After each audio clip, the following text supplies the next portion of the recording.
Ladies and gentlemen, boys and girls, guess who's Bizak?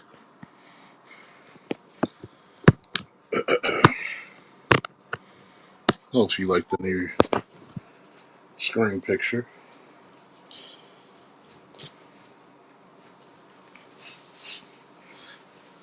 How do you have to say? It's a very incredible likeness. Happy New Year to you all. Hopefully, you're getting your New Year's resolutions in order. Get in that gym, get your health ready, get everything right. We're going to talk about something that's near and dear to my heart is hypocrisy.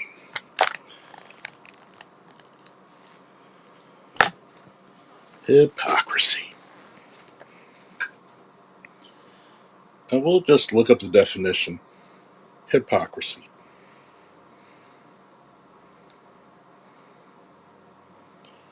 Hypocrisy is the practice of claiming to have moral standards or beliefs to which one's own behavior does not conform, essentially saying one thing but doing completely another, or pretending to be virtuous while secretly lacking those qualities.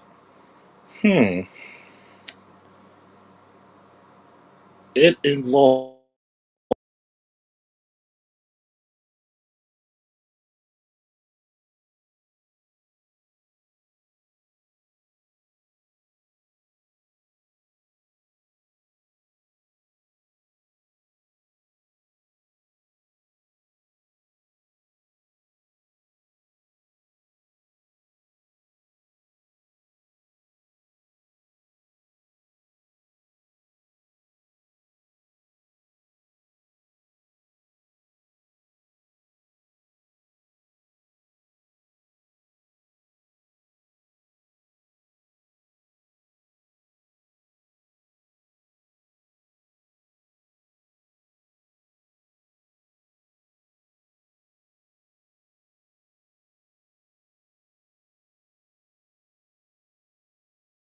sorry about that, folks.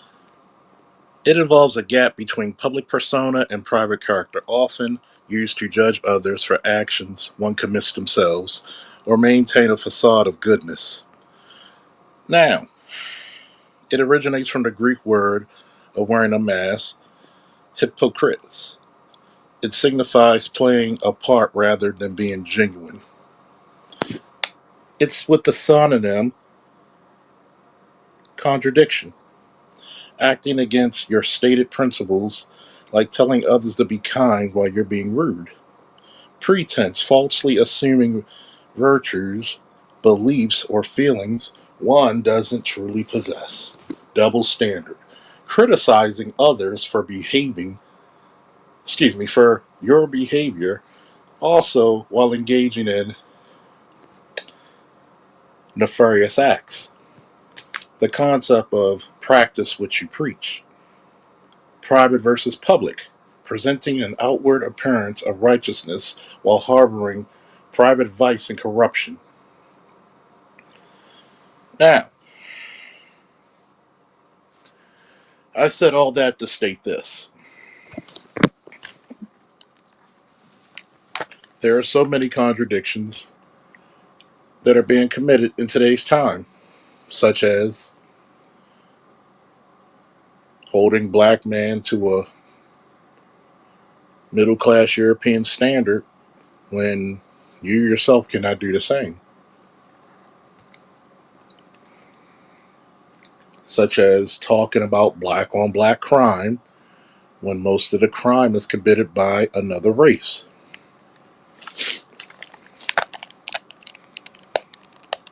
Talking about you want educated men in the public, but we can go around and see what type of men you have babies by or you date openly.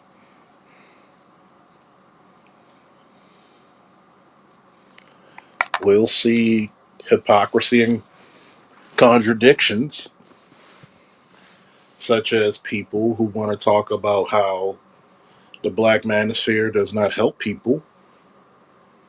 But how many people have you helped?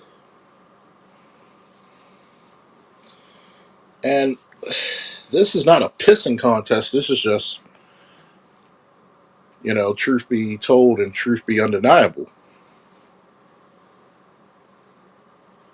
When we recollect all this stuff, we have to go into an account to say, hey, what are you doing to make the world better than what you found it?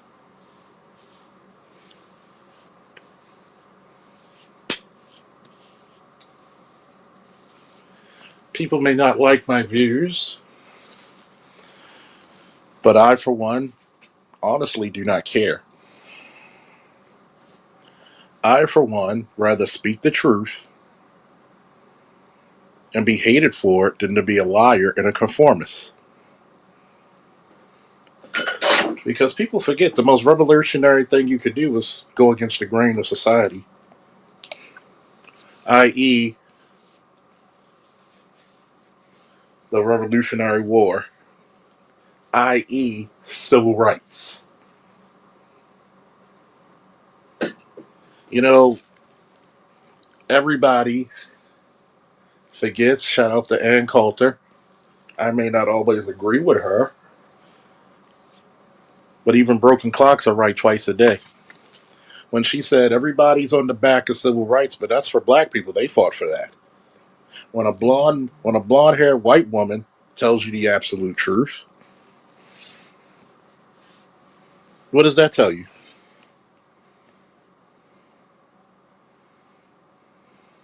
When a blonde haired white woman tells you the truth, what does that tell you? That everybody else who's been following the coattails of black people have been hypocrites. Because the same stuff we fought for civil rights, they will not stand up and stand up for us unless they have some nefarious reasons to do so.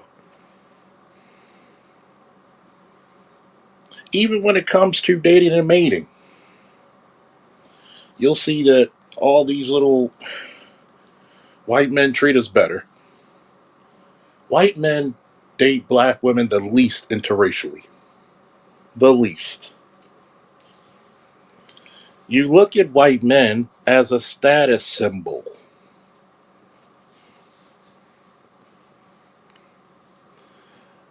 But yet, you will go with a known racist, calling everybody the N word left and right. But yet,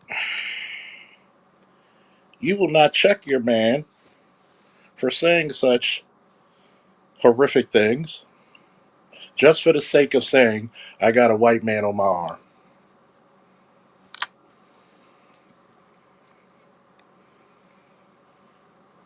Would I say the same thing to a black man? Yes. Yes, I would. Here's the difference about black men dating interracially or interculturally versus black women. Black men usually don't have to change themselves. How many chicks with blonde hair date outside their race who are black? Hardly any of them. The same stuff and the same ridiculous fashion sense that you have when you're dating black men, you would never do that to another race of men. Because you know those men have a strong line of what they will do, tolerate and what they don't. And that being said, and everything being factual and actual, you will conform to that man. You will conform to that man's standard because you know he's not going to put up with your sugar honey iced tea.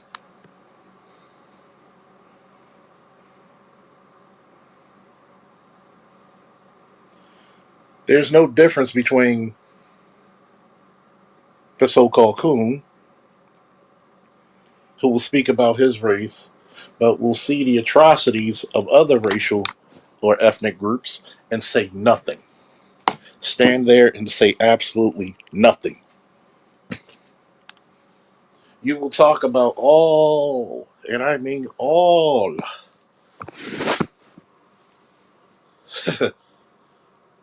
of the transgressions of the black community, but you will literally see the Asian, the white, the Arab community commit costly, dastardly things to other races of people and say nothing about it.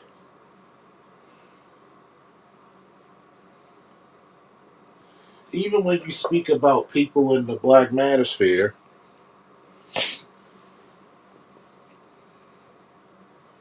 and you accuse them of such things, I've noticed this. You're not going to come on their panels. You're not going to have an open forum debate at a neutral party. You'll just keep saying the same rhetoric because I care less who people date. Because quite frankly, it's about to be survival of the fittest. That's what it's about to be.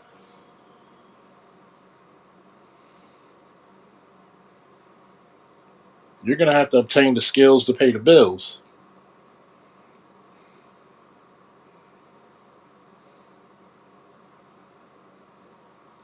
Just like the Special Air Service of Great Britain, the SAS motto, he who dares wins.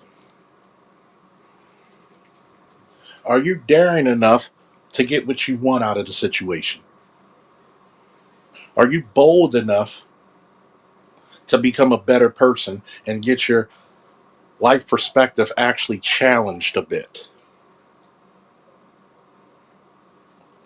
That's when we see the fundamental you, the quintessential who are you.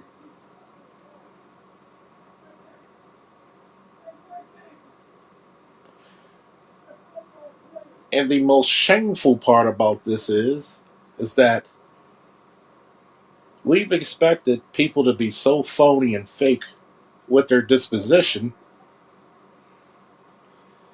is that when someone comes to them, real as it gets, with no type of anarchy, telling you the truth, what do? You will openly, and I mean openly, try your greatest, your damnedest, and your best to shoot that individual down.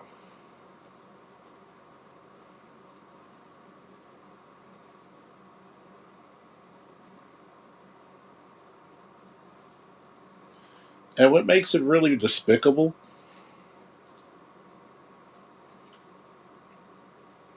is that you're a walking contradiction to your own self, usually. This is supposed to be a space of free thinkers, but if somebody is not aligned to your thought process, they are the worst bastard that ever spawned.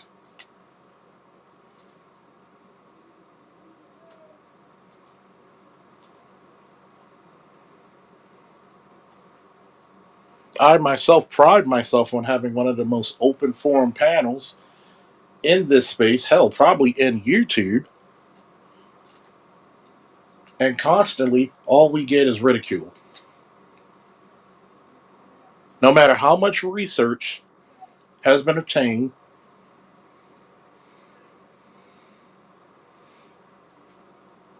or should I say, how much research has been conducted, no matter how much information has been obtained, there's this need to be right, regardless of what the answers present. It's one thing if it was just subjective that you're arguing or debating. I get that. But it's definitely another when it's just universal law.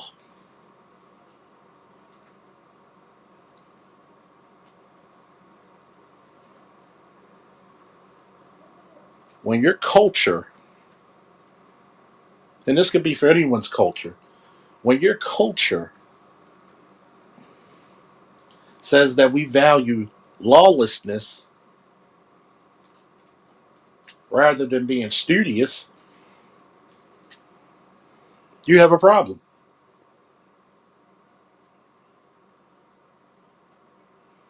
You cannot tell me where all the good men are if you're chasing the complete and utter opposite.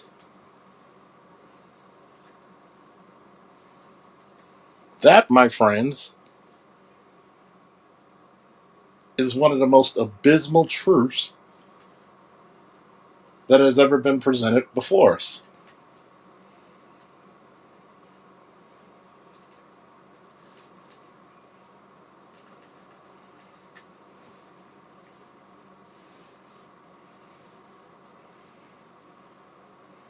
You cannot say I'm a seeker of knowledge if I still lock myself up in a self pity prison of ignorance.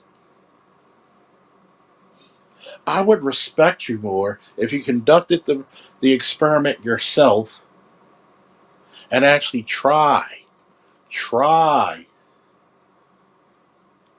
to see if the information presented was accurate. But no, you have a phobia of work. You have a phobia of studiousness.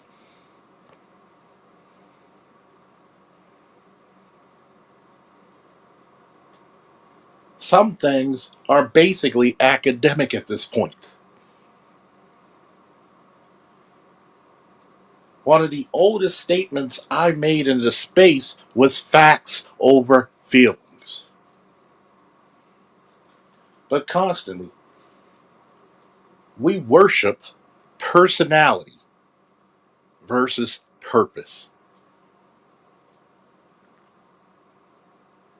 and then wonder why we come up short in education and the social economic ladder. It's damn near abysmal. It's not cute at all. It's pretty frightening.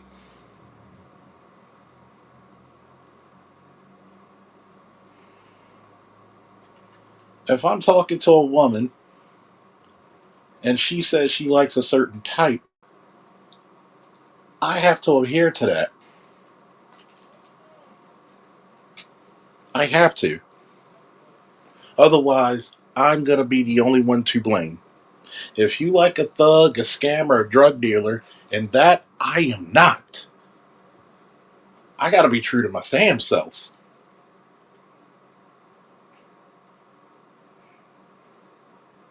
But the hypocrisy really lies is that going on 12 years of myself personally, direct or indirectly, in this space, giving you information from myself from a military and law enforcement and security perspective.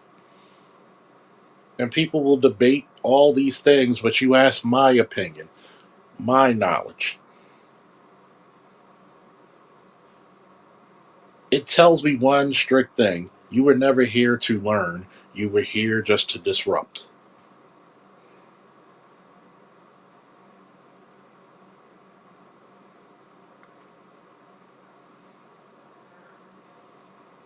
And disruptors are the worst kind of traitors. You don't want to see anybody else flourish. Why? Because you know you may not get to shine. How many content creators hated Kevin Samuels' guts, even though he was carrying the message further than any of us could? Which in turn granted access to millions of other people to view our content. Instead of giving all the well wishes and pushing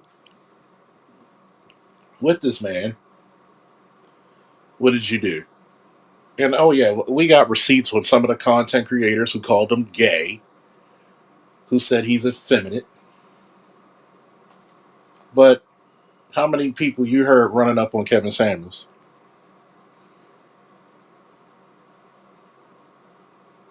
Stop thinking that a well dressed man who's prim and proper is a weak one. That's my advice to you. We thought the street thug is the most manliest man in our community, but they're just as snitchy and bitchy as anybody else, if not more. Oh, there's a lot of you hypocrites out there who will, oh, we supported it. No, no, no. Keep that same energy, is what I would say. Keep that same damn energy.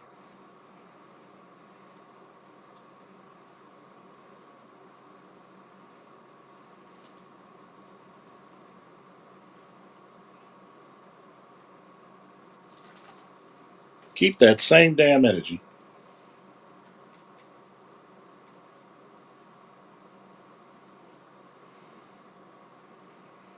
Plenty of you need a belt to ass moment.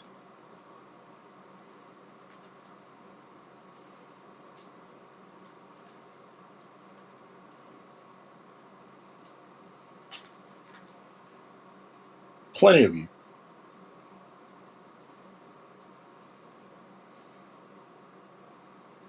You come up here and chats just to disturb.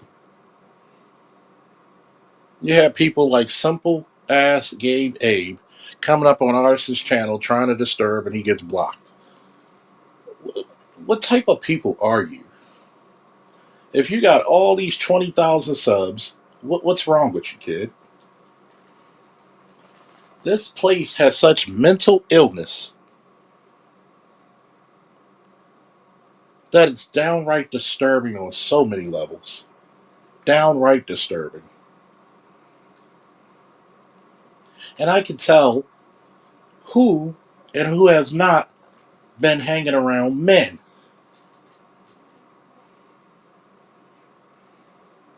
Because it shows. It's about as obvious as the sun rising in the sky. Because male behavior rebukes that type of bullshit.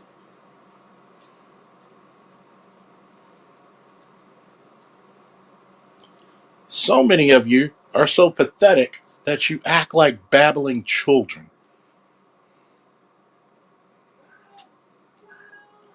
And I can't even see how some of you were married unless it was arranged.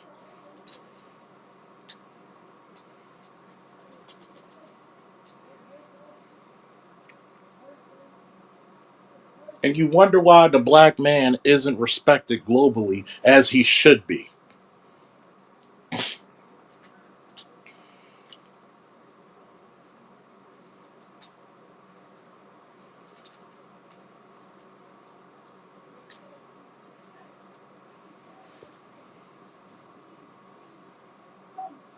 But yet, but yet, you are some of the hopeless few. You come over here trying to make beefs because you obviously don't have any talent or knowledge to even make a fundamental live stream without trying to shame anyone. I could literally change my format and talk about comic books and have more riveting stories than beefing with people. This is how pathetic some people just are.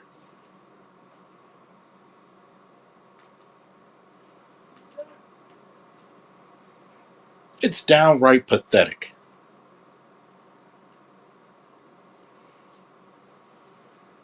And these are the some men who say we're different from the women. Show me how.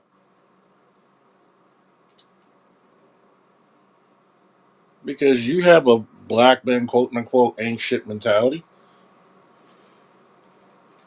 You don't believe half the stuff being told.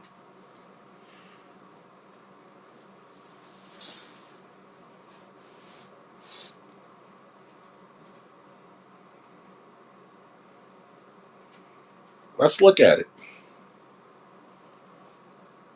Anytime a black man goes to anything of prominence, You have an issue with it. You have a downright issue with it. And it shows and is written all over your face. Because there's some people out there who wants to win the rat race and don't realize that just makes you the number one rat.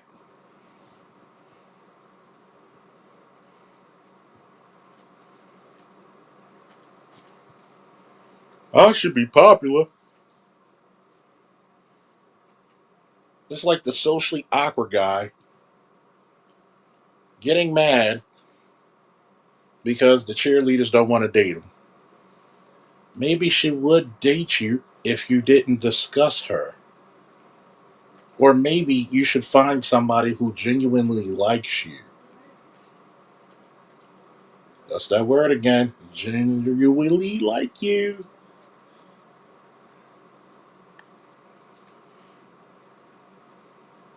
Maybe you should learn how to dress better. Be a little bit more worldly. Be a little bit more interesting.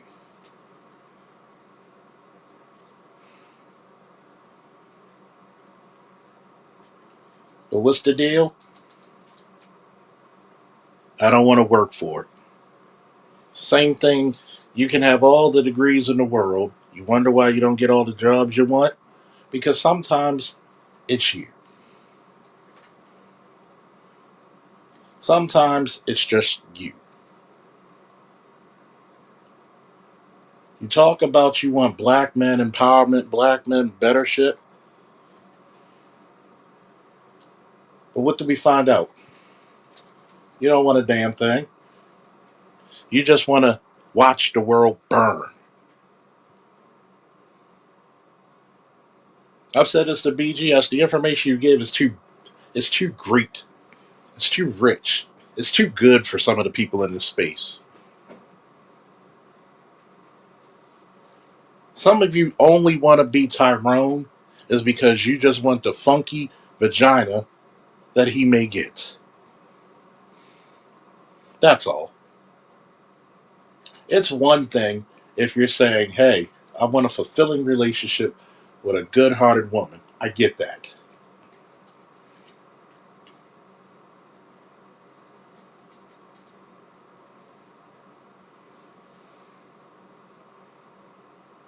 But we know it's not true.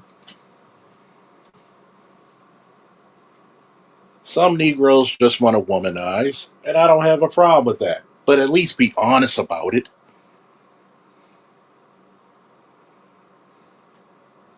Be honest about it. Stop being a hypocrite.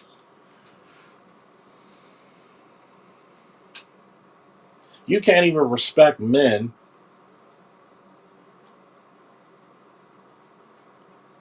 who are valid and virtuous in raising their family and their children. You have people in this space who will tell men who's raised children and grandchildren, and they don't have any children themselves. As a matter of fact, they openly say that they're selfish people.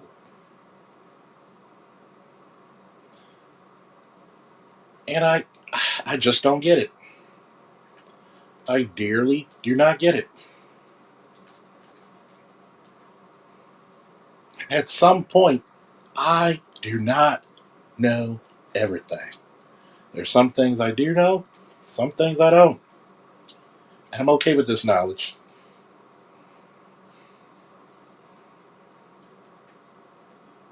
But no one person knows every damn thing. And we have to be pretty damn honest about that.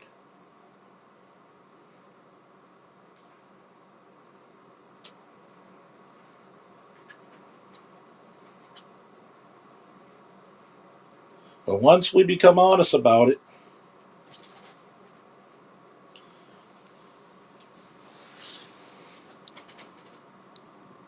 it's the metaphorical heartbreak hotel for a lot of Negroes.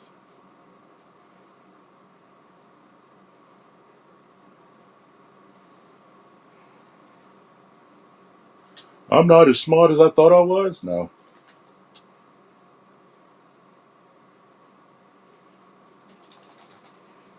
no, you're not.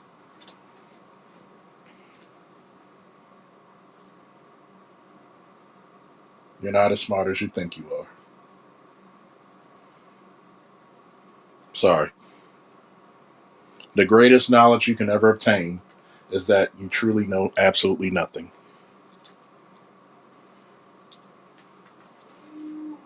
That's the greatest knowledge you will ever obtain, is that you are at the cusp of knowing absolutely nothing.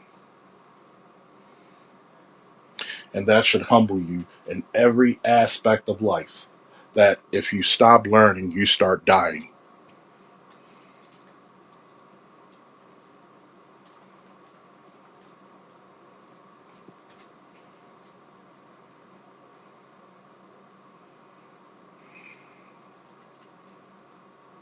Once you think you know it all, that's when you lose.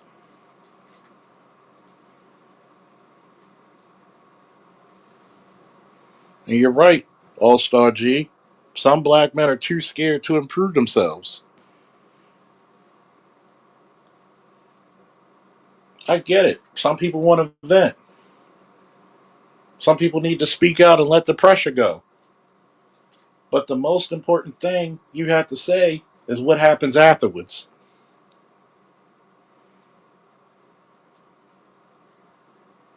Notice, I haven't even been on the Keisha rant this whole time.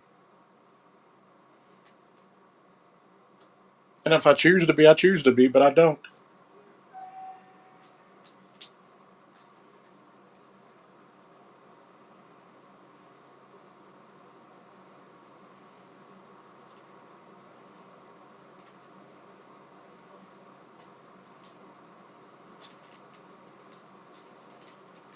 If Keisha's the only reason you can't succeed, you're weak. That means you need to actually exercise the demons that keep you stagnant.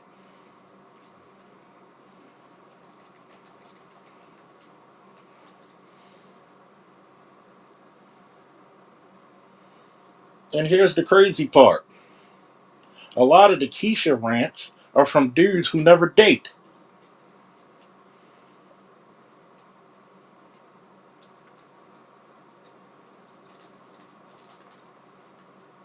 You don't have children the first, you don't have kids the first, but you have the most to say about Keisha. And I'm not saying Keisha doesn't need to be laid on, need to not have the proverbial boot the ass verbally. But at some point, I think it's more important for black men to literally say, hey, what's the point of worrying about Keisha if your ass is going to be homeless in 6 months?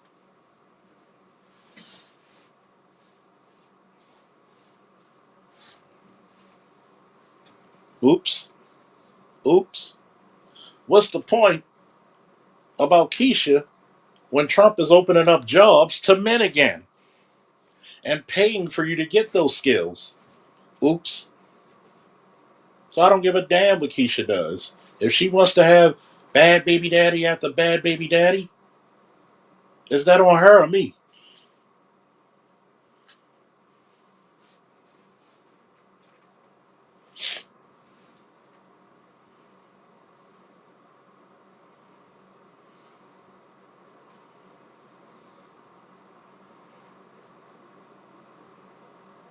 Sometimes you gotta let Keisha the hell alone.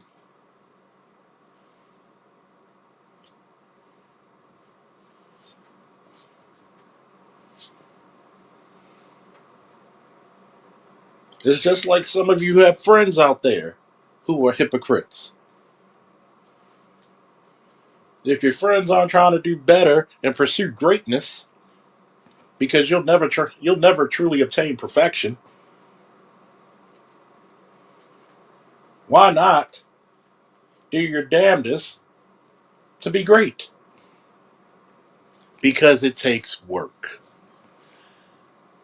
The other day I'm at the gas station, you see this morbidly obese woman coming off of work with her morbidly obese child who had to be no older than 10, 11. And I'm thinking, all the sodas, all the snacks, just like I see women all the time. They will post the food, but you hardly see them post their gym membership. You'll never see them post their workout regimen.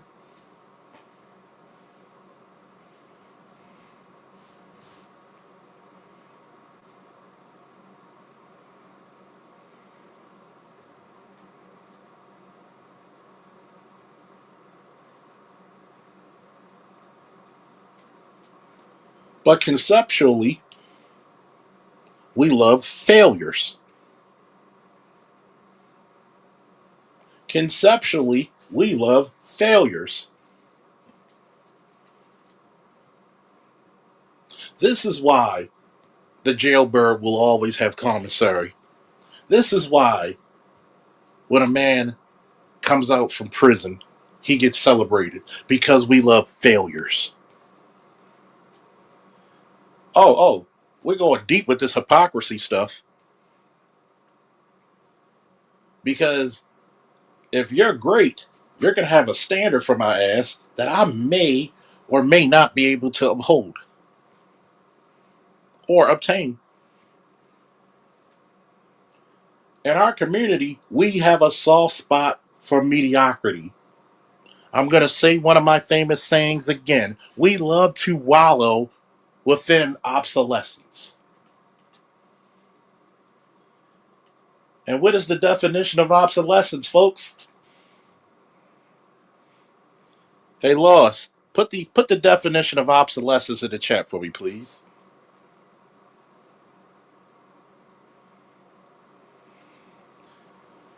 When I have my dating apps and I say, everybody's got somebody who like them, but if you're not on your fitness journey or if you're obese, I can't be with you. I actually had so many morbidly obese women get insulted by what I said, but yet I shouldn't care if they want somebody 6'2" and above and they're 5'3".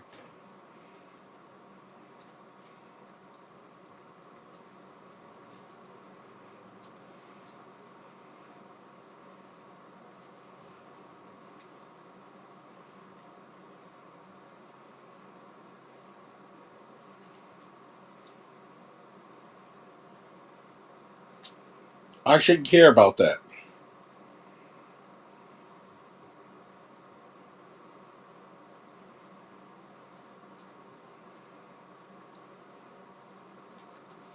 What happens to the man who gets tired of being what? The garbage man.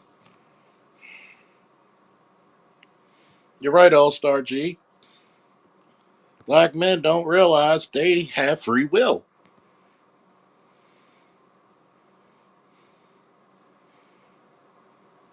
Well said, it's easy to dig in the trash than to actually get good stuff, sadly.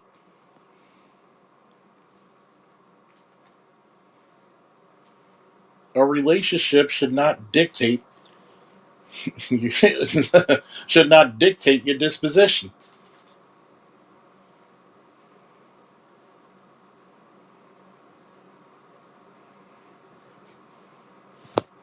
You should be great by your damn self.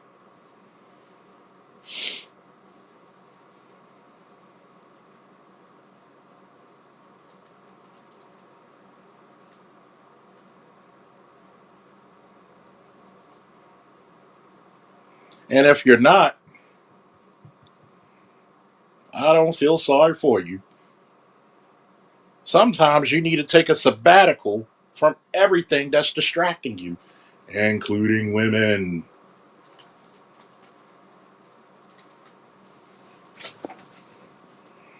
Sometimes, especially women.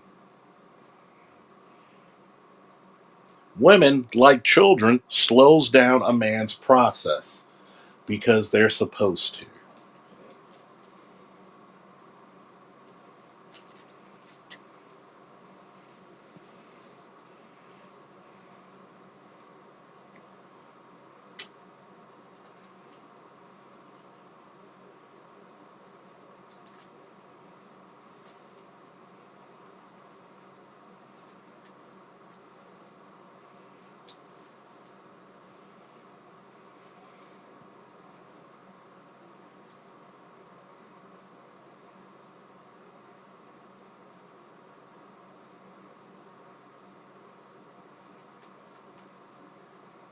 You are great not because of, but in spite of, and despite of a woman's thoughts of you.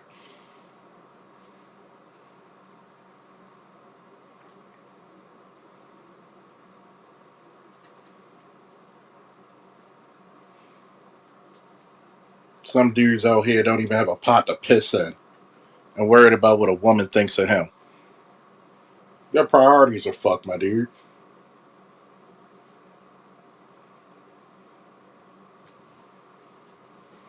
Your priorities are fucked.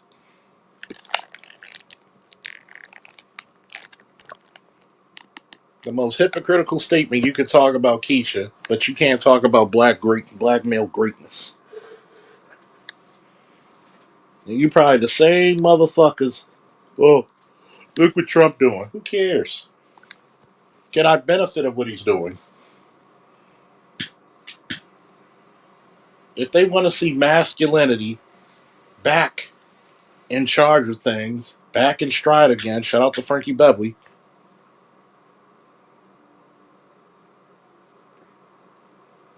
Why should I be upset with that?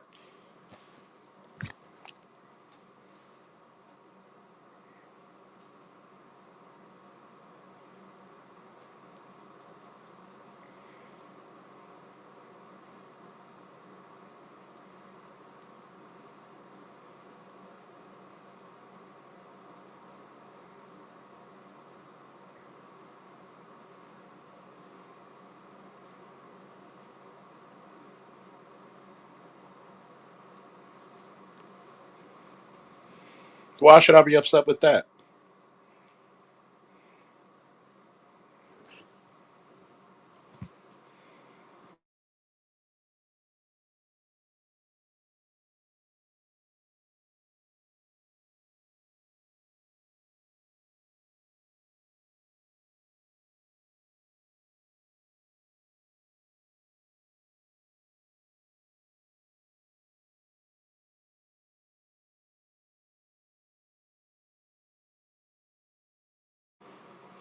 Why should I be upset about trying to be great?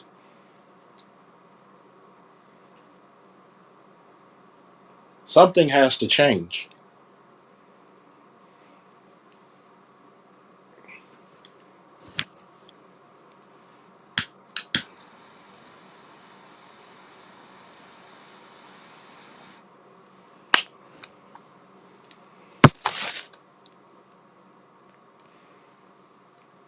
What's the old saying?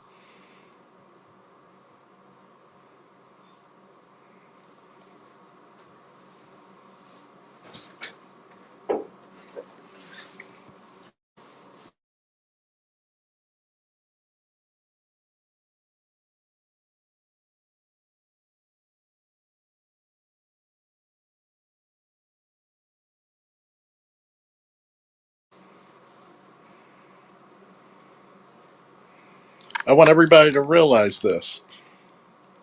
What's the definition of insanity? To do the same thing expecting a different result. Are you insane or are you logical thinking men?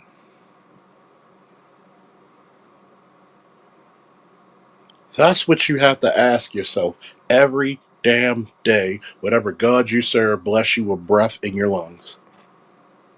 What am I doing differently? What am I doing to improve my life? Because if number one ain't right, two, three, four, and five ain't going to be successful. I can't help my tactical team if I'm dying, if I'm undertrained, if I'm not up to standard and guff. Thanks.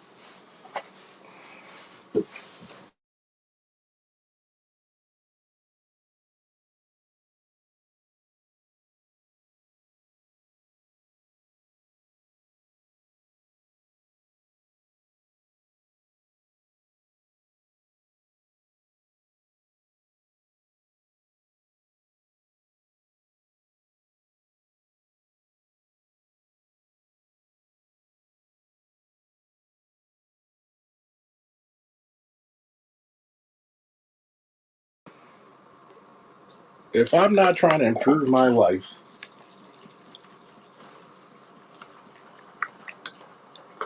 why am I sitting back trying to improve another chick's?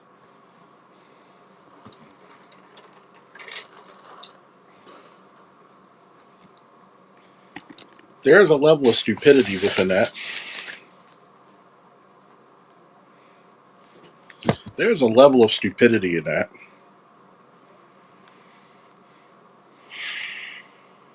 And I don't like to see grown men walking stupidly, unbeknownst to them, how much danger they put themselves and the group in.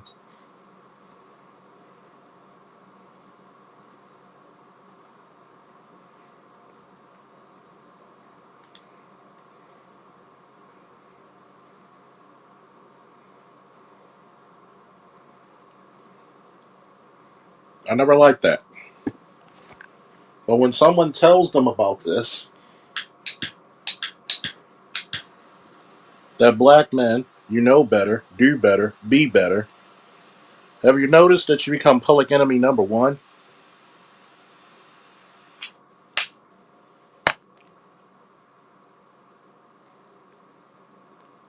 That's hypocrisy.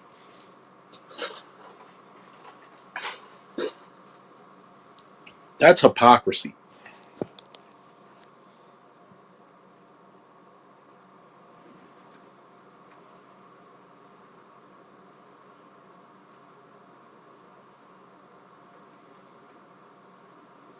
That's true hypocrisy. And let's just be honest about this. The more you let outside entities take without giving, the more you're committing self destruction. Some black men are just accomplices to their own destruction.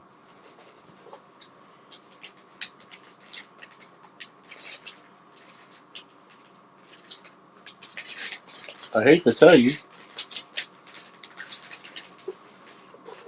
I hate to overwhelm you,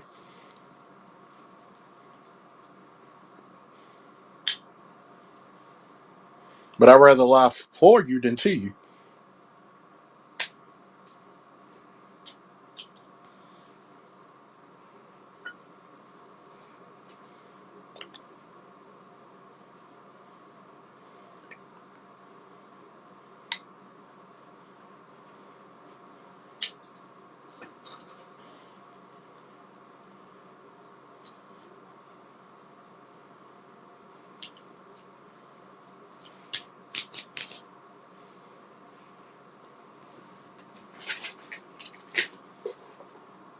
I'd rather lie for you than to you.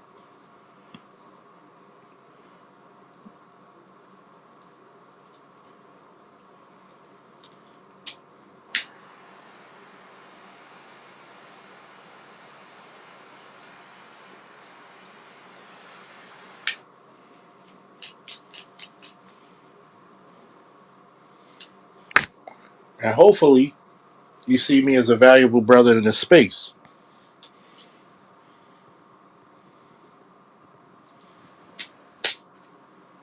Just in case people wondering, Cigar the Knife is the Dan's Cigar Lounge 25th anniversary. Shout out to Dan Cigars. If you're in Baltimore on Pulaski Highway, please go up there. Great place. Tonight, drink of choice, a very strong island iced tea.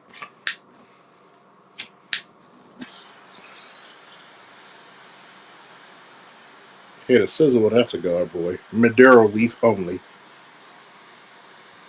I don't smoke naturals. I like mine's aged, slow burning.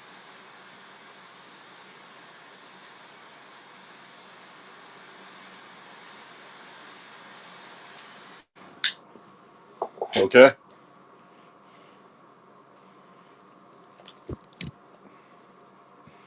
But the one thing about the hypocrisy you learn is that some people just love to keep you in your place. They love to see you down.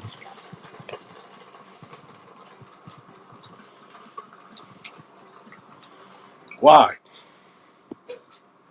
Yeah, that's that Long Island, Strong Island, baby. Because there's plenty of people out there who don't want you to do better. Because their self proclaimed inferiority complex says, I can't let another person be better than me.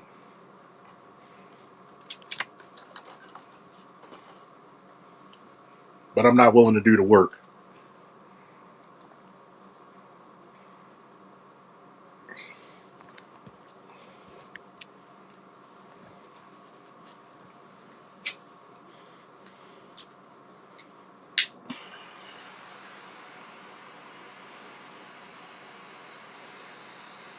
I can't do the work. I don't respect the amount of work this man put into his material, his schooling, his occupation, so I gotta hate. Instead of congratulating and learning, I gotta hate.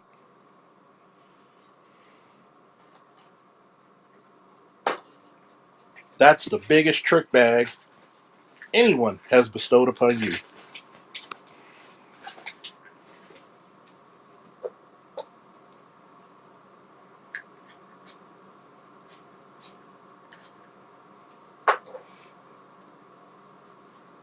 The biggest trick bag. What's up, man? The biggest trick bag is not what Keisha has done to you. It's what you've done to yourself. Let's say you went somewhere where there's no Keishas. What now?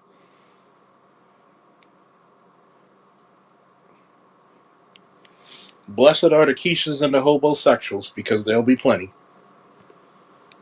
My mother used to say this all the time: just because you live in the hood doesn't mean you have to be hood.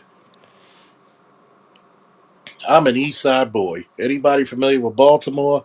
Eager Street, Patterson Park, Orleans Street, Montford Avenue, Valley Street. I am an East Side boy. I'm from the hood, but I'm not hood, if you get my drift. I am too worldly, too educated to be hood. I will proudly say I'm from there, but I'm not hood. I was not allowed to be hood by either parent. I was not allowed to be hood when it came to the military. Hell, I wasn't even allowed to be hood even when it came to wrestling. Wasn't allowed to be hood when I was a police officer. And I'm sure as hell, as the CEO of Black Line Security and its commander, I'm not allowing myself to be hood at either play. Hey, down the hill. Hey, down the hill. Yep, I'm from down the hill. I am exclusively from down the hill. How Eager Street? 1604 and 1716, where they have those new houses built up. That's where I'm from. Egan McCullough. Egan Broadway. I'm a church square boy. Okay? That tells you how east side I am. Church Square. That's all I need to say.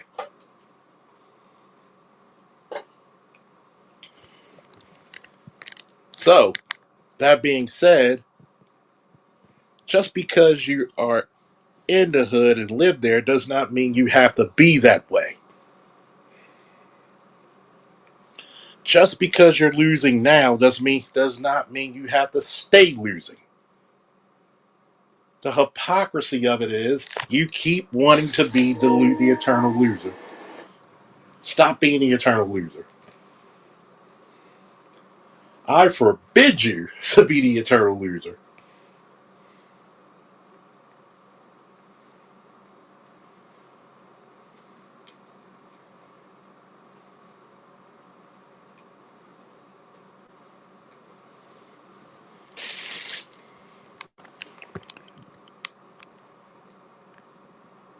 There has to be a fork in the road. There has to be a zenith in your performance where either you're going to wallow down to the lessers or rise up as a champion. I had that I had that same situation when I wrestled. Lost my first match. I could have said, "Hey, I done my best." But something, that lion, not that dog, that lion, that that kingly royal, that royal energy, that predatory, I gotta be the hunter.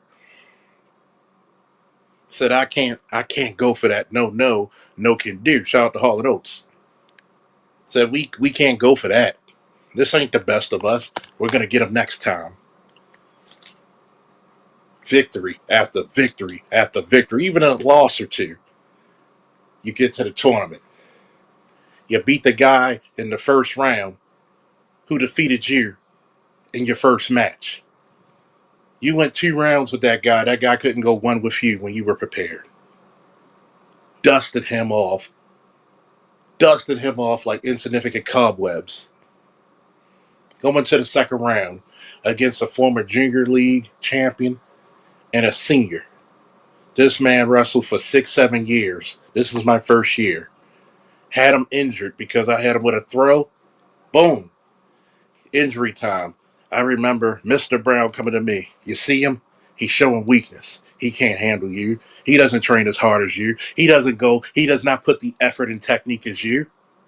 He doesn't run his laps. He doesn't do his wall push ups. He doesn't do his jump outs. You go out there and make sure he's not supposed to be on your mat. You show him who's the master and who's the servant. I don't care if you got to break his neck legally. If you win this, you're in the championship finals, kid.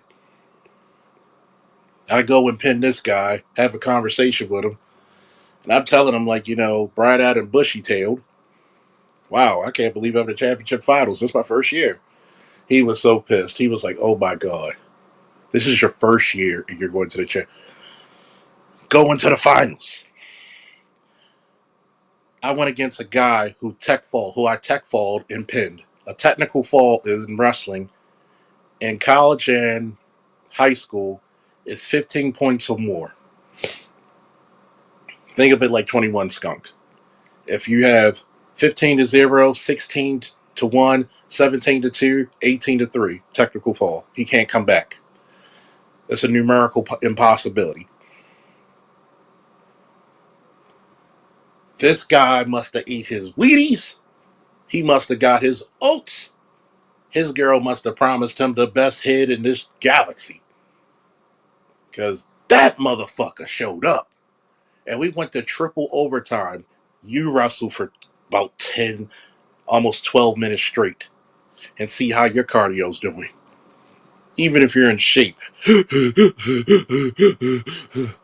Heart beating out my chest like a goddamn Cherokee war drum. He's moving backwards, which is stalling in wrestling. If you don't circle or move forward, any backward step is called stalling. The referee cautioned him. Caution, stalling. I can hear my teammates with a faint hearing that I have left because I'm so fatigued. Keep moving forward. He's stalling. Move forward. Step by step. Inch by inch. Centimeter by centimeter. I barely could keep my stance and my arms up. I am so dehydrated and fatigued. But I know one thing. If I'm feeling like I'm in hell, I'm dragging this motherfucker down to the gates with me. One more step, all I needed. Caution, 1 point, stalling. New champion. I was so tired, I didn't even know what happened. My teammates are grabbing me. I thought I passed out. They're like, yo, you won. I did what? That's called putting your best effort forward. If that doesn't bring an animalistic, predatory, the hunter vibe out of you, I don't know what the fuck will. I live my life by this code and a few others. I don't know losses. I only know setbacks. What about you?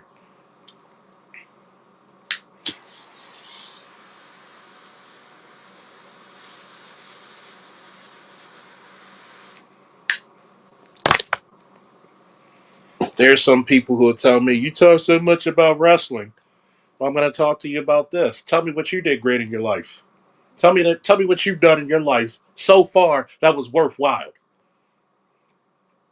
What stories can you tell that overcome mine? See, you complain about the weather. I actually done something about it. And the church says, woo. Woo! Put this damn link on here. We're going to talk some more about some hypocrites and also other stuff in the panel. Matter of fact, how y'all like my new avatar up there? Y'all like that? Y'all like that avatar right there? I think that shit is so dope. The god of war, the king of the battle on his throne. Woo! Especially if you got the ability to stretch it out. Wow. That shit is so beast. That shit is so beast. With the sword in his hand, the shield at his leg. Come get some. Come get some. This land I defend.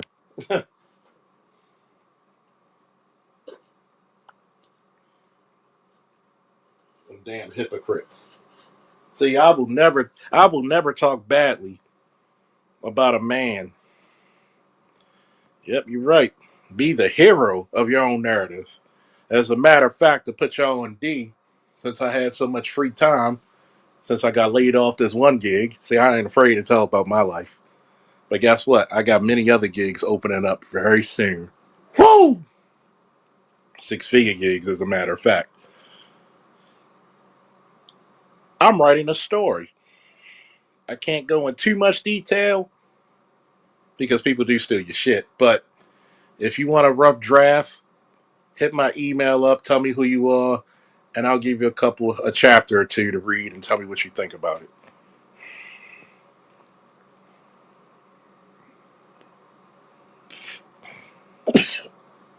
Oh, oh shit. That's that good shit right there. Woo! And trust me, the heroes I create, totally original, totally heartfelt. Link is here. Anybody want to talk their best sugar honey iced tea? Get up here.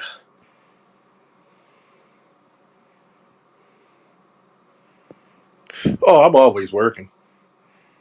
Oh, just because it's 2 o'clock don't mean that we have to stop. Just because it's 2 o'clock don't mean that we gotta stop. Mm.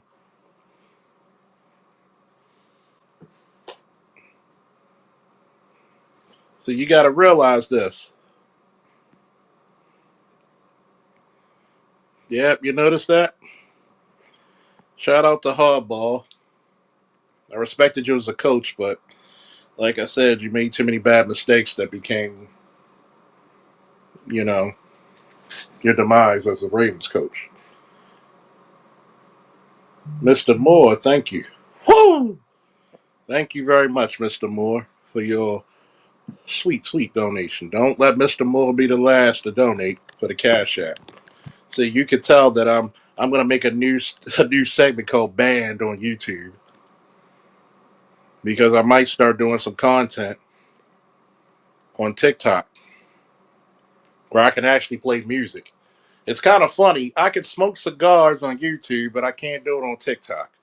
Ain't that about a bitch?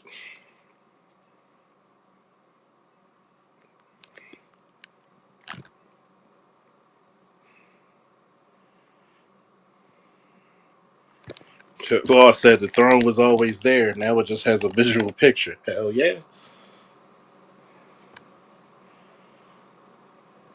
I'm going to tell you, you can't be a hypocrite out there and you're expecting great results.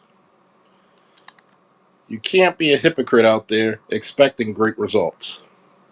Because the one thing you don't want people to do is to say, but wait a minute, you're supposed to be a man of character and resolve. What is this bullshit we see?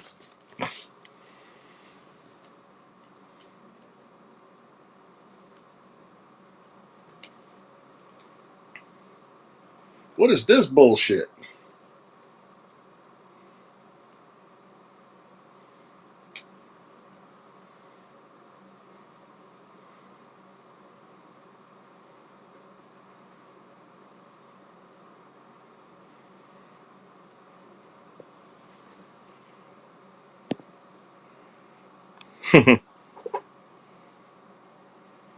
What tag is that? The God of War. Well, I am an Aries, so hey, why not? See, what's up? My brother from another mother, Art. Can't wait till we actually get a stream of actually playing Madden and Street Fighter again. Y'all miss some good damn Street Fighter, some shit talking, boy. Hell, me and Art need to start a channel just for video games alone. What's up, Art? How you been? How's the peeps? How's the job? Because if it's like mine, it's probably kicking your ass. But hey, it's good to be working. The God of War. Told you. See, Kevin was the saint. Kevin was the true saint, the true patron saint of the Black Manosphere. I'm not Kevin. I am the spirit of vengeance. I am the God of War. I am black men's fury and anger personified. People say, why don't you smile as much? Because sometimes I do if I'm around the right people in the right situation. Give me a goddamn reason to do so.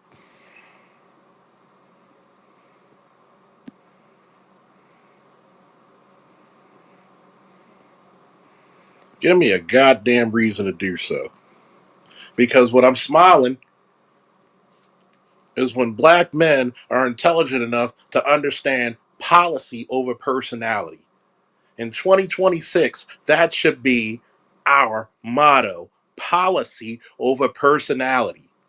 Stop being a hypocrite. I don't have to like a man if he's giving me a way to get up, to prosper.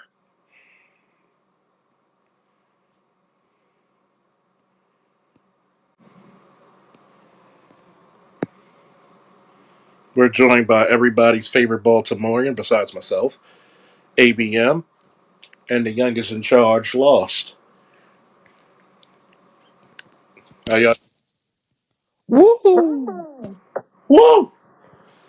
Oh, this Strong Island iced tea is hitting like this cigar. Yeah, thanks for letting us up on the panel, Charles. Now, what were you telling me about these chicks on the job? Man, wait, I hear what's it called? Echo? Echo. I hear an echo. Mm. Turn your YouTube off. Ah, okay, that's probably Yeah, it. turn the YouTube off. Am I coming through now? Oh, you're crystal clear. Okay, I Perfect. had it in a whole separate tab, but okay. I'm learning around the StreamYard stuff. Yeah, it's a some bitch. Yeah, but yo, like it's just been 2 days of just bullshit, like back to back. Like, folks been trying me since I've been at the job and everything, whether it's like me being smaller, me being younger, or just, I'm just like I find that like when you're positive, you get a lot of pushback. It's called the devil is going to challenge you. See, this is the thing I'm going to tell you as an older man to a younger man. You know, in the words of Ronnie Laws, have you ever lent your ear to what an old man got to say? Because every generation of us lie. And there are certain things that because you have a positive disposition, people are going to attack that. God damn, I went 5 for 6 with Lamar Jackson, 83 yards, a touchdown, and my quarterback rating was 156.3. God damn, I was killing him. But then again, Derrick Henry ran for like how many? We can.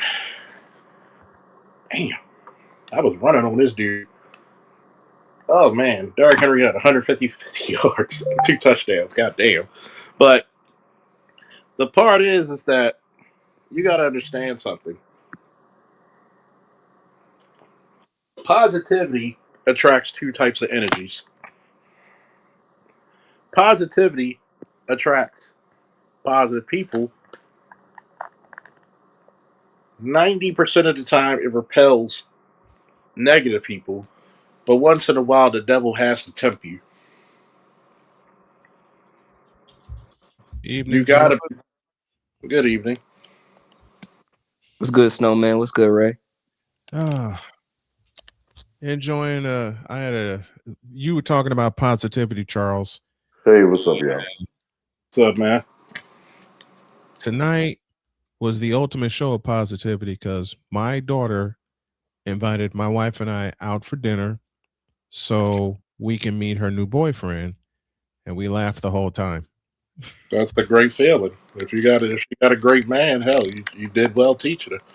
And shout out Hmm. to your 40. Unfortunately with my Ravens, but shout out to your 49ers. Hey, let me tell you something. The game was on in front of me while we were at dinner. I saw the last play of the game, and everybody at my table just peered at me, and they're just like, "They won, didn't they? Somehow they won." I looked at Jody, she looked at me. Everybody was grinning. I'm like, I'm not saying a word till we get home. Got home and danced. Phil- Philly been shaky all year. It Yeah. really Yeah. didn't surprise me. Yeah, Well, I was surprised how close to the game it was. you know Yeah. why? Because you would think when Philadelphia picks off Purdy twice, once in the second quarter, once in the fourth quarter. I was gonna say third quarter. You would think that would like propel them and ignite them to like get down the field. But the only time they did that was whenever they went to the 2-minute offense. And even then, we talk about it all the time. How many points can you get off of turnovers? They got 2 turnovers, Philadelphia did, and they got 3 points. That's painful. I will tell you this one. My Ravens are going to come back if they get the right coach, the Ravens coming back with a vengeance. And they need an Oh offensive yeah, coordinator. because the pieces is there. It's not a rebuild. No, Mm. it's a retool. It's a retool. They need 2 things. They need the right coach and they need a right OC that They can need a put right all beat because I'm that can sorry. put all the pieces together. I'm going to tell you what. Your DC should be a hard nosed motherfucker. Yes, He I better want to be. see a DC He better be. screaming at players. You know what I mean? Spitting. You can see the Let me throw spit flying out his fucking mouth. let me Fuck throw your 2 names at feelings. I you. don't care how much you get paid. I'll Mhm. bench your ass. I'll That's throw the 2 type of old DC school I want to see. I'll throw Mm-hmm. 2 old school names as defensive coordinators that the style and the attitude, as you gentlemen just talked about, that they need. One is George Seifert, the other is Buddy Ryan. Yeah, because I'm going to tell you what. The Ravens literally, I don't know how the fuck. If Kyle Hamilton plays the same way for the rest of his career, he's a first ballot Hall of Famer. True, He's only been in the true. league for what, 2, 3 years. Hmm. In his second year, he's still the number one safety in the league. Yep. There's no position he can't. The motherfucker is on the line. Hmm. And his closing speed is ridiculous. He can play corner. He can Hmm. play obviously strong. He's definitely the best blitzing safety in the league. And they I sent him mean, on the blitz, and they sent I, him on the blitz a lot. Think about it. When Roquan's on, he's on. Yes. When you have too much, even though I say put Humphrey in a nickel, when Mm-hmm. you put Humphrey in a nickel, he's at his most dangerous because for some odd reason, I mean, even last year, he had the most picks in the AFC. Yep. Not AFC North, the entire AFC. The entire AFC. You have too much. And notice I'm not even talking about the offense. Right. You have two of the best fucking safeties in the league. Excuse me, Mm-hmm. two of the best fucking tight ends in the league. The offense is stacked. The only problem with the offense is the line. If It's you the get, right side of the offensive line. That's the only Yeah. problem. And yeah, that's been your weak spot. And that's been your weak spot for a couple of years. The right side of that offensive line. and the only reason Lamar got hurt, fuck you for Lele. Mm-hmm. And the thing about it is, Snowman, is that they've been dealing with that shit for years because I remember when Yeah. they drafted Falele. Mm-hmm. You remember in Minnesota, he was a big, oversized tackle. Mm-hmm. That's why they moved him inside because he just didn't have the quickness at tackle. And he's Be so that you tackle, talking 3 years later, they still haven't found a replacement for him. which And is they've going to drafted guards. they've drafted guards and they've used them well. They have not secured the right side of the line. And they haven't, you know what? They haven't done that since the first time Baltimore got the 1 seed, which was 2019. Yeah. They solved that problem. They're good. It's And they the still right. haven't solved the linebacker problem. You don't have consistent edge rush. You don't have a linebacker that makes a play. I haven't seen a linebacker make a play in the passing game probably since what was that week? It was a late season game against the Dolphins at home when Rokon Yeah. picked off Tua. Yeah. I don't think I've seen a linebacker make a play in the passing game since then. And here's another problem that the Ravens are going to run into that they need to solve, and they need to solve it quickly. You've heard me say it a lot of times. And Charles and I went back and forth on this, but it's turning out to be true if you look at the last couple of years. What's the one thing that Baltimore has lacked since 2021 at the linebacker position? Depth. Yeah. They don't go deep. They go 2, maybe 3 deep when, as the 49ers proved, you got to go at least 5, 6 deep because you don't know who you're going to lose. You don't know who's going to get hurt. I mean, hell, we lost Fred Warner at Tampa. You got to think about this, right? Mm-hmm. You need definite leadership Yes. because now what they're not saying, I think Harbaugh lost some of the majority of the locker room. That happened 2 years ago. That happened to, I can tell you the exact game where it happened. AFC Championship against Kansas City. Yep. Because a lot of calls that were made on the field got what class? Overruled. Look at the way that they played. Look at the way that they played in the divisional round compared to the AFC Championship. In the divisional round, they were attacking everybody. There was no reason, game one of this season, we shouldn't have smoked Buffalo. Exactly. Y'all gave that game away. It's the same story every year. You come out, you have problems defensively, then you make adjustments, the first month. The defense tightens up a little bit, but eventually the defense is going to let you down. That story has been a theme for the Ravens for years. Mm-hmm. And I've always said this about Harbaugh. He's not an X and O's coach. No. He Him relies or- too much on the coordinators. Mm-hmm. Boy, is that turned And out to be that's true. always been his fucking problem. And going to you said he lost the locker room. I'll argue Harbaugh never had the locker room. Yeah. You can argue that. You go back and You can, you look can at argue those tweets from Bernard Pollard. Very vocal about Harbaugh. When the Ravens got rid of Ed Reed, got rid of Pollard, got rid of Anquan Bolden, Ray retired. What did Bernard Pollard say? He said, "You're going to have to coach now. Yep. You don't got I us no remember more." that. I remember that. Yeah. Right after Ed Super Bowl Reed hates 47. Harbaugh. I used Right? to this back when I used to fuck with Instagram. Yeah. It was a Saturday morning. I was bullshitting around on Instagram. I just, you know what I mean, just looked up Ed Reed out of the blue. He was live. This is first thing in the morning. This is like 6 a.m. He's down in Miami. He's watching film.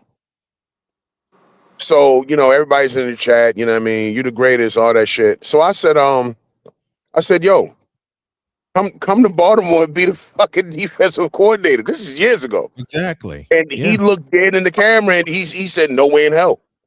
Because of John Harbaugh. He hates Harbaugh. Because of John Harbaugh. Because John they were the Harbaugh guys, is- all those guys that I named about Harbaugh got rid of, right? Yeah. They put it on salary cap, but the real reason is because they're the people who held Joe Flacco feet to the flames. If you remember that, it was a divisional. It was the year we won the Super Bowl, divisional round. Played Houston, right at home. No. Excuse me. No, it wasn't. It was 2011. Oh, 2011. Okay. 2011. It was 2011. We're playing the Texans. We're at home, and Flacco stunk it up. Yeah, he did. Ed Reed bailed him out. You know what I mean? Fourth quarter interception and all that shit. And you know what I mean? It came out in the media that people was getting on Flacco ass in that locker room after the game. Do you blame them the way? Do you blame them the way that he played? What happened? Not at all. The following year? What happened the following year in the divisional round? He torched Denver. Torched the shit out of him. He torched Denver for 378 yards. That game, me and my father played. We were horsed. Me too. Me too. My fucking throat was hurting. Pause. We couldn't even talk. We were so hoarse. We were screaming. I was on a road trip. We were in the living room and we were on the goddamn chairs jumping when he threw. We were, oh my God. And my father's wife, like, what y'all? He was like, shut up, we watching the game. And the next day I came to work. I can't even answer the radio because I'm like this. I'm like, I called the dispatcher. I can't talk right now. I can't talk. And if you remember earlier in the season, Denver smacked the shit out of us at home. Oh yeah. But when they met in the divisional round, they made adjustments. Harbaugh does not make fucking adjustments. One of the adjustments he made was they said, okay, they're going to put Champ Bailey on Torrey Smith, right? Yeah. Now, remember, they got rid of Cam Cameron in the middle of the season, the OC, right? So who was the new OC? The black guy. Coach Detroit. Caldwell. Okay. Jim Caldwell. So what did they do? They said, okay, here's what we're going to do with Torrey. We're going to run him deep every fucking play. Because Caldwell realized that old Champ Bailey can't keep up with Torrey Smith. Torrey Smith ran a 4.3. Yeah, Torrey Smith was burning. You know who else they ran deep that? You know who else they ran deep in that divisional game? Jacoby Jones. They were running they were running the entire second half. They kept running two fly patterns. Jacoby Jones on one side, Torrey Smith on the other. And what happened? And they ran the ball. Yep. Ray Rice, and I was just having this debate with a coworker because my coworker's like, man, John Harbaugh got all these job offers so far, man. And I'm like, yo, listen, I'm telling you, it's fool's gold. Harbaugh always had talent. Harbaugh didn't build this team. Nah, man, you can't say that. The record, look at his record, and he won a Super. I'm like, yo, I'm telling you, like Harbaugh has had a lot of fucking talent. That Super Bowl is not all on him. You can't. It's not like Bill Parcells or some shit. You know what I'm saying? Or It's not like Bill Parcells Joe or Mike Gibbs, Ditka where or you Bill clearly Walsh, see right? Joe Gibbs had a system. He won a Super Yes. Bowl with fucking Mark Rippon, for crying out loud. He won a Super Bowl with 3 different quarterbacks: Mark Y'all don't talk Rippon, about Heisman, Doug Williams, Schrader, and Bill and Heisman. Mark Rippon. That wasn't Schrader's win. That was Doug Williams' win. Yeah, Schrader got hurt, and then they put in Doug Williams. And then Yeah, they but put you in- know, so Yeah, honestly, you can kind of say 4 quarterbacks.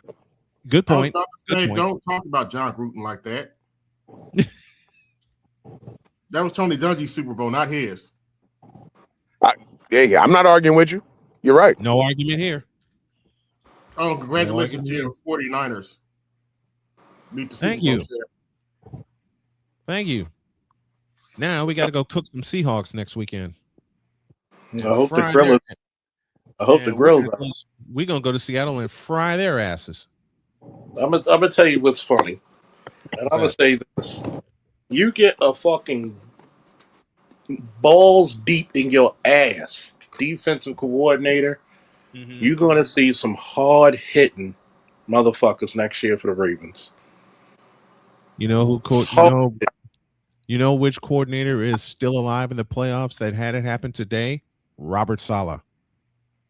Mm-hmm. He only has half of his defense, and yet they punished the Philadelphia Eagles. Every time somebody catch a ball, everybody catch a ball, somebody run it. When the last time you saw us hit a motherfucker in the backfield for a run? We had not consistently. And the only game that I can think of in the last 2 years where that happens was the game that y'all played at San Francisco. Because we were in San Francisco's ass that game. Yep. I mean, from the start of the game, after Purdy hit Kittle for a 58-yard gain, I want to say it was Hamilton that picked us off at the goal line, and then Baltimore was all over us. Yeah, it was. Fumbles. I want to see fucking fumbles. Remember that iconic game against the guy? Who was it against? Who was it against? When Ray hit that motherfucker when it was like 4th and 2, 4th and 3, and Ray just go through the fucking middle like a fucking torpedo. It was the Chargers. He hit it was San Diego. And it was a bad fucking play call. You got to run on that defense on 4th and 2. On 4th and a deuce? And No. Fucking Ray Lewis. And this is what I mean by it was the talent, not Harbaugh. That's old Ray Lewis. That's not prime Ray Lewis. But you watch the play. Ray Lewis clearly knew the fucking play. He did. He shot the gap because they did the pull. They pulled the guard, and Ray Lewis shot the fucking gap and damn near took the ball out of Phillip Rivers' hands on the handoff. That's how fast he was in the backfield. And that's the shit that won Harbaugh Super Bowl. And then on top of that, into a 5-yard loss. Then on top of that, I want to see the linebackers get up to 240. Yeah. I'm tired of these 220, 230, at least 40, 245.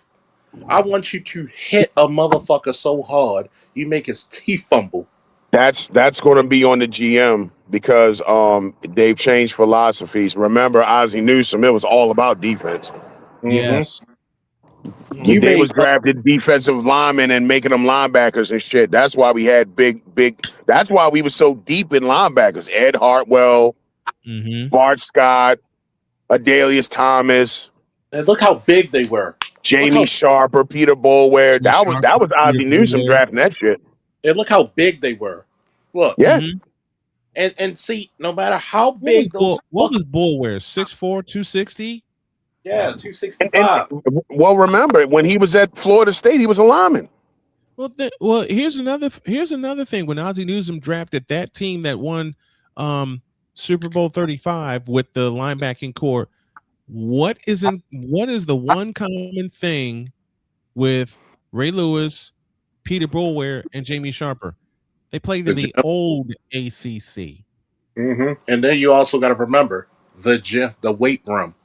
Yes. What's one of the biggest things? If you took your son, when I was coaching up Lake Clifton, Mm-hmm. Your son made people notice their children getting bigger. Yes. Mm-hmm.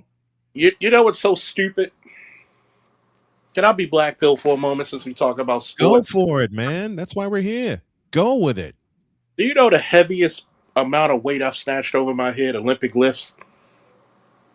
Which was I've snatched almost 300 pounds overhead in front of the wrestling team, in front of the basketball team, around 285, almost 290. Mm. So, what does that tell you? I might know a little thing about strength and conditioning. just a little. Just a little. If I could damn near put a defensive end, almost a fucking offensive lineman over my head, Over your head. Mm-hmm. why didn't the football coach tell me to be his strength and conditioning guy? He was scared to ask. And this is a guy who been coaching when I went to high school there. Mm. First and foremost, you know why, and ABM knows why. Why does Dunbar keep going to state championships? Because their Wait, running They're backs, strong and their they lift. fucking linemen are the size of grown fucking men. They stay in the weight room. Mm-hmm. You got a I was weight gonna say weight room. You got to be conditioned and you got to be strong. I'm Yeah. 40, 44 years old and I can still curl 80 and 60 to 80-pound dumbbells. Right now, I'm in the cuffs of old man strength. I'm only going to I got a few more years to get even stronger. Same So, here. so you're telling me you wonder why you're subpar in your football team. Who the fuck do you have that is feared? But, see, it's one thing to be respected in sports. It's another to be feared and respected. I remember my godson when he was working security. He asked a dude who was a heavyweight Mm-hmm. who wrestled the same era as I did. He said, "Who was the legendary guys you heard from Lake Clifton in wrestling?"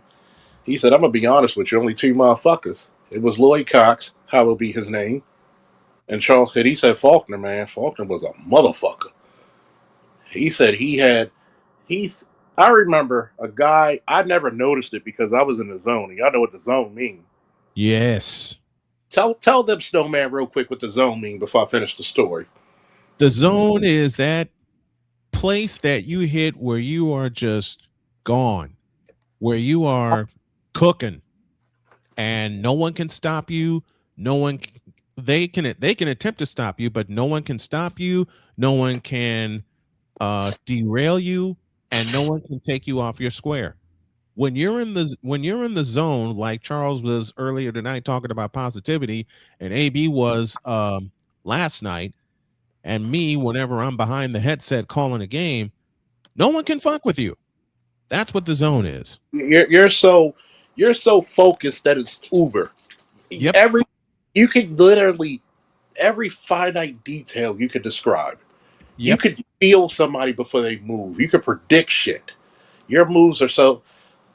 I was so in the zone. I had to have an opponent describe to me how I felt facing me because I never knew because I Yeah. was in. I was out. I You were was that out. you were that focused. You're that Out. focused. You're Out. that ready. The only two things I could hear was my coach and what I was doing. I couldn't hear nothing else. He said, okay, I'm at 170. I got to face Faulkner.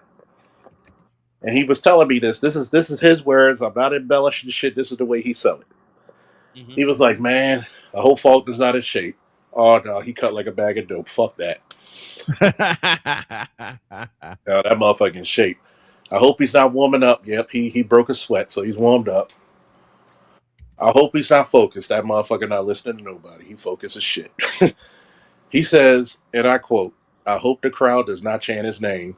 By the way, this is funny because when I was wrestling, Goldberg came out, so you know the chant Goldberg. So Yes. Yes. boys in the stand got big ass Lake Clifton, and if you go to Lake Clifton, at least back when the old Lake Clifton, the original lake, Mm-hmm. they were so big they had two gyms, two gymnasiums. So imagine we got so popular that the basketball players, female and male, will watch our matches. We got so popular in wrestling. I And believe my it. boy started this chat. Faulkner. It was just a few people starting it. Then the whole gym got into it. Nice. You can't Very do that to a motherfucker like me. It became predatory. It became the hunt is on. It became like I'm the lion in the savannah and bitch you the gazelle and I'm gonna eat and I'm gonna eat well. mm-hmm. And he said as soon as I heard that fall and it became thunderous because the bleachers are Shake. down sound They is shake. shaking and They they're doing shake. and it was people are doing the Goldberg theme to stomp with their feet so it's shaking and vibrating through doom, doom, doom, doom, doom. Imagine if you the guy facing me. Mm-hmm.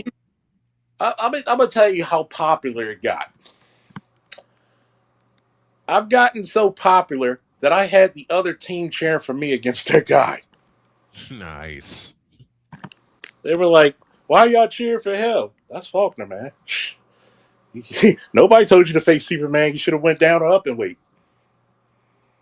Man, And when you're I in the zone like that, that's the type of motherfucking coach. Mr. Brown will make you fuck God rest his soul in peace, paradise, and power. yeah. You need a coach who motivates you to go through that brick wall, and I feel sorry for that brick wall. Mm-hmm. Man, That's the type of coaching the Ravens is missing. I don't want to be your buddy. I need you to motivate. I need you to, even though Mr. Brown didn't cuss, he had a way of knowing yeah. who was the boss. He told me, I'm winning like total 4 championships. I'm in my second championship run. And I almost didn't miss weight because I was eating. And he said, "You do that again, I'm benching you. Mm-hmm. I don't care how many." This is the type of coach that ABM talked about. I don't care if you're the best person on my team. I will bench you. I will bench you. Yep.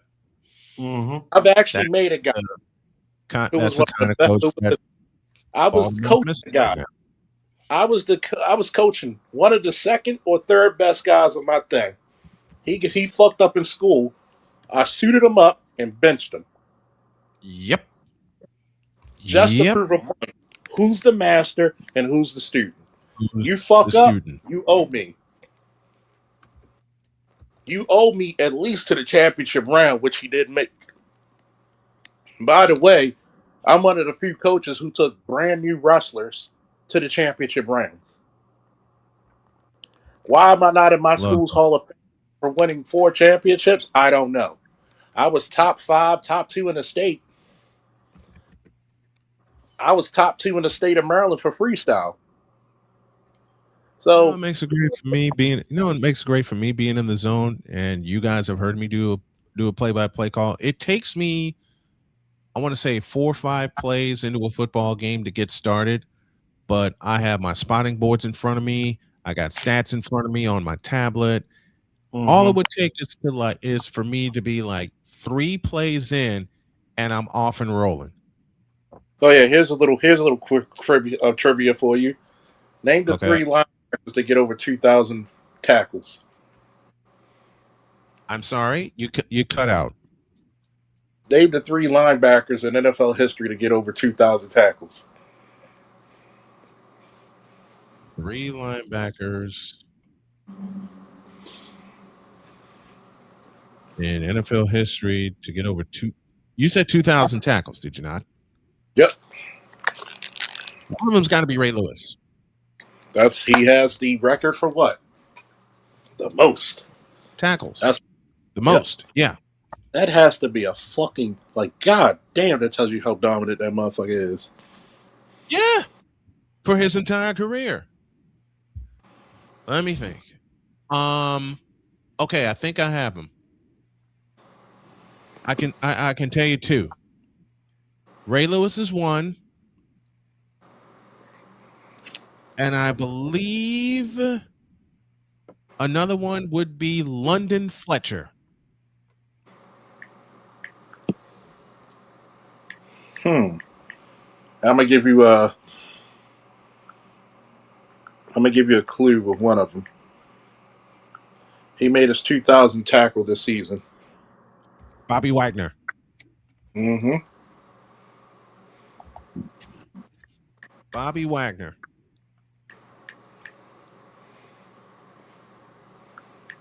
Speaking of being focused, how about those Indiana football Hoosiers? You were right. Boy, them They weren't motherfuckers. supposed. They were not supposed. They had a bye into the And they're the only bad quarterfinal team round. to make it too. They had a bye going into the quarterfinal round. They were not supposed to beat Alabama. Stomped a mud hole in their ass 38-3, which had my wife dancing. Weren't supposed to beat Oregon. Oregon's coming off of a shutout. Hung 56 on their asses. That's one. That's one motherfucker. Uh, what did they? What did them in Miami play? Say it again. What did they play to you? Next Monday. Next Monday. That's gonna be a hell of a game. And y'all better tune in because I'm calling that bitch. What's up? We got my hands in the I'm building. pulling for Miami. Please, for the love of God, bring back the U. That transporter You was the best thing better that ever you better happened to keep an us. eye. We You got better my keep man in the an eye on building. Fernando Mendoza. We got one of my supporters from another order. We got Dapper Dons in the What's building. up, We Dapper got Dons? Marcus. You telling me Marcus? You telling me Marcus? I didn't No, make you goddamn. I didn't make you a goddamn moderator, Marcus. Marcus. So you know what? I got a new thing for 2026. What's that? 2026. I'm gonna say this, right? Oh yeah, by the way, let's listen to this. 5 Baltimore Ravens first round picks. We're not going to talk about Malachi Starks just yet from the 2025 draft. So let's go to the 2024 draft. Number 30th overall, they selected Nate Wiggins, the corner out of Clemson. I'm giving this one a B. Wiggins had a very productive rookie year. This year, he hasn't been as good in coverage, but he's also been banged up this year. And I do think he's shown enough flashes where he could be a high-end cornerback too in this league. In 2023, they selected a first rounder for Lamar Jackson, Zay Flowers, the wide receiver out of Boston College. I'm giving this pick a B+. Zay Flowers was a Pro Bowler last year for the Baltimore Ravens. He had over 1,000 yards. He may not get to 1,000 yards this year. Obviously, Lamar Jackson. No, he didn't get to 1,000 yards. He got to 1,200. So he's even better. Just a little There bit you of time. go. Been maybe the most dynamic receiver in Baltimore since Lamar has been the starter. And they're going to get an A+ for this one. They had 2 first rounders during the 2022 draft. The first one was number 14th overall, a safety out of Notre Dame. They selected Kyle Hamilton. He's been one of the best safeties. Yep. The best safety in the NFL since he's been drafted. This guy's an absolute baller in this league. And they got a first rounder for Hollywood Brown from the Arizona Cardinals. So they had 2 first rounders during the 2022 draft, and they selected Tyler Linderbaum, an interior offensive lineman out of Iowa, one of the best centers in the NFL today. This one's an easy A, and you can give it an A+, honestly. And the Ravens also had 2 first rounders during the 2021 draft. They selected Rashad Bateman out of Minnesota and Odafe Owe out of Penn State. Just going to give both these picks C's. Maybe not as good as first round picks, but at least gave Baltimore some productive seasons. I mean, I'm gonna say this, right? Mm-hmm. Number one, and shout out to Dapper Dons for the holla, for the Cash App support. You Thank you, gotta Dapper understand. Dons. You gotta understand something, right? Mm-hmm. Gotta make my man Marcus a goddamn moderator.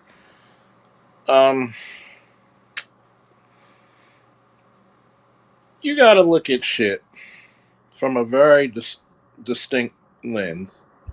Mm-hmm. One, greatness is achieved by not only work ethic but talent. yes. Yes. You can have one or the other, but you need both at some point. Mm-hmm. You gotta have both. And we're talking about sports, but I'm talking about life. What's the one thing I tell people not to do? Wallow in obsolescence. Mm-hmm. And to back that up, a phrase that I have now taken to heart: the best way to get on your feet is Get to off get your off ass. your ass. Yep. And this is, go ahead. You know I was talking to Lewis behind the scene. He pointed something out that I didn't even think about. I want you to get your thoughts as a snowman. All the main teams that made the playoffs to these last final rounds, all those coaches were at one time or another were under Nick Saban. Yep. You have to. You got to understand greatness as a black man. We have the privy and the privilege not to be great because of, but despite of. Yes. In spite of. Because In spite of. Say those words again. In spite in of. spite of, because the beautiful thing about it, friends, I ain't need them motherfuckers anyway. Mm-hmm. Some Nah, because your friends who were down for you are not your friends, they're your brothers. Yes. Exactly. Friends are when the parties and the bottles are popping and the Mm-hmm. bitches all around. Your Yep. brothers are around you when you ain't got shit to offer. Mm-hmm. Hey, Tell me I'm telling the truth. these brothers have been with me, especially for the last 3.5 years. Falk, I've known you a decade. Mm-hmm. All right. Falk is my brother because he sat on the air with me, and I hate saying this next sentence, but it applies. The late Matt Granahan for 3.5 hours talking about men's rights. Think about it. People hate it when I talk about how men need to be the forefront of their heroism. Yep. Your heroic endeavors need to be on the forefront. Mm-hmm.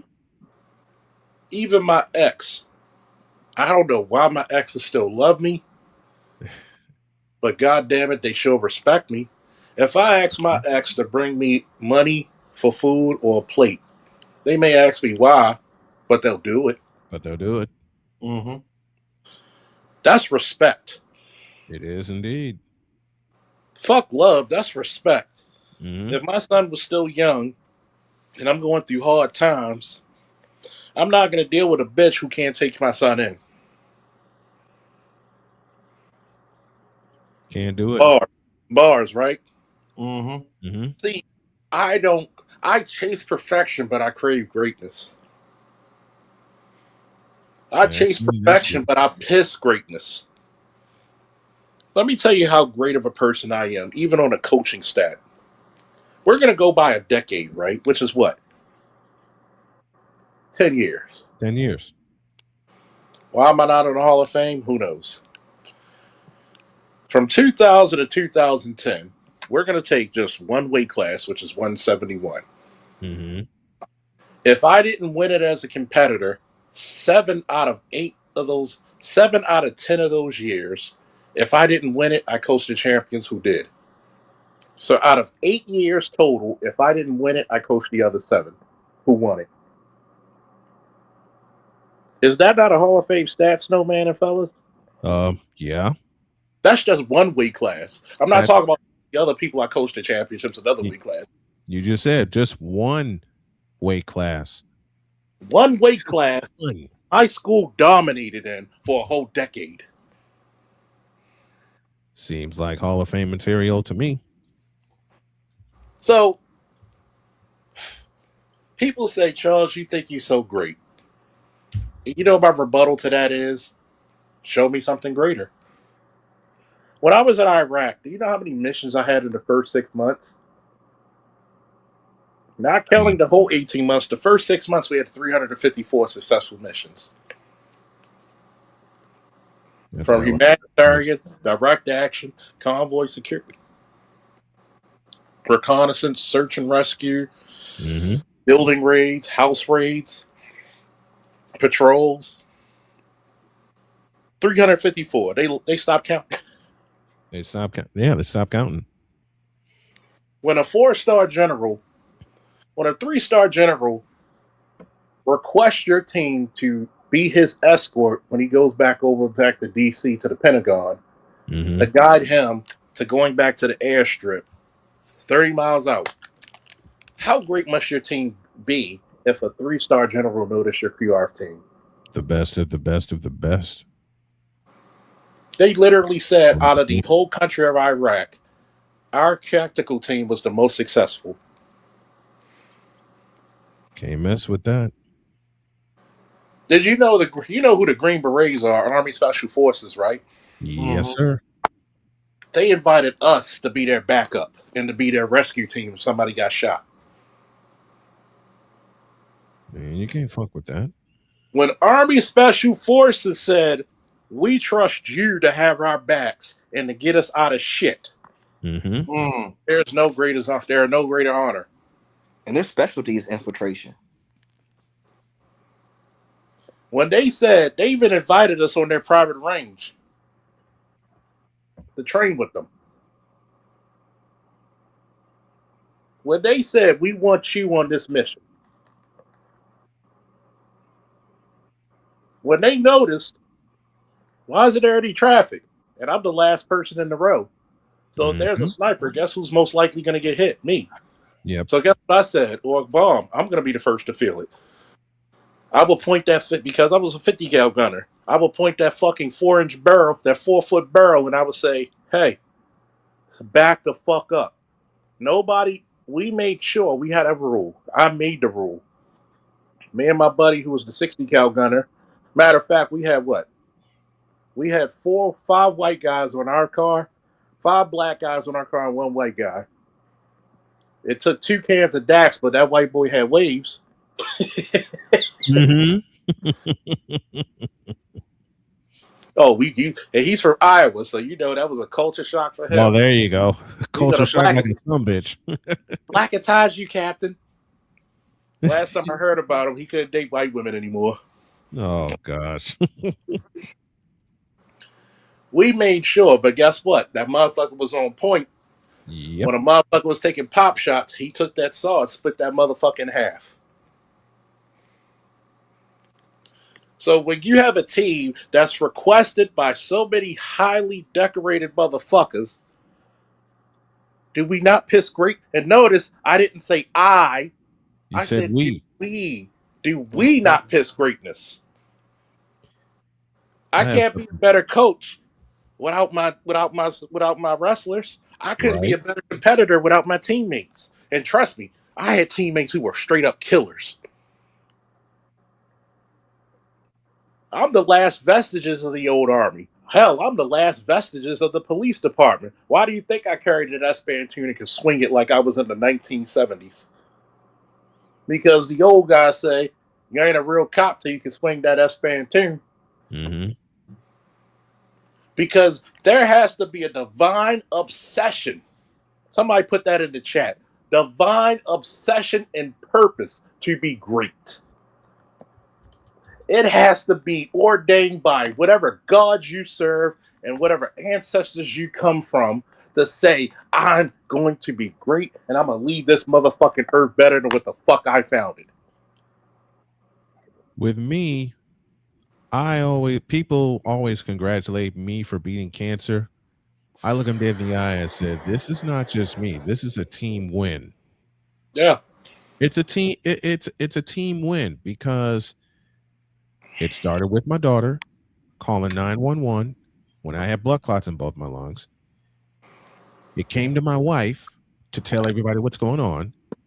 My daughter Cheyenne took a red eye from Los Angeles to Indianapolis the day after I had my cancer surgery. My entire family sending me good vibes, coming to see me, even if they don't come to see me, they make me laugh, they shoot me some jokes, and they pray for me. Dr. Faulkner, you were the first one I spoke to when I was in the hospital recovering. Yeah. When you did a live stream and you told me, don't you pop your ass on this stream unless you're still with us. 2 nights after I had my surgery, Faulkner was on air, and I hopped on with him. I'll tell you one thing about that. If it wasn't for my parents, my son, a few other good friends, sisters, and brothers, notice I give women credit too. Yep. If it wasn't for the Black Manosphere encouraging me, y'all remember those streams? It probably was very hard to hear me coughing. Mm-hmm. But I needed something to keep my motivation up. Well, y'all help me keep mine up. Put it to you this way. I joke with my friend now, and we stopped talking for 2.5 years. And she was actually, and we got back to talking again.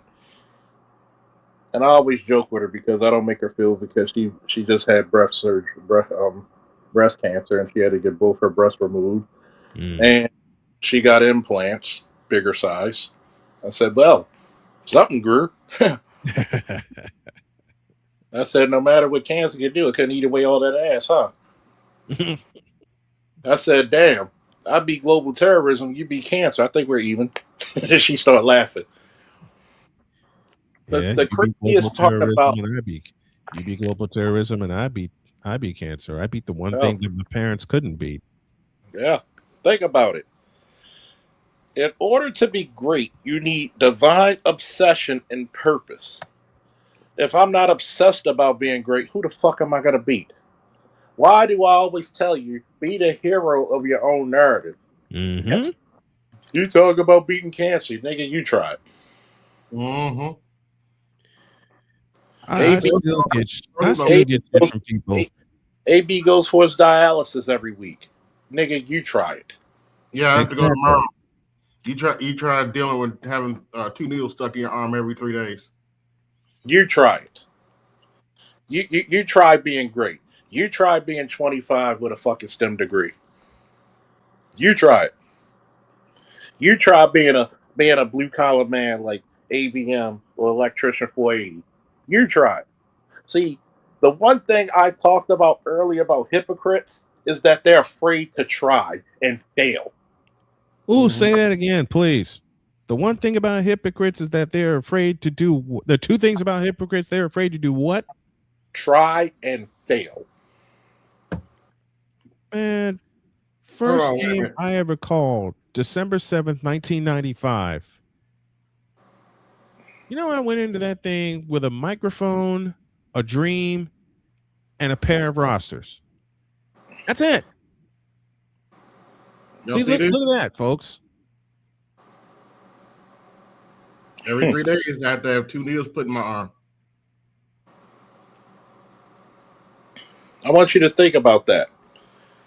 You complain about struggle. Yeah? You complain about struggle. Ain't nobody try to trade places with no goddamn black man. Nope. Mm-hmm. I had to correct my friend about that. Well, you seem like at first you didn't like black women. It's not that I don't like black women. I'm disappointed by them. You know why? Because my black ass was spoiled by great ones. Yes. It's like being You a fucking Ravens fan, and we had three defensive. I think that's the only time in history you had three defensive players of the year on the same fucking defense at the same time. mm-hmm.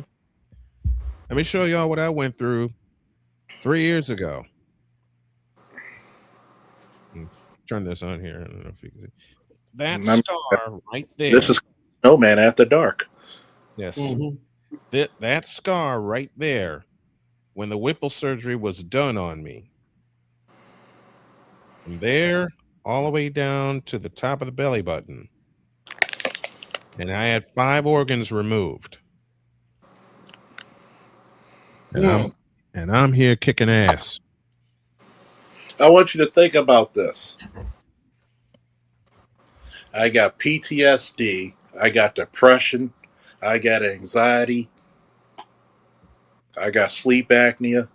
I Mm-hmm. got insomnia.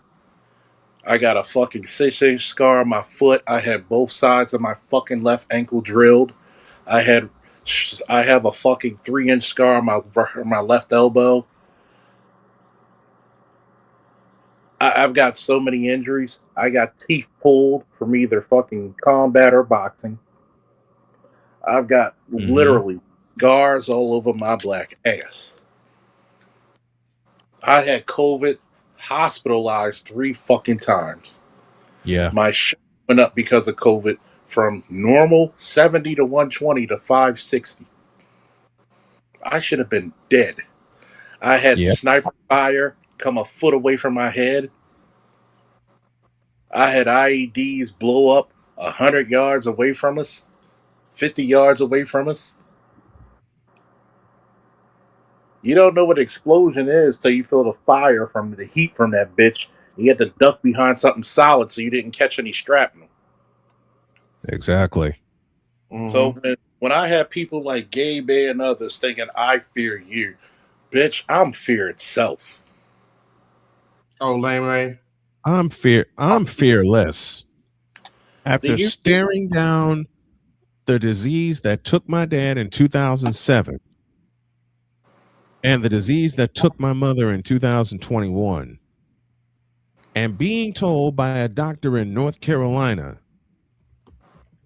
that there was no chance for me to live, that tumor was just going to eat me up.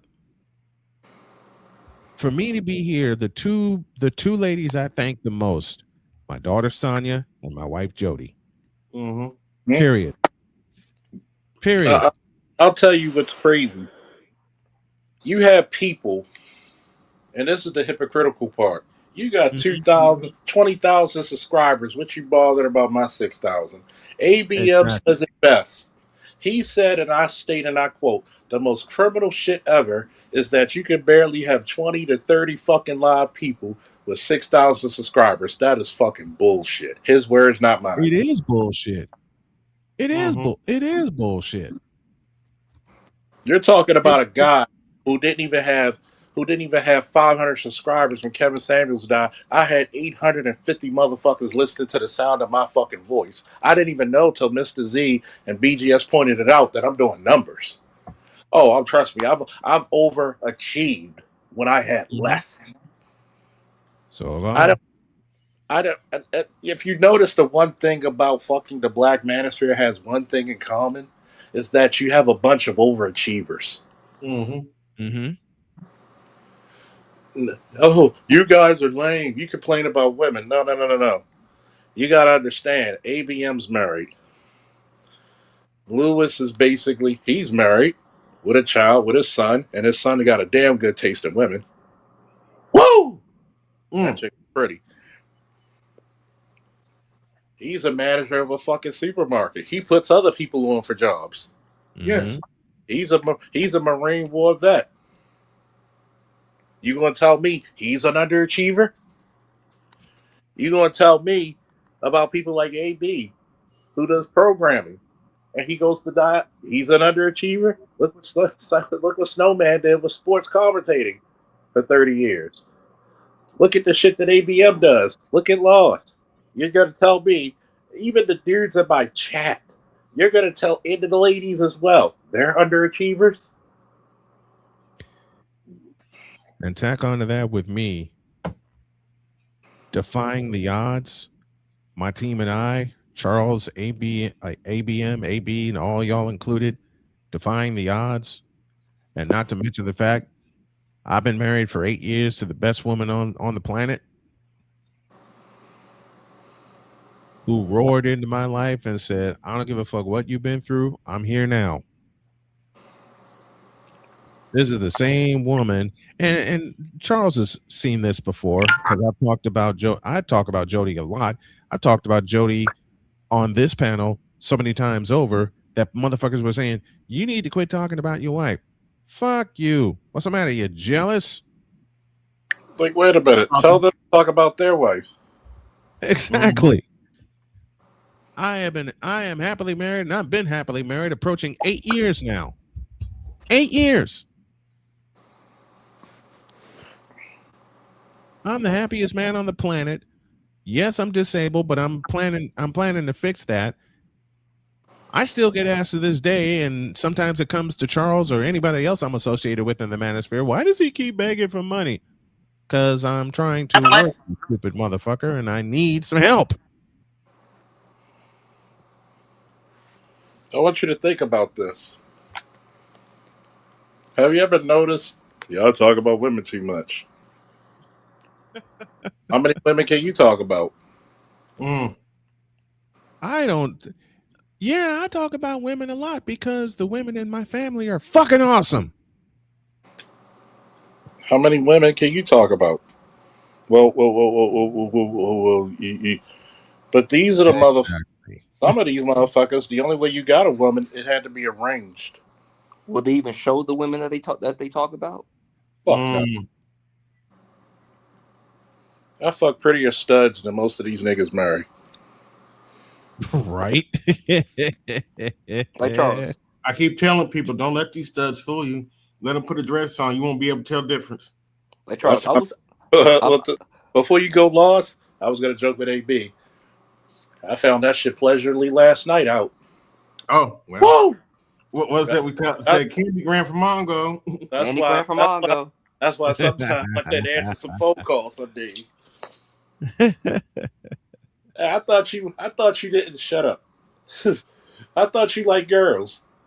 I like I like good dick too once in a while. Shit. Can you keep a secret? Well, I've kept classified information secret for almost 30 years, so I can keep this one. Welcome Right. back. But go ahead, Lost. Go ahead, Lost. I mean, shoot, you seen the girls that I talked to. Shoot, I sent you you said, hey, still check your IG DMs. Like I sent you someone that I was talking to Monday, another girl, but yeah, like Like buses. I was like, shoot, like I would bet my life savings that they ain't really nothing to talk about. No. Mm-mm. One of these years, Charles, Jody and I are going to make it to BlurredCon, and what we had talked about a couple of years ago we were going to do before my health went sideways, I'm still going to do it. I think that y'all do the prices right shit like you would it. Oh my Yep. god, that you will gain so many Yep. fans because that And shit I is. will have Jody hand me the microphone to do it.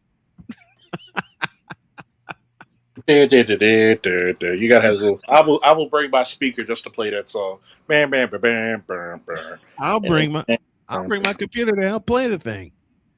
We'll put our Yeah, heads together and put a setup together. Why not? We're gonna play the hood version of The Price is Right.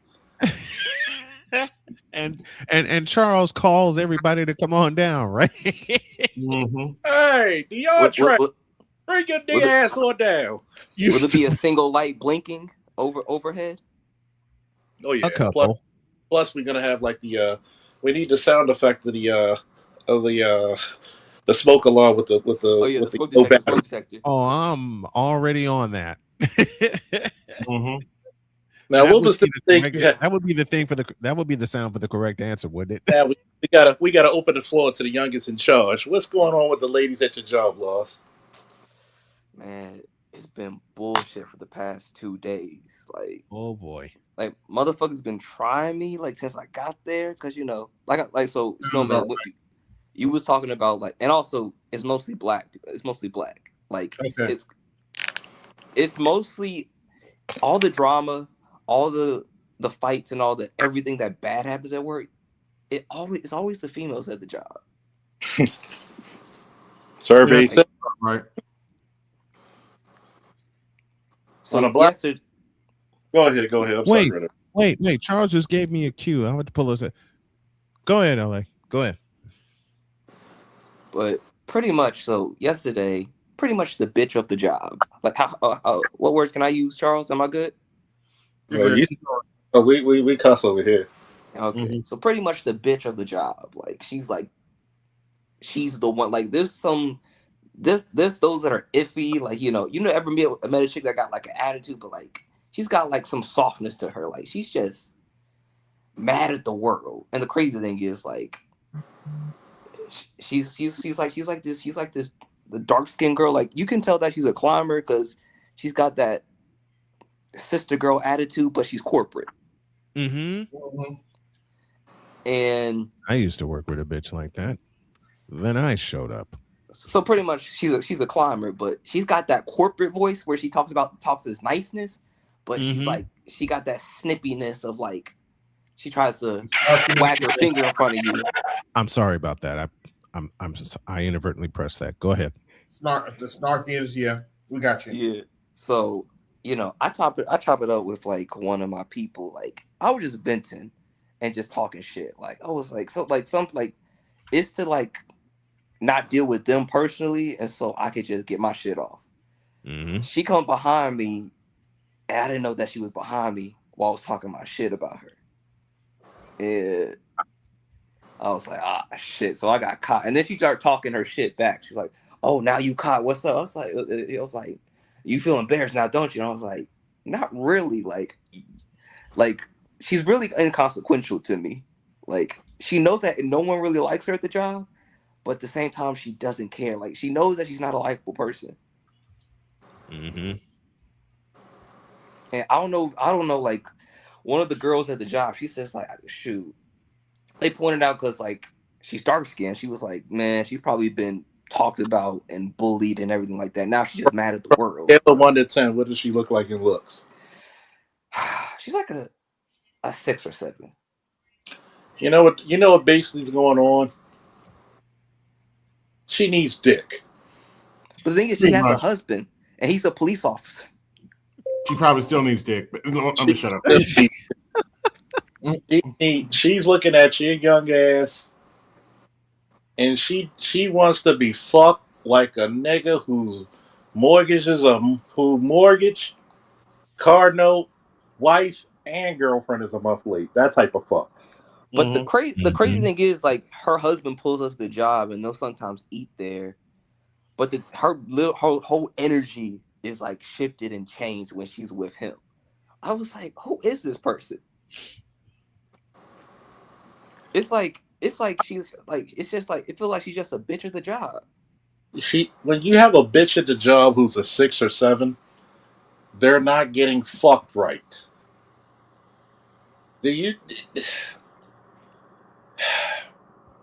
I'm gonna have to. I'll use the words of Wesley Snipes portraying Nino Brown. She's not getting fucked correctly. Wait, I'm gonna just say this. Hell, you even got to go to Wesley Pipes. But all you older niggas know who I'm talking about. Oh yeah. You, you you know when a chick's getting fucked right because everybody's been on a job when a chick gets fucked right. Yeah. Shout out to she who will not be named. Cause Notice. Paz no Diddy, like he's kind of like he's kind of built like you, Charles. I was like, you wouldn't think that like she would have no bedroom problems. Pause. But Not all men are created equal. Where it counts.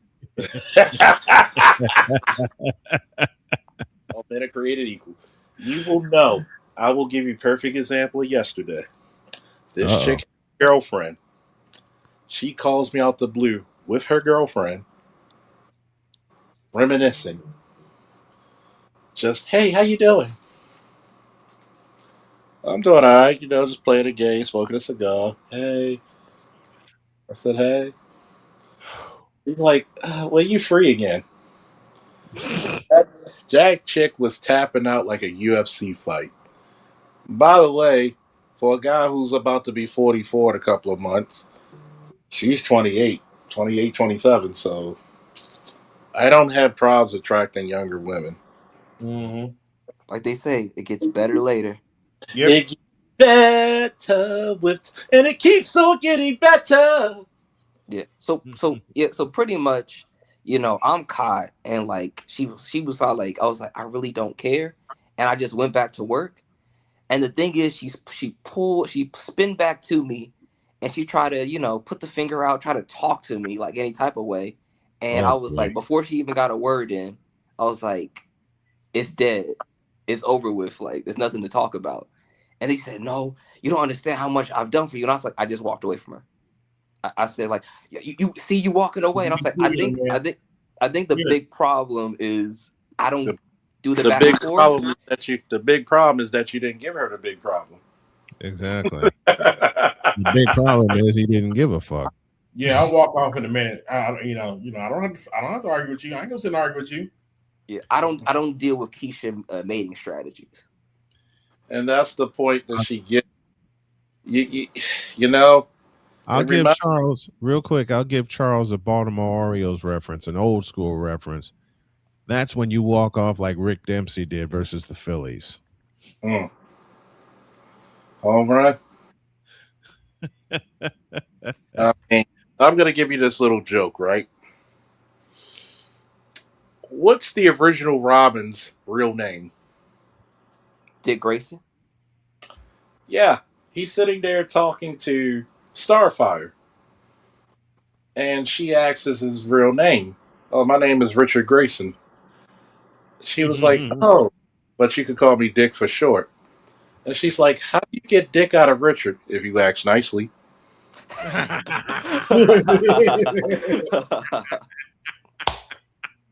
Mm. That's good That writing. was a good one. That was a good one. That's good writing.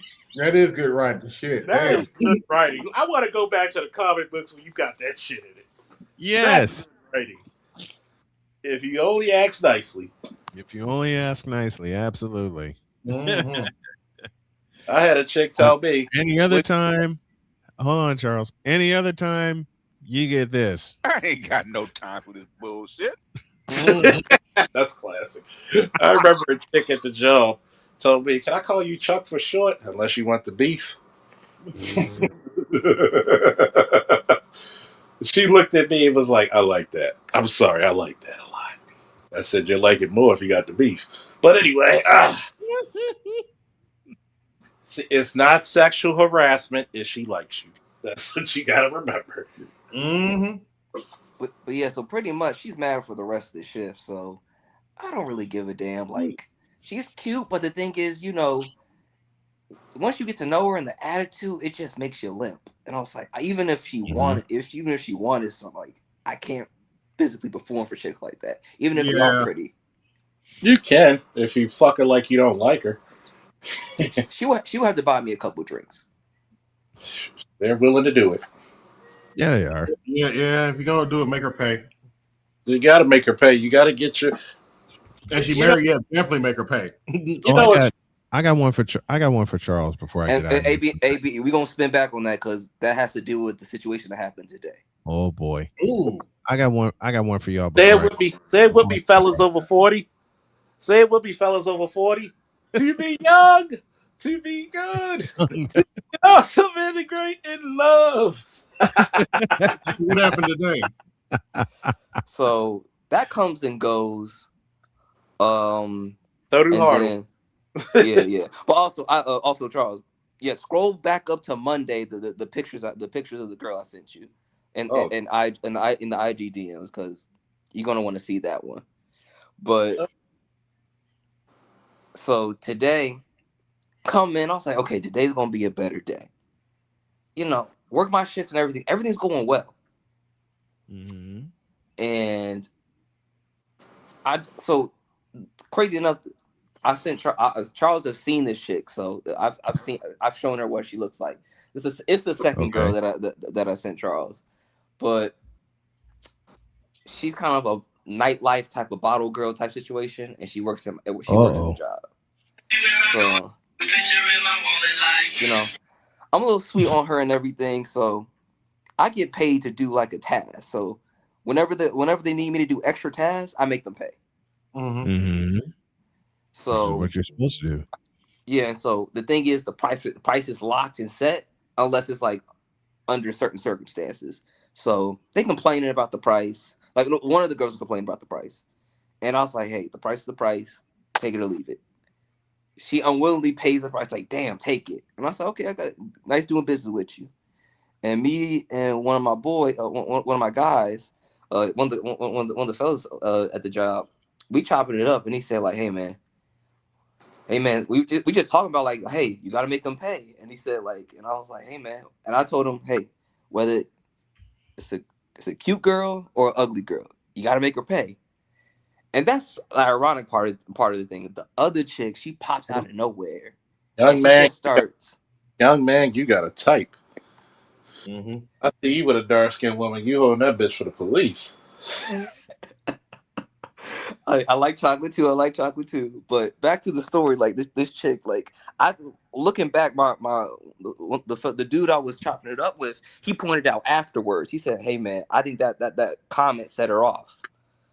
That whether it's a cute girl or ugly chick, she got to pay because she is attractive." Mm-hmm. Yeah, you actually put that in the. You do have a type. Oh my god, I'm so funny. But go ahead, keep talking. Oh, he dropped off. Oh man. Oh boy. Mm. You are so stupid, Charles. I love you for that. Oh my god. But we don't like dark skinned chicks around here, right? Oh, You know. trust me. I'm pretty sure nobody in this fucking place would kick Iman out the fucking bedroom. No. Speaking of which, looking at Bria Miles turn around never gets old. Mm-mm. Mm-mm. Mm-mm. Mm. Mm. That's a fine When I hear motherfucker. that beat, I'm like, wait a minute, where's it at? Where's that? Just to watch her turn around. That's a fine motherfucker right there, boy. That's a fine motherfucker right there. Probably a heck to deal with, but still, You know just what? around. You know, there's a lot of men in history who dealt with bitches who were hell to deal with, but at least to look at them. See, now you got ugly bitches and extra smuggler bitches who think they fine bitches. Like, why you take up her shit? Look at you. Look at her. Look at you. Look That at her. one big back on TikTok is making doing big backs a disservice. I mean, I'm like, you don't need to be talking at all. I feel bad for some of the big backs. I'm like, damn. Sorry, y'all, I dropped off. What I miss? What I miss? Nothing. Just us being silly. I'm just gonna tell you this, young man. Chicks like her are deprived of good dick because the good dick will change your disposition. It will turn a frown upside down. I mean, there are chicks who have girlfriends, and we in the middle of it. They like fuck that bitch. Like she's constantly has a frown on her face, and I was like, "Damn, what's your problem?" No dick. They're not She has the rest getting of this fucked face, over huh? correctly. Because the thing I've heard her in conversation, both her man and like Atlanta's expensive, so they both have to pay bills. They be traveling around and everything, going to like tropical places and everything. And I honestly, now that y'all kind of like talking about the information and breaking it down, it's probably for convenience because he got that pension, and also he ain't really in the field. He's a desk jockey. He used to be in the field, but now he's in the office.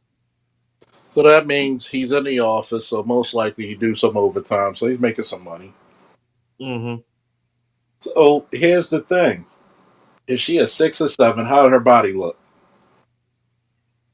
She's not petite, but like she's skinny, but she got a little behind, but nothing Put that in your crazy. back.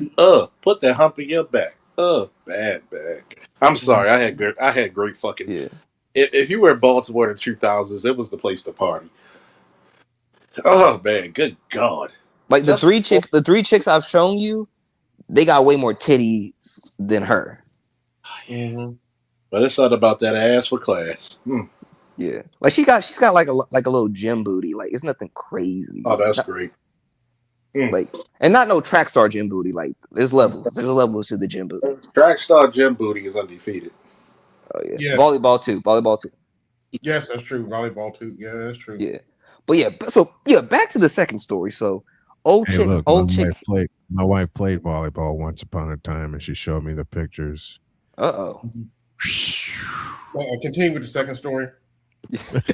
But the second, so she hears me and bro's conversation about, hey, whatever the chick looked like, she still got to pay. So she's looking back, breaking it down with chopping up after the fact. We was like, hey, that's probably what set her off. But she just comes out the wayside and just starts talking. Excuse me a second. Hey, Charles, name of trying to get up. Yeah. Hell, shit. I got I got to redo my subscription. So, hey, you got to wait till somebody drops down. So I'll go ahead and take off. Oh, wait, someone already dropped off. Someone already dropped. Oh, who dropped off? Oh, it was Louis. But anytime you pick up, Louis, come back up. But what's up, Naima? Okay. Oh, what's going on, everybody? How's everybody doing tonight? Louis Condor, I just want to thank you very much for letting the Nordic Dream come on up. Because the nation boy still needs to fix work out his rivalry with the bull of the woods, you know what I'm saying? Or should I say, the moose of the forest, if you will. Yeah, finish your story, Loss. Yeah. Also, Shorty. I sent the latest picture to Charles. He said, if you ever see me with a chocolate chick, he thinks I'm holding her for the police. Wait, send me that picture. That's the latest one with the spider tattoo. That's Shannon Sharp's old joke that he said about black women. I remember Eddie Griffin mentioned that one time about like his uncle, his grandfather liking young chicks, like who if she was like under from 25 under, he said if I'm holding one that's 26 and above, I'm just holding it for the police. I'm like, oh, I'm gonna he tell you. wasn't kidding. I'm gonna tell you what We're it gonna is. say goodnight, gents. Charles, thanks for having Mm-hmm. me. Thank you, gentlemen. I appreciate you guys very Hey, much. Snowman, Yeah. All right. see you around. All And right, also, Thanks. Snowman. See you Monday. give All right. See you in the Jody a big show. hug for us. Anybody want to get on? There's the link in the chat. I'm gonna Mm-hmm. tell you one thing about it. What Uh, I actually say about my fucking exploits, mm. chicks like that look for dick. And there's times I've been on different jobs. It's like, look, why are you harassing me? If you wanted to fuck, you could have said so a long time ago. And then they'd be like, well, no, no, no. Shut the fuck up. If you don't like me. But guess what? When we Mm-hmm. did fuck, even if she who will not be named, she used to just have cornrows. I swear to God. And by the way, she was engaged to a chick for 2 years. She got one. She got. Oh, And still wanted to fuck, huh? I mean, she tried to talk shit in front of her homegirls, and it was a Steelers Ravens game, and I met the late great Saragusa. Got a picture with him too. You can see that fucking Ravens. R.I.P. Larry, You can see that Tony the championship. Goose. Mm-hmm. And your boy fucked the shit out of her so good. She started getting like fucking hair did, all kinds of wonderful shit. You I, feminized a bitch like a motherfucker, huh? he tried to talk about me. I said last time I checked, I had you on the wall climbing like Spider Man. So her friend, I'm sorry, you gonna talk shit with the ultimate shit talker? Shit, I'm like Skeletor in the Masters of the Universe. Kneel before your master. uh, But Charles, like the thing is, my homeboy, we talked about this. Like, it's weird. Like when we go to like girls that are like real chocolate, like it's there'll be a level of insecurity that you deal with, and like even though when you tell them that they're beautiful, you think they're attractive, but it's like an uncertainty they have with themselves. That, and then there's the attitude portion of it. Like it's you just said weird. chocolate. This is dark skinned women, correct? Yes, like it's me and my homeboy talked Yeah, about our yeah. interactions. Mm-hmm. Like we find them attractive, Mm-hmm. but when we try to approach them, it's just the the interactions just be off. Do you understand? Do you understand how bitch politics works, young man, and how women usually try to tear each other down? Or do you understand the severe effects of colorism from how it attacks women of darker hues from a very young age? But Yeah, that's not a black man's thing. yeah. That's Mm-hmm. because the thing is when you talk to them, their Mm-hmm. mothers, their grandmothers, their aunties was the one that like ask them who was the first one that wanted to straighten or perm their hair. It was the women of Mm-hmm. their family. Whoever made a snide Mm-hmm. comment about their skin color, it was the women of their family. Like you don't hear a lot Yes. of stories about the men in the family having like they just pretty much the thing is I've seen like the one that have been most secure about themselves is that they had their father in Mm-hmm. their life and they told them that Mm-hmm. they were beautiful as they were. Those Yeah. are the ones that tend to have natural hair, no weave, no Mm-hmm. wigs, and they tend to have some little higher confidence than most. Well, young man, I will say this: Have you ever watched Chris Rock's Good Hair documentary? Oh yeah, we talked about it.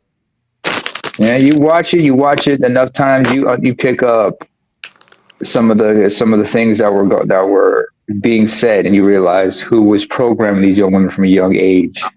And you listen to some of the things that some of the women said, like Nia Long, how she kept rationalizing, wearing the weave even at the to the very end.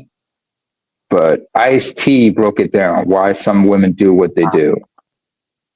I even but as far as the colorism thing goes, I mean, I can go all the way back to Africa with the colorism issues because among my people we have like, even among East Africans there is colorism.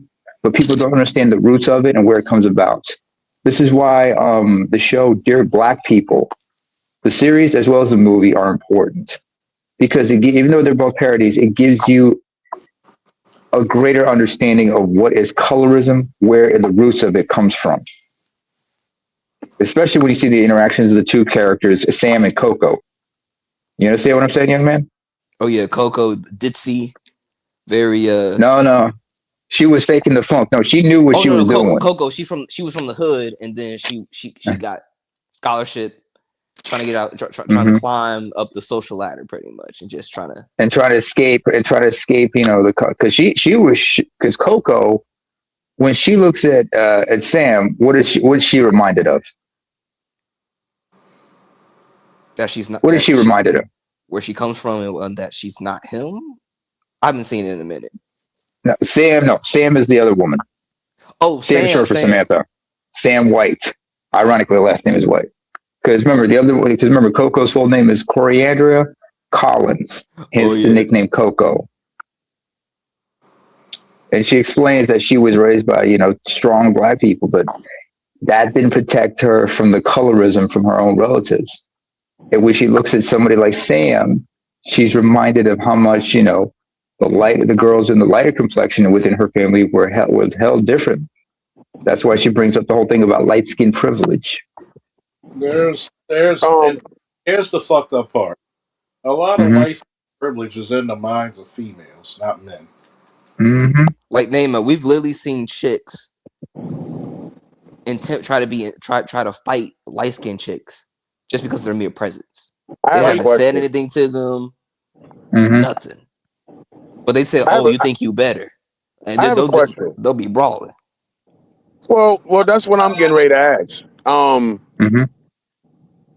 Forgive me for my ignorance, but as a black man on the lighter, you know, of the lighter persuasion, I have Mm-hmm. to ask this question: when did black women become so anti-colorism? Because I've heard the light skin jokes all my life, mainly from. But matter of fact, you know, if I'm just going to keep it a buck, often whenever I was rejected by a black woman, that's what they were saying. I don't fuck with light skinned guys.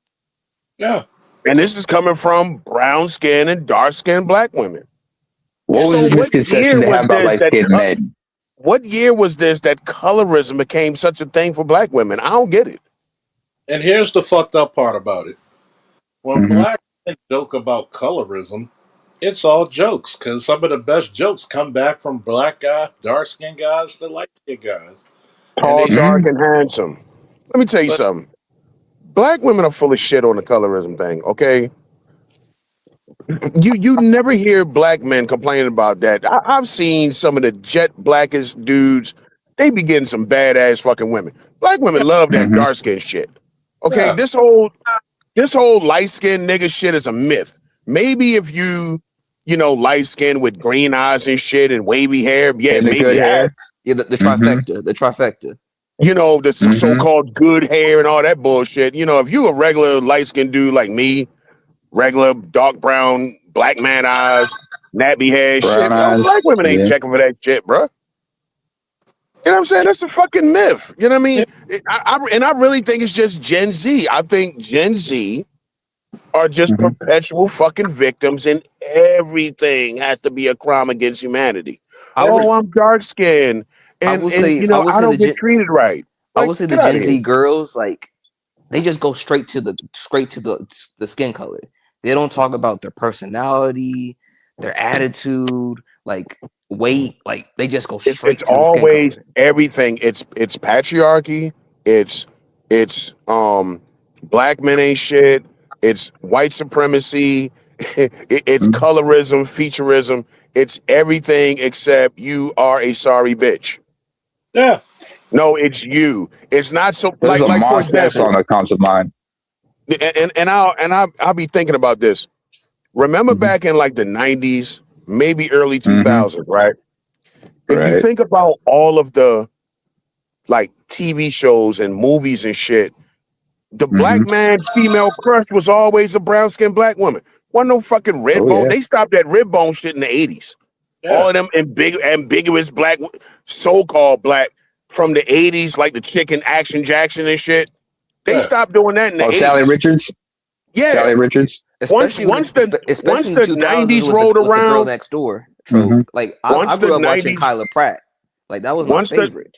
once the 90s rolled around, they stopped doing all that shit. And it was just a fine ass black woman on whatever TV show, and she just happened to be a brown skinned chick. They weren't pushing light skinned chicks like that in the 90s. Remember the show with LL In Your House, is it? Or In the House. In I the remember In the House, House. Jordy, you know what I mean? Nia Oh, Long. Maya Campbell. You're talking about Maya Campbell. Yeah. The dark skin. I remember. Ashley Banks. Oh, Ashley Banks from Tatiana Emily. Tatiana Emily. Fresh Prince. Young Tatiana Emily. Vivica I Fox. remember. It was always brown skinned chicks. Now all of a sudden, 101 with Kyla Pratt. yeah, all of that shit. So now, like, remember the show Girlfriends?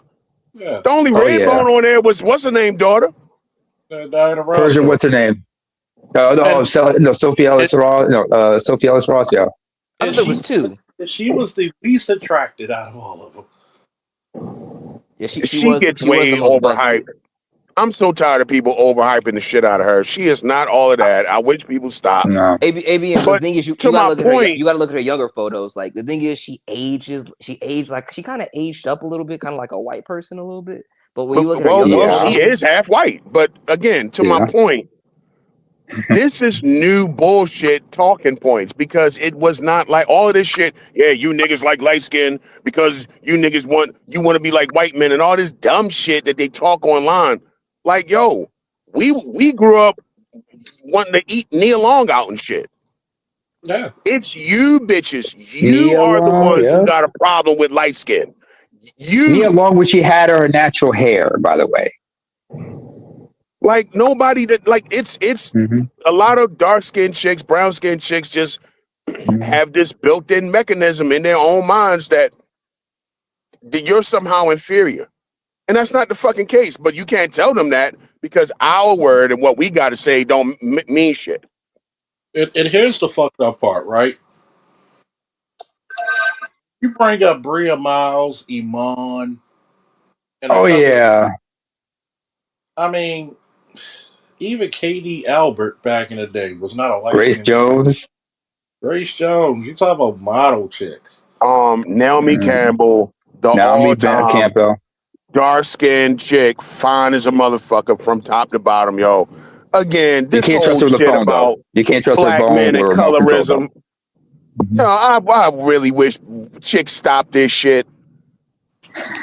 I've heard dudes in the seriously, it just barbershop irks me. argue about Serena Williams. No, Serena Williams was not pretty. Nice body, but not pretty back then. She was they'll talk high. about She the was body. better They'll than talk her about the body. sister. But Venus, yeah. And then what's old girl from Destiny's Child? That's chocolatey. Kelly Kelly Rowland. Everybody knows Kelly Rowland's prettier than Beyonce. Everybody knows it. niggas been saying that from day one. I don't know why people, again, they throw this shit on us. You niggas is colorists, but it was black men saying from day one, Kelly Rowland is the finest fucking one in the group. The only reason that Beyonce is more popular than Kelly is because the women chose Beyonce. Oh, And she was the lead. And she was the front woman. The industry chose Beyonce. Not that. That's who put her up there. The industry did. There's a reason Beyonce don't change the color of her hair. Yeah. I'll give you another example, ABM. If you remember the group CNC Music Factory, you remember a woman named Zelma Davis, the one who would actually sing on the group on the albums. Except for that one hit, that Big Smith. No. Marsha, that's Marsha Walsh you're talking about. I'm talking about the woman who was lip syncing and everybody danced about, but she was singing at every other joint they had. Dark skinned, slender woman. And she was of Liberian descent, but she was fine as hell. She still is fine, even now. Let's go back to that point. Black women hate on slender black women. Nobody hears that point. Tyler, anyone? They be lambasting the shit out of her. Well, that's a whole nother. See, when you start talking about Tyler, that's a whole nother conversation. There's other layers to that's it, a different conversation. There's layers to it, yeah. The physical, they do be hating on the physicality of her. So ABM, I gotta break it down. I gotta break something down to you. Like, coming as the only African up in here, I can tell you that first of all, there is colorism on our part of the world, on both sides of the continent. And I mentioned that, colorism, first of all, has its roots in slavery. Because the darker you were, the more preferable you were to be taken as a slave or whatnot. There were derogatory terms that were used for darker skinned people in certain cases. This need to be lighter, or in my people's, for some of us on the East African side, we were naturally lighter in complexion because of the environments, but this need to be lighter or whatnot was a defense mechanism because they believed that the lighter you were less likely to be harmed or something like that. You'd be exotified, but you would not be, subject to the same kind of abuse if you were taken. And that was a misconception a lot of people had, but that was, built into some of these institutions. And that's where the actual roots of slavery comes from. That's where the derogatory terms for lighter skin and dark skinned people come from. When we roast, we roast. And I also mentioned that because I have vitiligo on my face, it's well pronounced. I said, yeah, you want to be light skinned, but you don't want to but you also don't want to become either having vitiligo or being albino, because there's a stigma towards those people. Oh yeah, them albinos get hunted. In Tanzania and everything, yeah, because they're seen as a bad omen in certain cultures. And then certain cultures, like their bones, that's Tanzania. It's a herbal property or something like that. No, magical powers or whatnot. That's why I met a woman from Tanzania who has albinoism. And she fled for her own safety because she knew like I could get harmed. I don't know whatever happened to her though.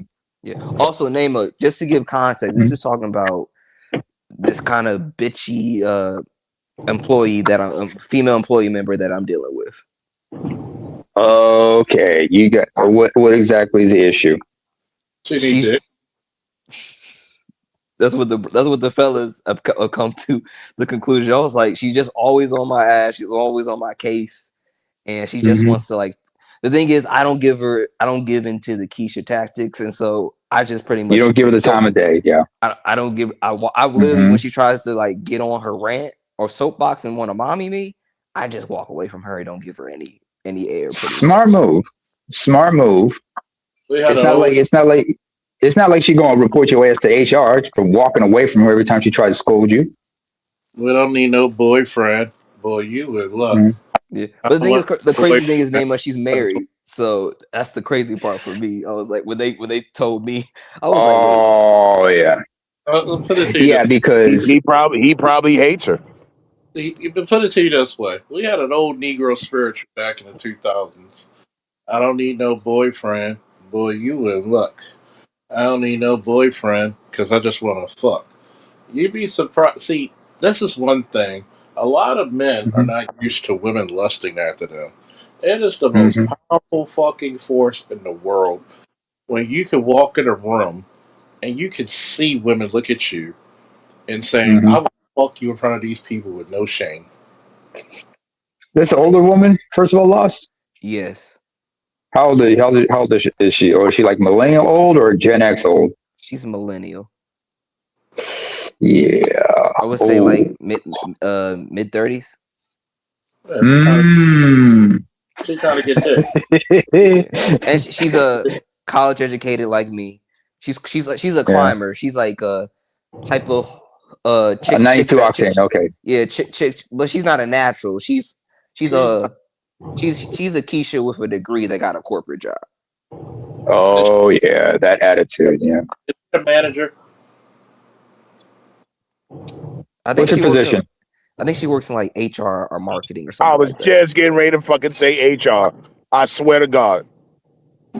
I was getting ready to say that. She works in HR. Yeah. Oh, she's putting the two and two together. Okay. She works at my job as like that's all it is. As extra money. Hubby doesn't fuck her because hubby hates her. Yeah. And hubby is a police officer. Hubby hates her. I'm telling you exactly what it is, dude. Hubby hates her. Red flag. She knows it. Because she knows she knows the shit she does. She just either can't change who she is or just don't want to. Oh yeah, she can't change. So home life is you might as well be living alone. Also, ABM, She's from Jersey. She puts a good front on, because I heard you earlier say he comes up to the job and shit. She puts a good front on when other people watching. But when they go home and shit, it's nigga, they might as well be roommates. It's a Yeah, mask they and do go everything. half on bills. Yeah, that's all the fuck it is. Okay. And then Wait, how she's from big? Jersey. Jesus Christ. Uh-huh. Like one red flag after another. Yeah, I like mean, when I One red met flag her, after and then I another. was like, when I found out, I was like, "Yep, that makes sense. That makes sense." I'm telling you. Wait, is Like the he husband from hates her. Jersey? She knows He he from hates her. Mm-hmm. Hold on a second. I gotta ask a question. Lost. What do you know about the husband other than he's a cop? Is he from Georgia or is he from I don't know where Jersey like her?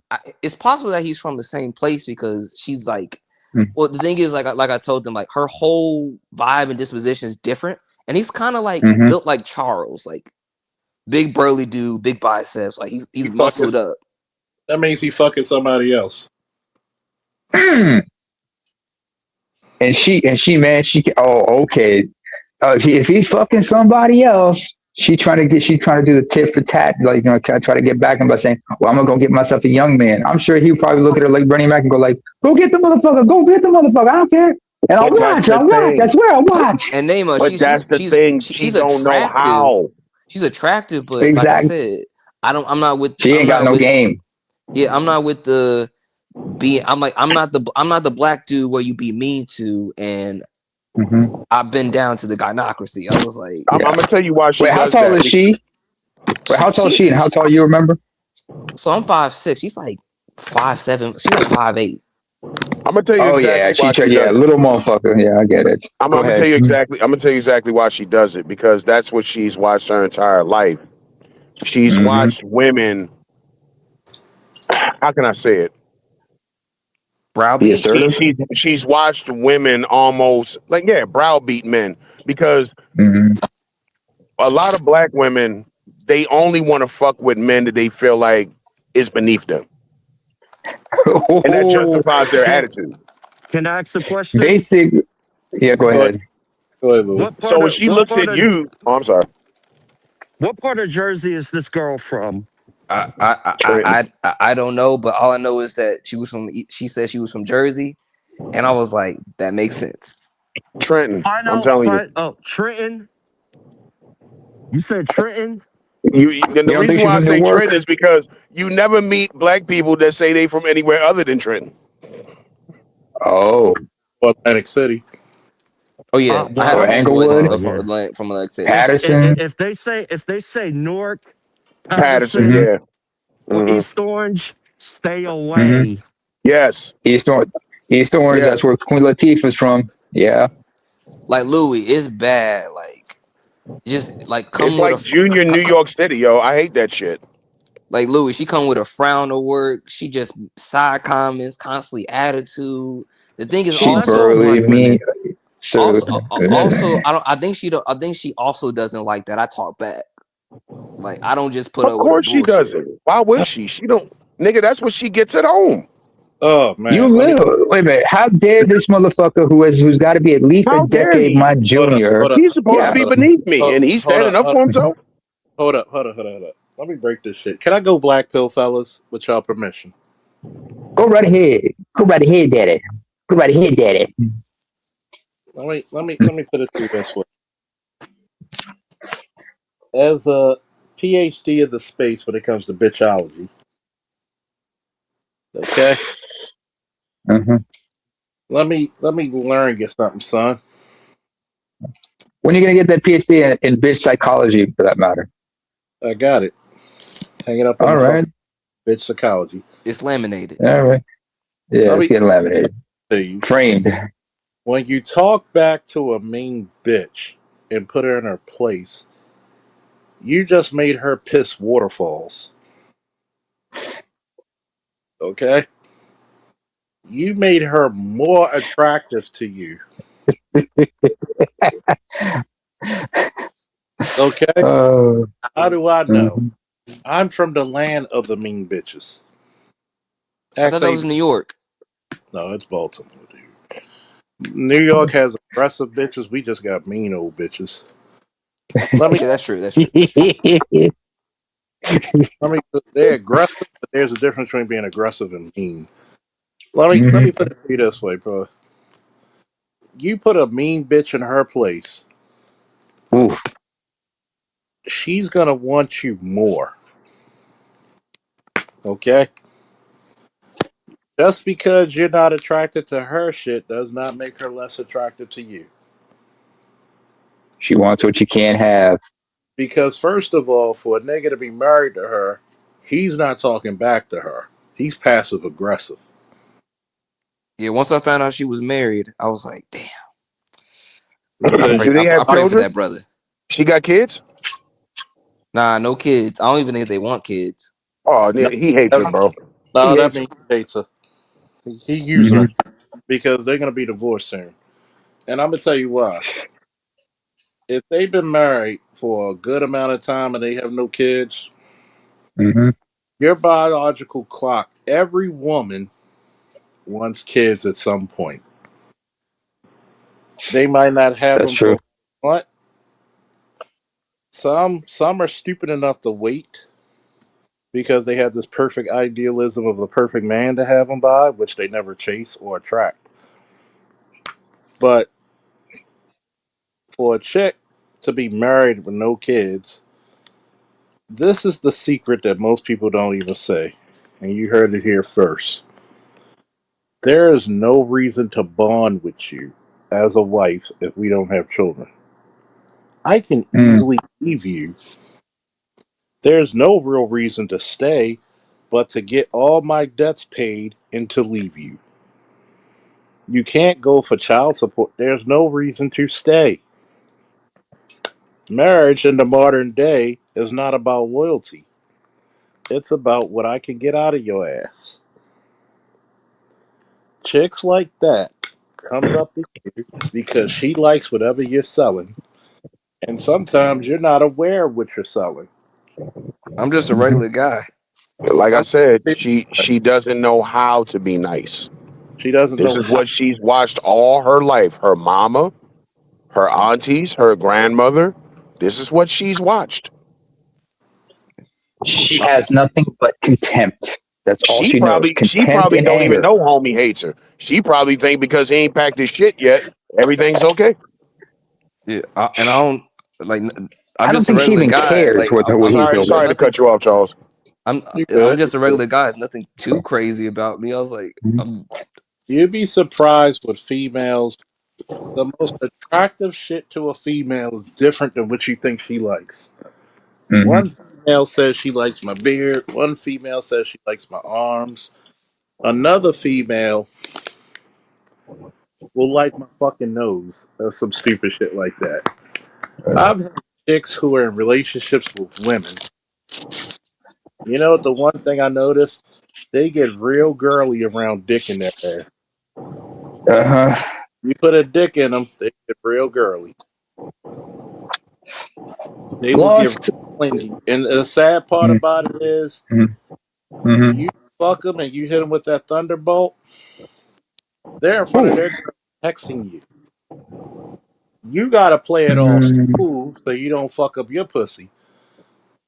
And the sad part about it is, I'm not saying I mess with a lot of bad bitches, but I mess with some. I mess with some bitches. Like I mess with some good ones. I mess with women who said I can't be in the same room with you alone because I'm gonna want to. Uh, they gonna Now, pounce on your ass and tear your clothes off. or I might do the same to them. There's every man and Mm. woman has that one or two people that they can't be in the room with because guess what? It's people forget that human beings are animals. Their instincts take over. Their impulses just Yeah, like take overrides their conscious minds.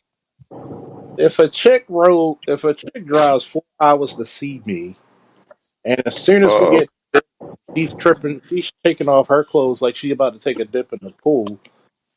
hmm. You think I don't know female nature? When I taught this cousin T at the cigar lounge I hang around with, did you think Hmm. you think I spoke to him like I needed to get this information, or we spoke as Y'all spoke like equals. I because remember that one time. Go he ahead. recognized my fucking whole bag. Yo, There ain't I no, remember. there ain't no chick I could talk to Uh huh. that at some point, it may take a little while for some are with it as soon as they see me. If it gets down to the nitty gritty, I can bring her down to her most animalistic state. And that's the problem with a lot of niggas out there. Get the bitch down to her animalistic state and comfortable. She's gonna show who she really is and what she really likes. And that scares most men because you think, oh, it's always the dude who wants sex. They want it just as much as you, if not more. You think their little fucking clits don't be standing at attention? Hot and You ready like a Caesar's pizza. you gotta understand when she comes around you. Don't even listen to what she says. Look at the key things that she do. Is she half smiling when she looking at you? 50-50. She's You what? know, What like does I the said, look in like her eyes tell you? Is like it when she looks at you? Is it like she has contempt like or? a she has this consistent RBF, but then like when she wants Uh huh. something, she'll kind of like smirk or like put on that corporate kind of like nice, kind of fake nice type of flex. Yeah. Corporate. Let me tell you why. Hmm. That's her because there's certain tells a woman can't. Just like there's certain tells a woman can't hide from. If she talks to you in a different way she talks to other men, does she make it a fact to always try to talk to you one on one? She'll nitpick and kind of talk to me always first. Like it'd be like she'll try to say something snarky, and then I'll push back and like say something back, and then like I'll be like, she'll try to say something back, and I'll just shut it down. Like, whoa, that's Black. enough. That's enough. I don't need to hear that all that. Bring it down to volume. Like That's I black. just dismiss her. That's black women's number one. That's black women's flirting. Think about it. All these black chicks, Klingon mating ritual. they are fucking. This is how they flirt. Do you know how many black women try to insult me? Think about it. If the Martin show was a real show, Martin would have been fucking Pam. Ooh. And how do we know this? This is how they flirt.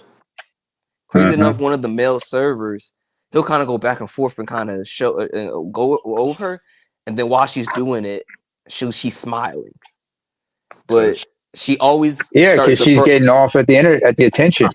and That's then what she wants, first of all, attention, and you got to and starve her of that.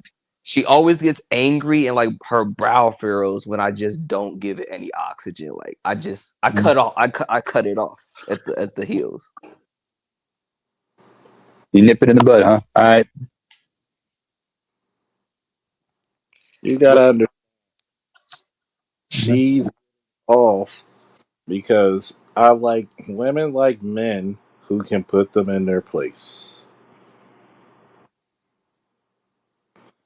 the thing is, I'm still that's like when y'all brought it up to me, I was like, wait, what? Like, because I'm nothing special. Like I'm just a regular guy. Like Not the We are Klingons.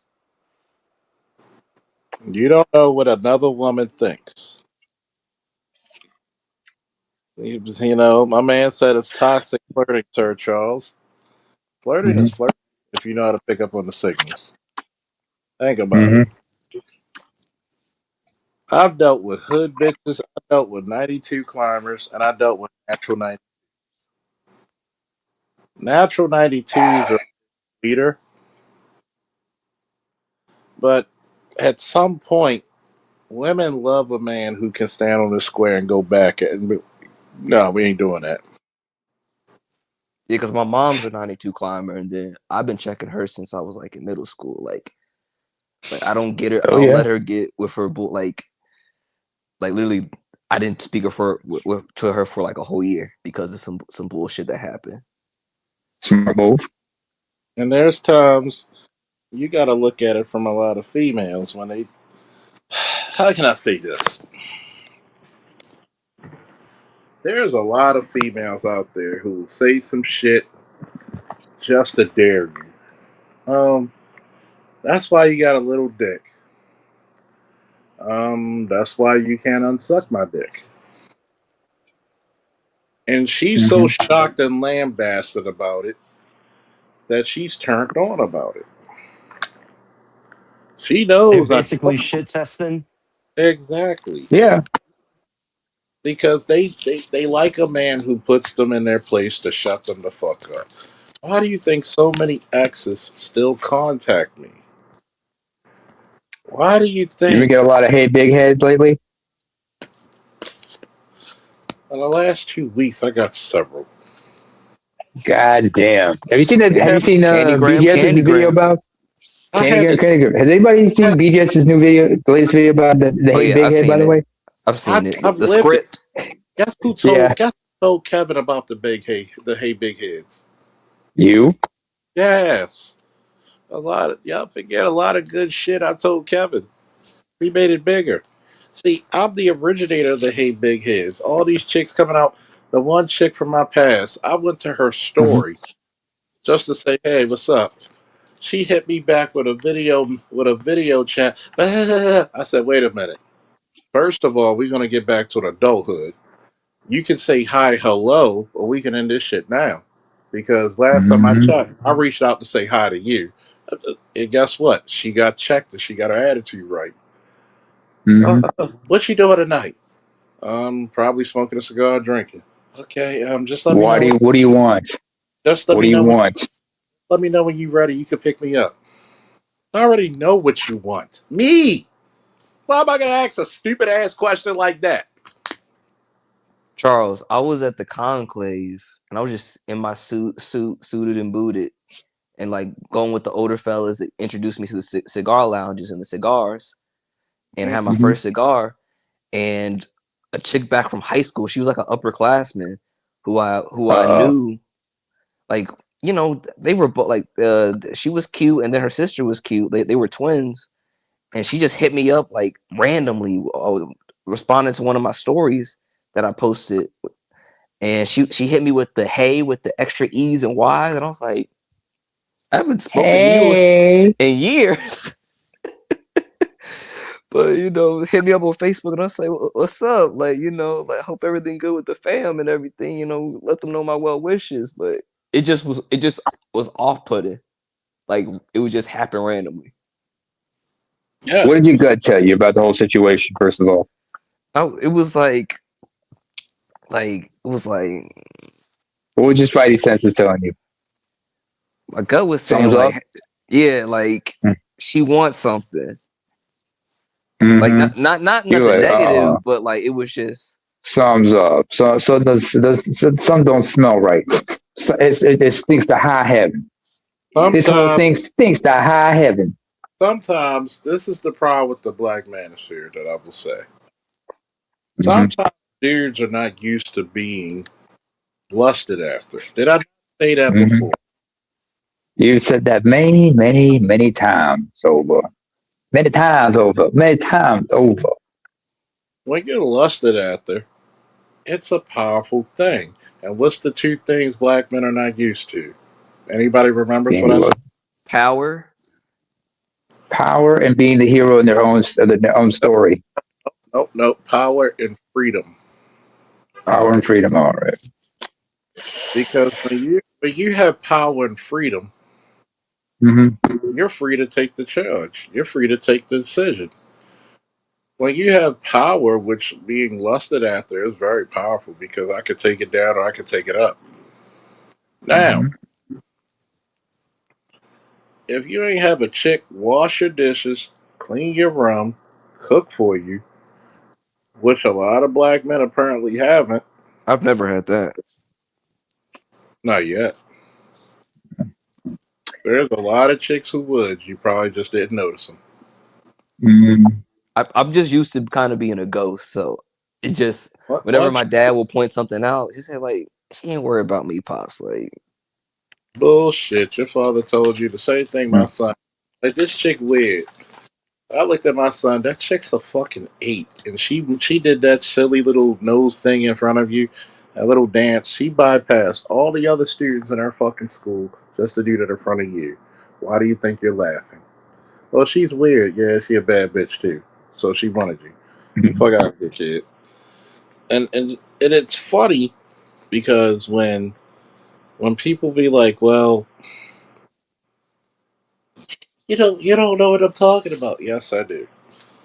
I remember my godson and my son were in the market with me, and I'm minding my business, and they see three women just pointing at me and staring at a way where they're like, "Oh, I'll fuck you on the produce section."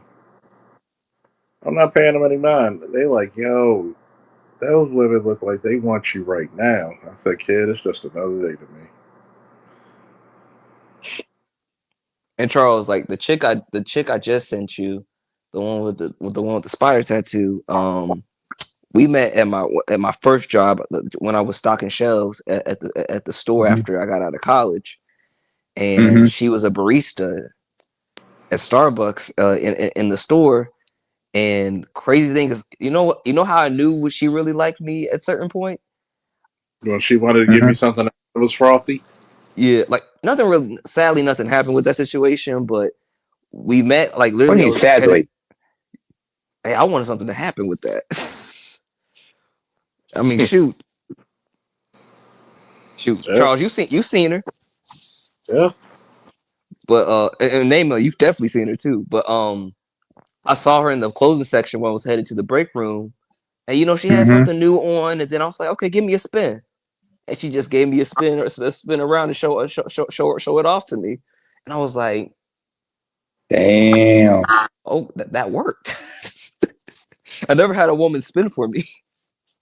yeah. See, what you're not used to because you're still relatively young.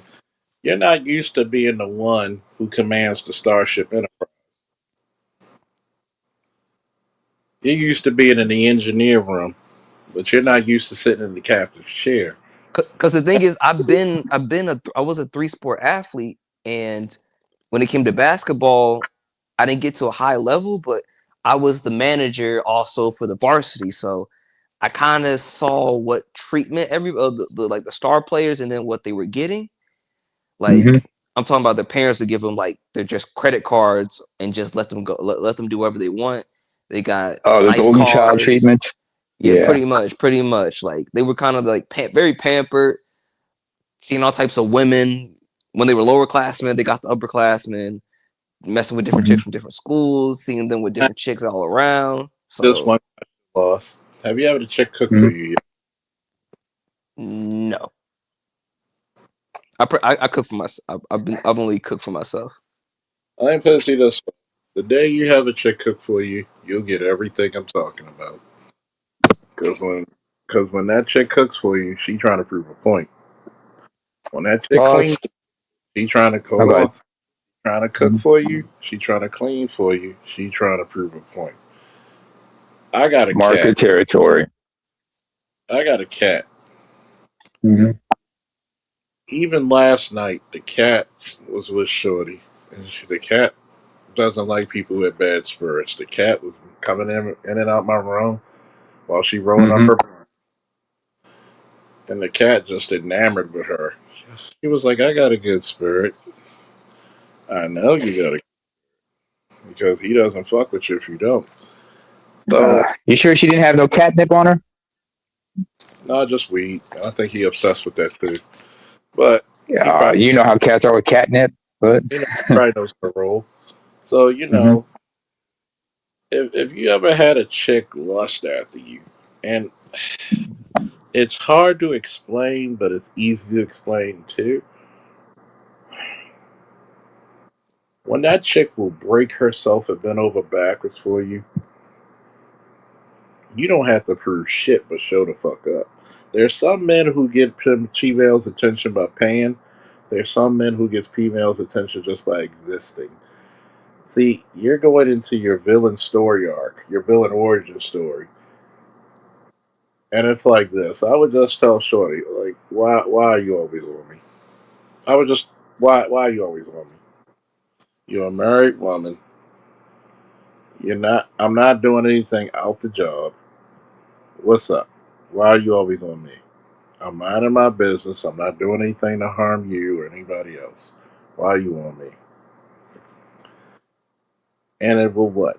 Shut the conversation. It would do two things: either shut the conversation down or prove right. You either want Yeah. me or you just a bitch. Which one is it?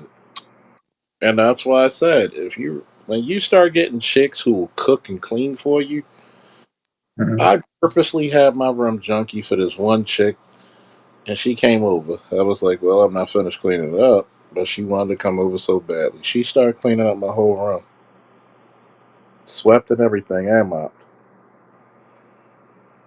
just to get my dick. So I have to understand what role do I play in this fucking play in this pasture. When you have a beautiful woman cook for you or clean for you, that's power. Mhm. I didn't have to do anything but exist to get that type of treatment. That's what a lot of black men are not used to. When you look like something, when you talk like something, when you move like something, you act like something, that's power. Yes, a Mhm. female's gonna have to come with more, but that's when a female lusts after you that's 3/4 of the way you're winning. And a lot of chicks you're gonna find out in the near future, probably this year alone. Mhm. When they find out you got your own spot, even if you got a roommate, if you got your own spot, that's a major victory. We ain't gotta hear your mother. Mm. Oh shit, I'm coming over to you. Oh, we got our own You can spot. scream and holler all the fuck you want. Yeah, I already told my boy, say, hey man, get them headphones ready. Yeah. If I would have brought Shorty over, if that plan would have gone And let together. me let me add on to that if I may. It's about Okay. making a Go woman ahead. comfortable. Thank you. Yeah. Cause I'm gonna tell you something, and this ain't no knock. Women are not really comfortable with the roommate situation Mhm. because they always worried about like some sort of gang rape type shit. You know, I'm not Uh, Yeah, saying you true. can't get a chick to come over and shit, but I'm just saying that's always going to be in the back of a chick's mind. You know, what if Hmm. these dudes gang up on me? But when you get your own spot and that shit is clean, you feel me? And Hmm. that's the big thing. Keep that shit clean, especially your bathroom. And your kitchen. Yeah. Woman wants to sit her ass down on your toilet. She's trust me, a woman is going to be looking at that toilet. She's going to be looking at that bathtub, and Make like sure it's Charles said, or she's going to be shower looking at your stall. kitchen. I'm yeah, like telling my you. like my Mhm. pops always said, you got to get all the toilet. You can't just put the cleaner into the thing and just wash. You got to get Oh got yeah, to I mean, got to nigga, you gotta get behind that motherfucker. All that shit, you got because to get chicks that are looking. you got to you got to lift up the thing, get the front, get the outer rim. But if you can make a woman comfortable, she comes in your house and she's comfortable. Mhm. The panties gonna come right off. Oh shit. Mhm. She's ultra comfortable when she All about comfort, especially if she don't have her own shit. hmm Cause she's waiting all week for that. All week long, yo, these chicks are just looking for some dude that they can go over there. Cause they don't want to be up. I mean, a lot of these bitches, they hate being with their mothers. They can't Mhm. do this, can't do that in mommy's house. They just looking for somebody they can get out the fucking house. Like, I'm And be the telling you, fucking subs. if she come over your shit, that shit is clean. She can relax. She ain't got to worry about a roach or a fucking mouse or some shit. You know what I'm Yeah. saying? And now she can relax Oh yeah. and Especially kick back. Yeah, oh yeah. you know You what in there. oh yeah, you know what's bonus points? If you got a What? cute or a dog, oh my Hmm. god. Oh my god. You know how many chicks came to my house and be like, oh my god, your cat, even when I had Justice, your dog is so beautiful. Oh, she is so friendly. She's a pretty girl. And Justice eating it all up. Like, oh, I'm gonna make sure you get some pussy tonight, nigga, so you give me that extra kilo and of and bone. it's and they don't care. Even if she got her own spot, trust me, she's gonna hit you with Mhm. this. I want to come on your house Mm-hmm. because she's testing you. She want to see if you living with a bitch. Yep. Yeah. And I then mean, I mean, ABM. We talked about that whole situation that happened last time. Now we know Mhm. that. Now we know that old girl, she ain't with a good situation.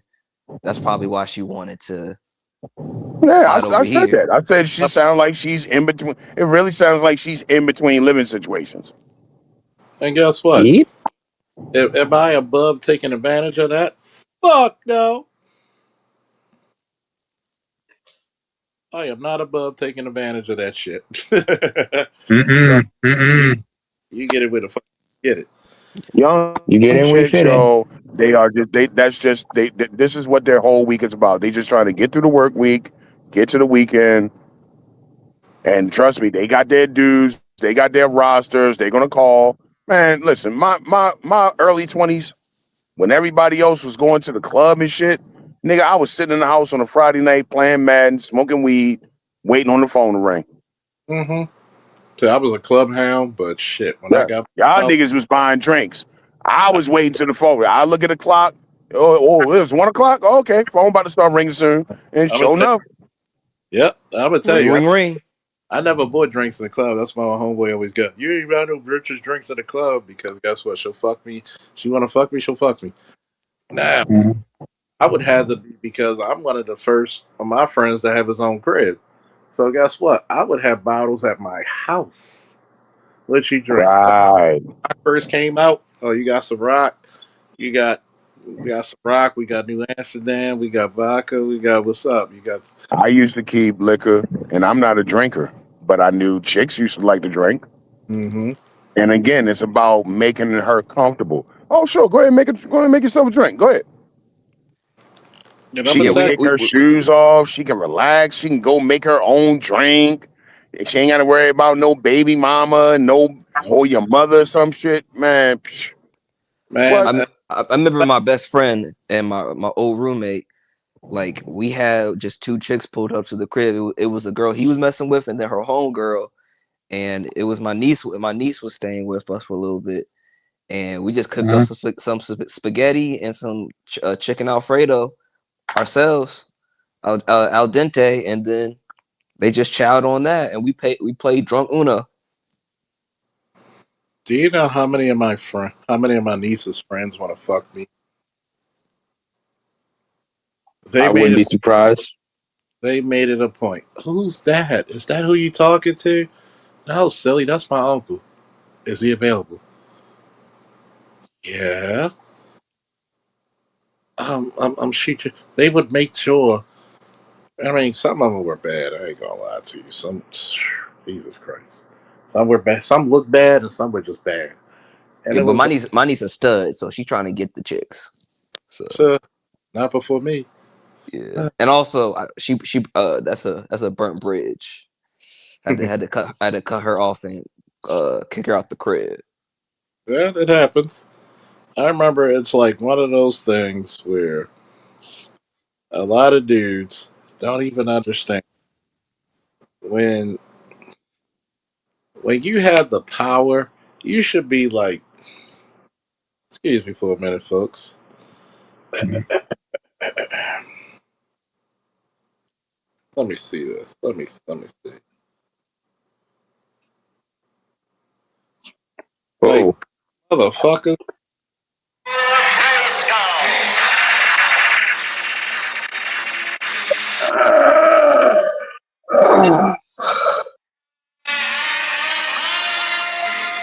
like dudes just need to know when they just got power. When you got chicks who just there's a lot of pretty chicks who sleep lonely at night on the weekends because a lot of dudes are afraid of rejection or talking to them, and I get it.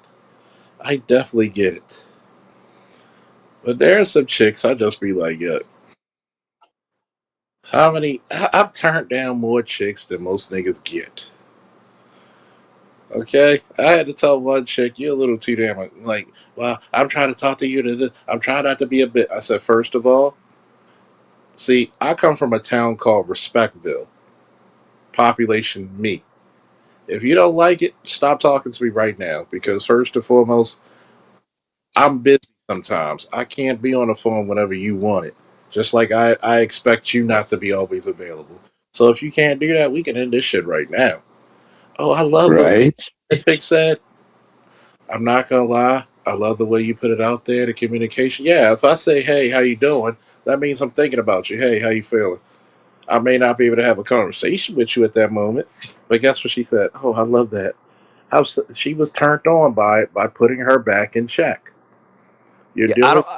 Yeah, I don't get why these chicks think they can just openly disrespect you and then it's just gonna be all great. Like that goes It's into a shit test. It's a like shit test. That's the like nature of it. that goes into the second situation that happened today. Like so Naima, you wasn't here for the earlier part. So Mm. at my work, folks be trying to get over people, trying to have people do extra work. I make them pay. So pretty much they pay me to do Okay. any extra work they need to do. I get paid. I was chopping it up with one of my homeboys who was a male server. We chopped it up and Mhm. he said, like, hey man, you gotta get your money, you gotta get paid. And I said, hey man, like, whether the chick is ugly or pretty, she gotta pay. And the price is the price. Like, a lot of people like struggle, like they don't like the price, but There's the no price is pretty the price. privilege. Exactly. And the thing is, we talked about it after the fact that we think that's the what set old girl off to cause what she said. So she comes out the Mm. wings out of nowhere, just like talking about like kind of like we're pretty much questioning my work ethic. Like, hey, well, you're doing this. Don't make sure you're doing your main job. And also, she's doing this right in front of the manager. She's trying to undermine you. Yeah, so that's why I said like I think we think the conversation we were having about whether pretty or ugly, she got the chick got to pay. Uh-huh. And now looking back, I think she was trying to low key kind of call me out or try to low key embarrass me in front of the manager. Because the thing is, because of what she said, it caused an aftershock of the manager kind of giving me a soliloquy kind of lecture. And I was like, yo, you know me. I've done this. Like, this ain't the first time I've done this. Like, I've held my own of making sure I do my job that I'm supposed to be doing and whatever extra work Mhm. I pick up. And everything works out. And then always, like, I'm consistent with that. So after the fact, she want to come around and say, "Oh, sorry, I shouldn't have done that in front of old girl." And I was like, "Yeah, You you knew what think?" you were doing. You knew what you were And doing. yo, that's what my homeboy said. He said like she knew what she was doing. Like that Yeah. fake apology. So that's one violation. So that already leave a bad taste in my mouth. Like I'll take that on the chin and like like hey, I'll let bygones be bygones. But the Well, second shit. You gonna occasion, let her know? Ain't no more extra work for you. I ain't doing nothing since you want to do like that. yeah, Fuck but that. no, You want to no, do me dirty? she didn't pay me. The another chick paid me, and she just heard the convo we was having about like, hey, whether the chick is pretty or ugly, she got to pay. And like I Nosy said, ass heifer.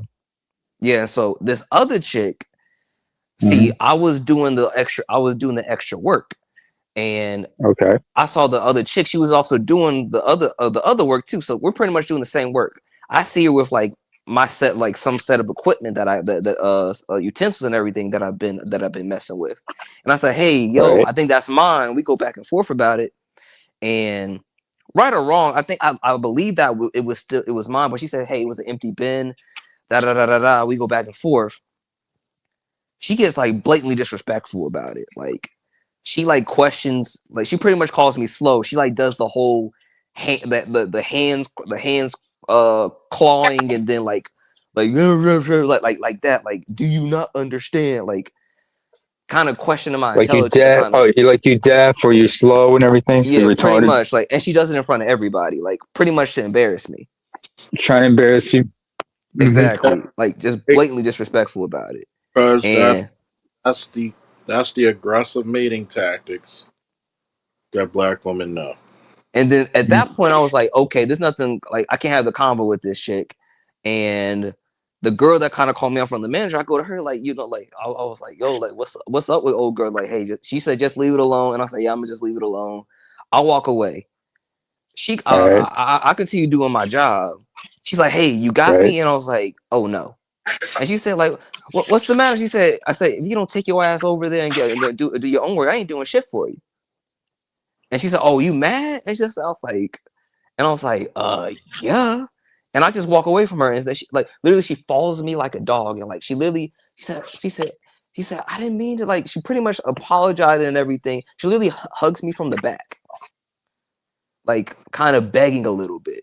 Like, You have to do hey, what what's his face don't did be in mad Blazing at me. Saddle, Oh, Don't be mad at me. Avita save, eh? oh, Like you wait ain't a gonna help minute. me Wait a because minute. I what I said. Whoa, back up. She hugged you from the back? Like yeah, on the kitchen on the restaurant floor and everything. Like, hey, like don't be mad at me. And I was like, I literally keep walking, and I brush her off me pretty much. Oh, she really trying to get some dick. Yeah, and this chick from Florida, like, She really and some dick. Everybody's looking at. she's like 20 years my senior. She's got like a daughter around my age. You're 25, right? Mm-hmm.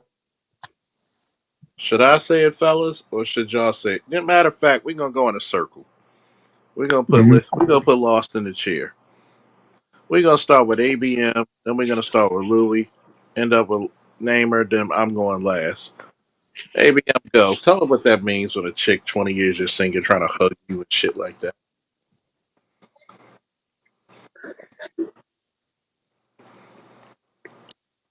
You might be busy. ABM? You up? All right, Namer, go. Yeah, we'll go back to him. We'll go back to him. All right. Trying to hug you from the back. One, she trying to mommy you. Two, she really trying to press up on you. It's as if she wants to be like some type of mother figure or some shit. And I'm like, ugh. And you said 20 years you're senior? Yeah, Oh, and nigga, you because the thing is, gotta. after I tell her like, hey, do it yourself, I'm literally paying her no Uh-huh. mind and giving her no attention, and she's low key like just begging to give her like just give her any like a word, and I'm not talking to her at all. This is a woman who's probably been deprived of attention for quite some time and thinking she needs, and chances are she probably ain't getting nothing from whoever she's with if she does have a man, and probably competes with her own daughter for men as well. She's low key messing with one of the male servers at the job. He's kind of Mm, her simp her pit bull in a way. Because the thing is, when she was blatantly disrespecting me, old boy was in the uh-huh. background playing backup singer. Okay. Yeah, he's one of them. He's one of them Tinder dick niggas. Then Well, you, Mike Epps. you got to think about it. Hey, Louie, you want to take a crack at it? Now, I'm going to just say this.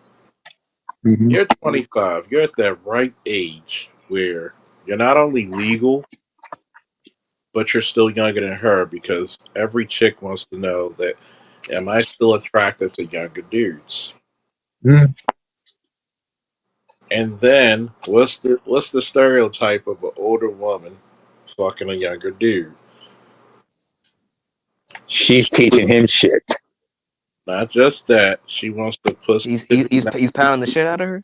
she Hmm. wants she wants the pussy to be knocked out the front. My bad. Yeah. I was playing a video game. What Should you I? playing? And Killing Floor 2. Ooh, Oh, that's cool. a good one. That's a good one. Yeah, you've been Uh, streaming that. I remember you streamed it to that a couple times. All right. Yeah, the lady was seducing you. yeah, yeah. So seductive. Mm. See, maybe because I grew up in a much more whorish time. Lucky bastard. Oh, trust me, we were raised to be whores, man sluts. I mean, there are some chicks that I know. I remember when I used to do prison transport, and it was just for FTA failure to appear. And I was like, my son wasn't even born yet. So I had to be like 24, 23. And she was 42, fine as a motherfucker. And she was like, well, talking. And sometimes you talk to the people. And I gave her my number. Out Hmm. of the blue, a month later, she hits me up. Hey, I'm just in the area. I brought some food. So I had some drink. So one thing led to another. I'm beating her shit in like a UFC championship fight. I have no. You were Because ground and pounding like Derek Lewis. I was grounded and pounded like Randy Couture. That too. Mark the Hammer Coleman. Mark the Hammer Coleman. Fedor Emelianenko ground and pound. I mean, there are some things Nah, because he's more with the submissions, but yeah. Oh no, Sucker Rogerio Rama. Nogueira, oh no big no no, little dog, little no nog. no Fedor had some vicious ground and pound. I'm gonna tell you. Here's the part where people don't get. Sometimes you get with that chick and you Hmm. have nothing to offer but physicality. Stop thinking that women just look for the. You'd be surprised who finds you attractive and just wants to jump your drawers. I, I've been approached by women who kiss women, who love women, in relationships with women, Low and key yet, switch hitters. Okay. and you think I'm not going to take advantage of that? Bishop Bullwinkle. Hell no to the no no no. And it's the fact that how can I say it? Lost, you hang around me, I'm gonna make you an evil motherfucker. You're gonna corrupt this young man. Damn you, Charles. How Yeah, dare you? He's just a baby. He's yeah. just Join a the dark baby. side. Join the dark side, man, because that's what they trying to get, the dark side. Shit. You think Shorty called me last night? I remember Shorty said she tapping out. I mean, she came so hard. I thought the bed sprung a leak, and I forgot I don't have a water bed. I'm like, and she's sitting in front of her girlfriend, smiling. She hits me up in the morning, and I'm like, Mhm. "Hey, how you feeling?" I'm feeling great. How you? She's like, "I'm feeling great." She's trying to like, I'm. She was like, "I had no expectations, but I'm pleasantly surprised." I was like, "Not bad for 43." She's like, "You're 43. I thought you were 12 years younger." Bless your heart, sweetie. Bless your heart. Mhm. You'd be surprised who finds you attractive. And that's the one key thing. Y'all better never ever have me at the conclave and it's Rome Wills, cousin Tito, and myself. Hmm. I will Oh, the cigars, the drinking, and everything. Goddamn. and the womanizing. Why do you think I'm Everybody will be smoked out and drunk drunk. and womanizing? You think Hmm. that's the reason why I can't go to Atlanta? I almost got kidnapped by 8 bad bitches with my girl with me at the time. And I'm thinking to myself, like, I remember one chick had me so fucking. I don't know. I must have been horny as shit that day. I was like, bitch, leave me alone if I suck the titty sweats off you. She just looked at me, paused. Like, she looked at me confused. Like, I'm not gonna lie, I never had that shit done to me. You'd be surprised who finds you attractive and what they do. Yeah, I get compliments all the time about like I've been at the job and then I really dropped off some food and then like a woman has like caught the whiff of me and they're like, "Oh, you smell good." Oh, yeah. Or like I'm like the thing is like when I'm at work, I'm like at work. Like I'm about my money first. So Yeah. literally, I had one of my boys, another male server. He told me like, "Hey man, like after the fact when they were gone though, he's like, hey man, one of the chicks in my at the thing, they was like, hey, who's that?" He's like, he's cute, and I was like, it for me, it kind of still feels weird getting those type of compliments. Because you're a late bloomer. Late bloomer. Because guess what? I'm a late bloomer. But I just been corrupted by the dark side for so long that I don't know if I'm a Jedi Master or a Sith Lord anymore. I mean, you're more like Darth Revan. You have access to the light and the dark. Yep. And that's what, hey, light skin or dark skin shit. And everything in between. Yes. And it's it's so bad that sometimes I look at people and I'll be like, even my son, I was like, oh, she wanted you bad, boy. And he's like, Dad, no, no, she goofy. I'm gonna tell you the same thing, my coach. Remember when I sent you some of my stories Mm-hmm. and how the main character is, and you know how the female is so doting on him. Yeah, I can literally, when I read it, I can visualize her like kind of just like her head on his arm, or like kind of like just like gently tapping his shoulder, like don't be mad. Yeah, I write that because of experience. When chicks be like, oh, don't be mad and don't do that. But if you notice one thing about the character, when he's on this flirty shit, he's on his flirty shit. Like, oh, she's intrigued. And oh yeah, I gotta send you the one where she makes her AI confessions. Yeah. That's some. It's like, yo, you give me Dana giving me a good portion of the novel to read. All the transcripts I'm getting.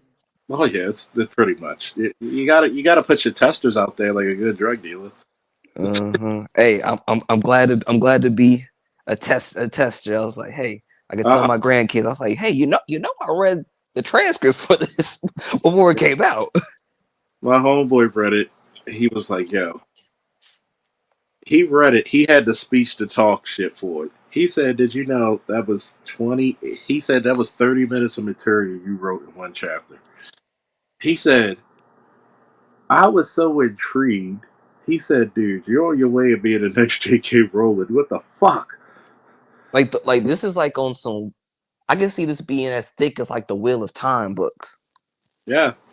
And oh, yeah, you didn't notice? I also put the power levels in too. Oh yeah, I saw it. You were like, God damn, these powerful mother. I think the one, Master Brown, was funny when they said, these are what you do to protocols against him. Nothing. Pray could be an option. Pray that he does not notice you. I know some of the things you listen when I put about Master Brown, you were like, God damn, who the fuck stopping him? I was he gotta be alive. He can't be dead. Like, I can't tell you till I let you read it. Yeah, like the presumed dead should definitely with that question mark. I was like, yeah, this is a definite question mark. Like anything kills him, man. God damn, you can't defeat it. Yeah, like literally when you said like, hey, if he is dead, it questions like who's this bad motherfucker walking around that could kill him. And did you read the clone part yet? I don't think so. I haven't made it that to the clone part. It's getting good. Matter of fact, I'll let you in on this little part. You do know his. I'm not going to mention what he is, but you already know his deity lineage. Yeah, his bloodline. His blood took over, and the team had to fight him.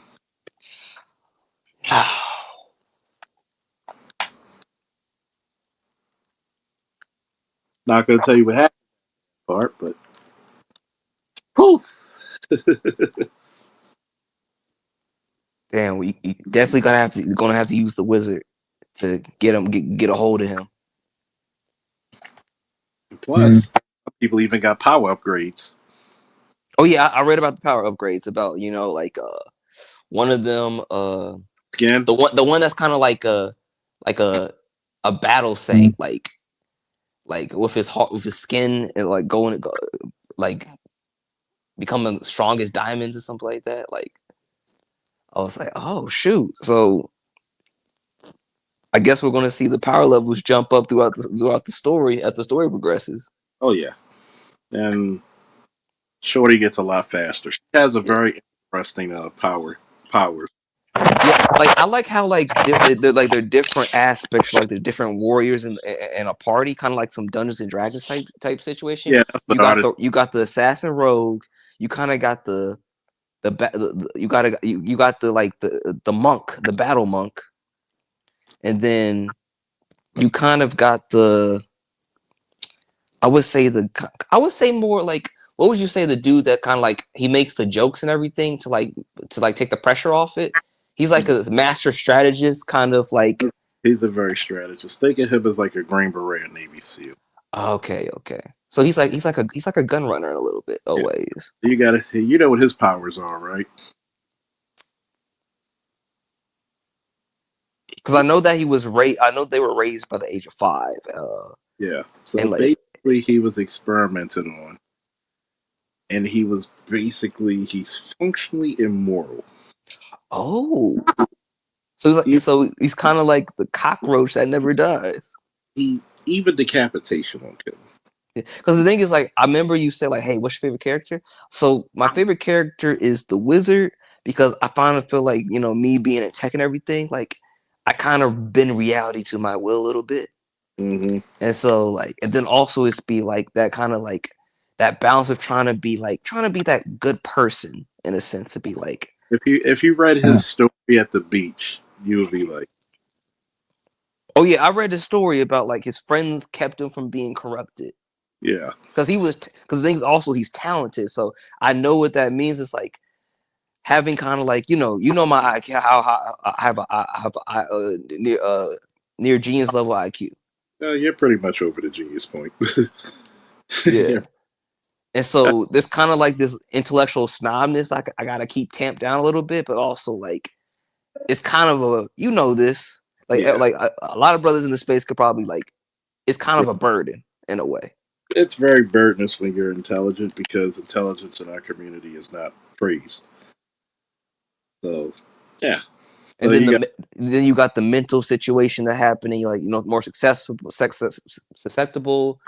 I studied in health class about drugs and alcohol. We're more successful to use those because stimulated. we just think too much. Like we just need something to quiet the noise.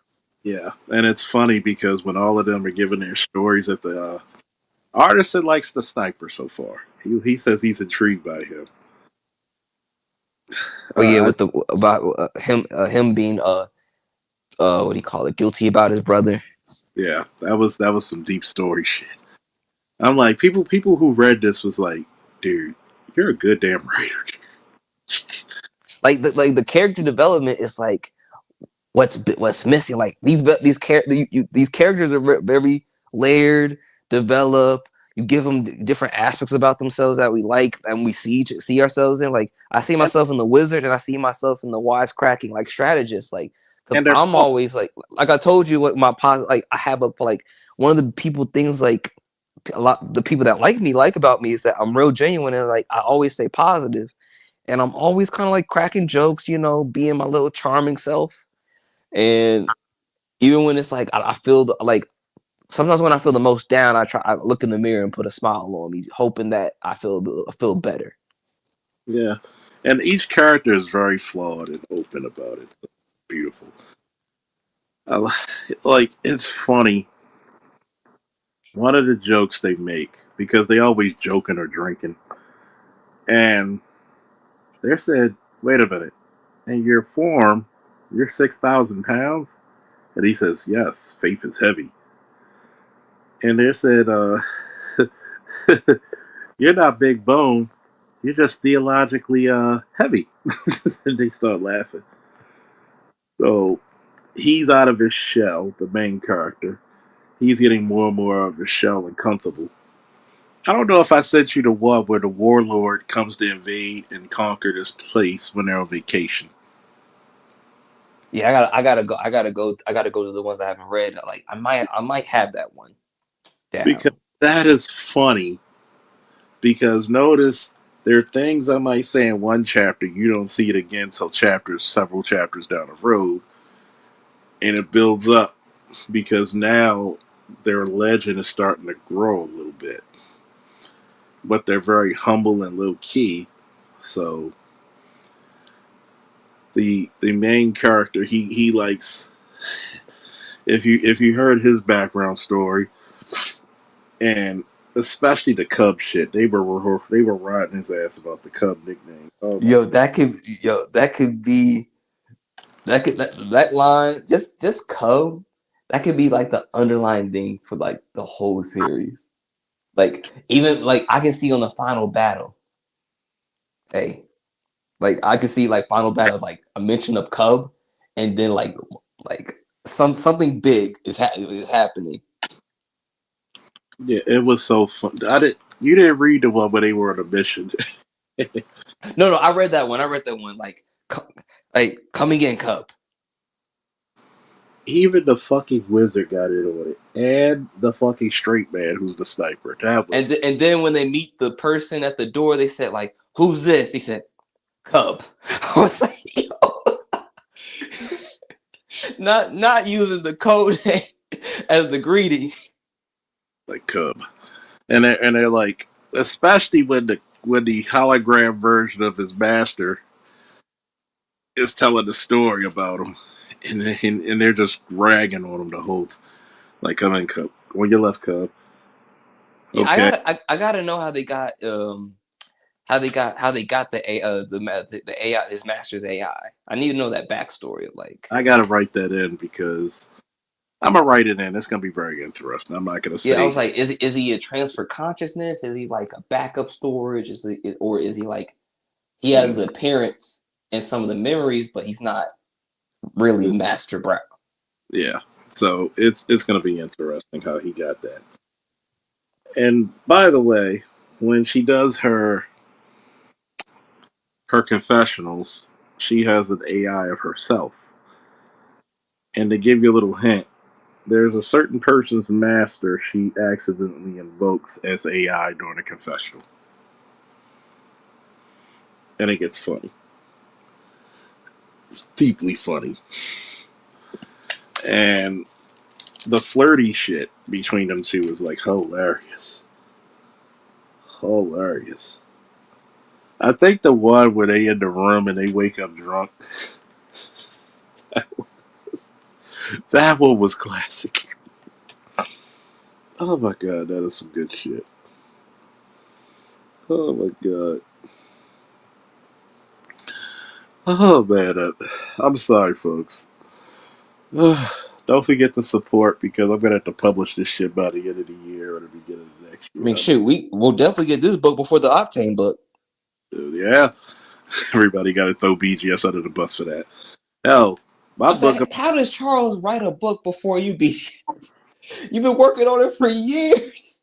so much information. I mean, hell, my book might come out before GTA 6. God damn. Yeah.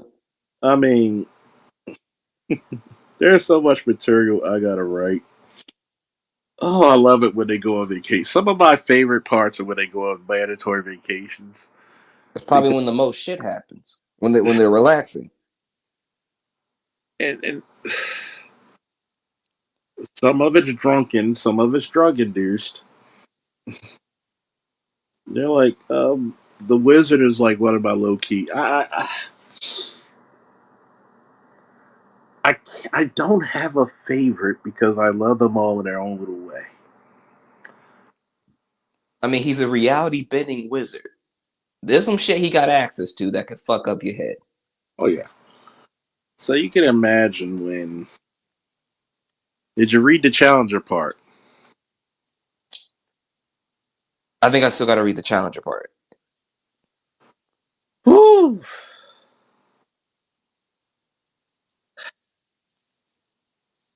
Oh boy. Because I've read the one where he's in the arena and everything like that. But yeah, I think I need to read that other part. He fucked them people up, did. Yeah, like when Master Brown said, Oh, I could see the gravity warp around you. That's how I knew you were royal blood. I was like, oh shit. He was like, yeah. He called him Cub. He's a lost. He's a lost Cub. He doesn't have a pride. Yeah, and I also need to know the backstory. Like, if he's of royal blood, why isn't he with the royal family? Like, if he's so important, why is he just moving around?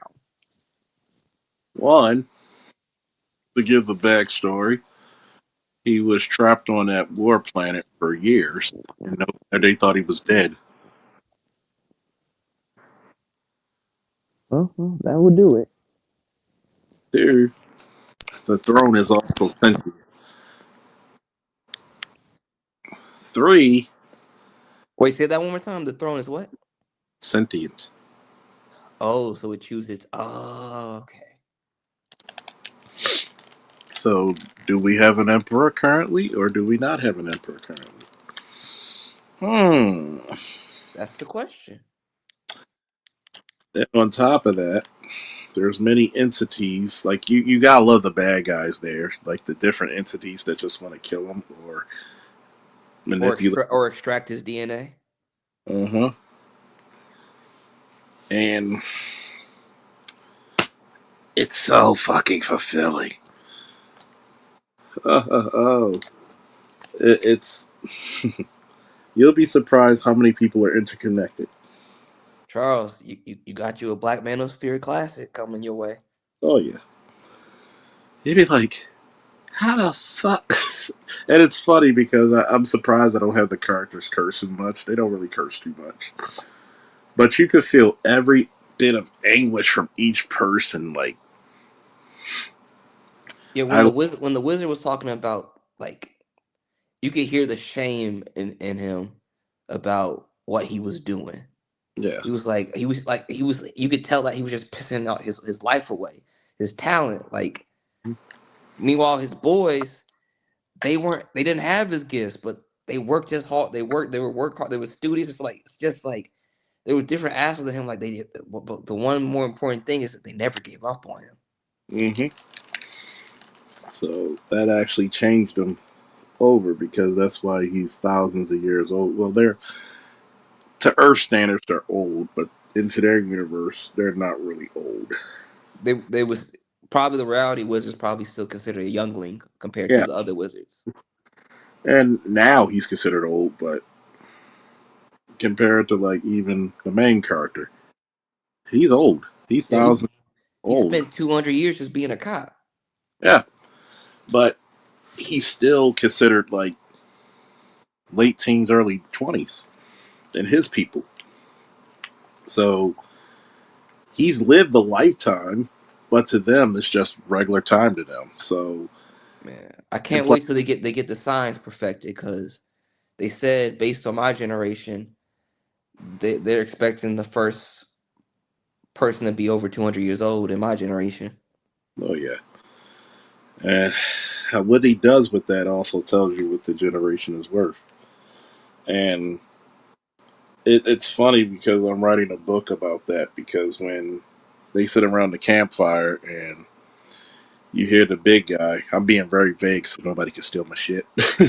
So it's funny because he's opposite of the archetype of the big guy because you know the big guys in most teams are not smart.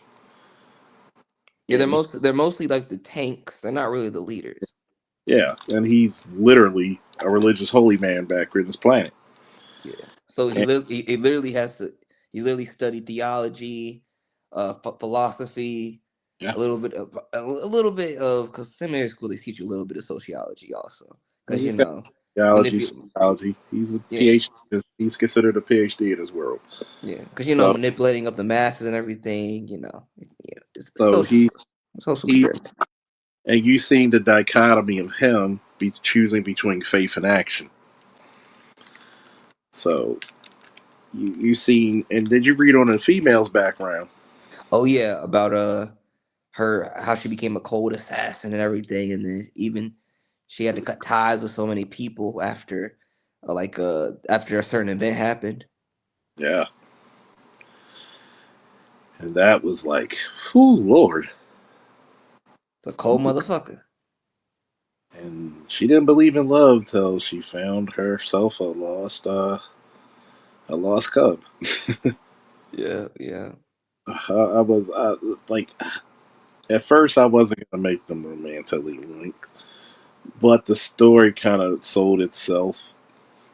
It just happens. You know, you, you get to. I could tell as the writer, like, hey, this wasn't meant to happen, but it just happened. Yeah, Sometimes the story writes itself.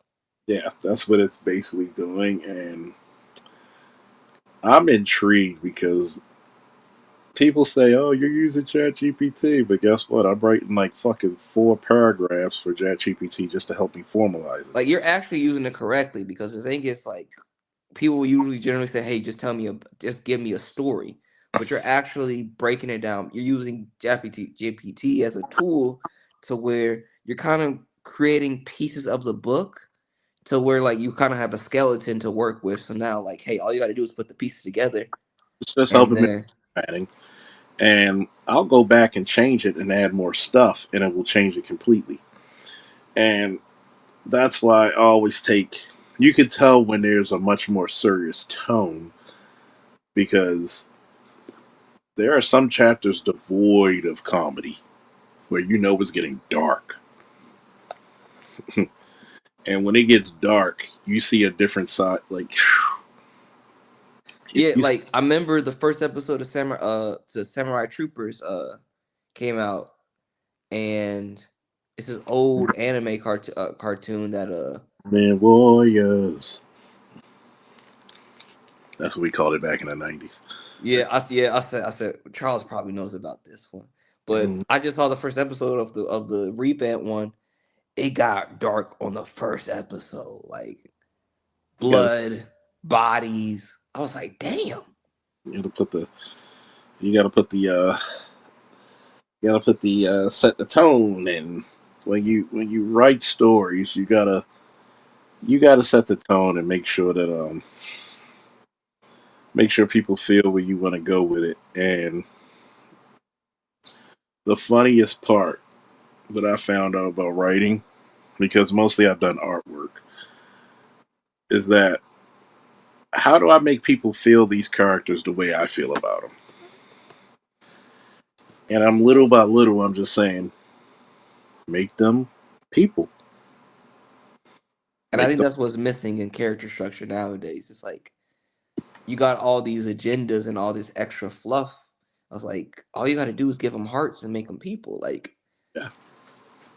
And if you notice in the story, you don't have too many agendas, if any. You have psychological, you have ideological.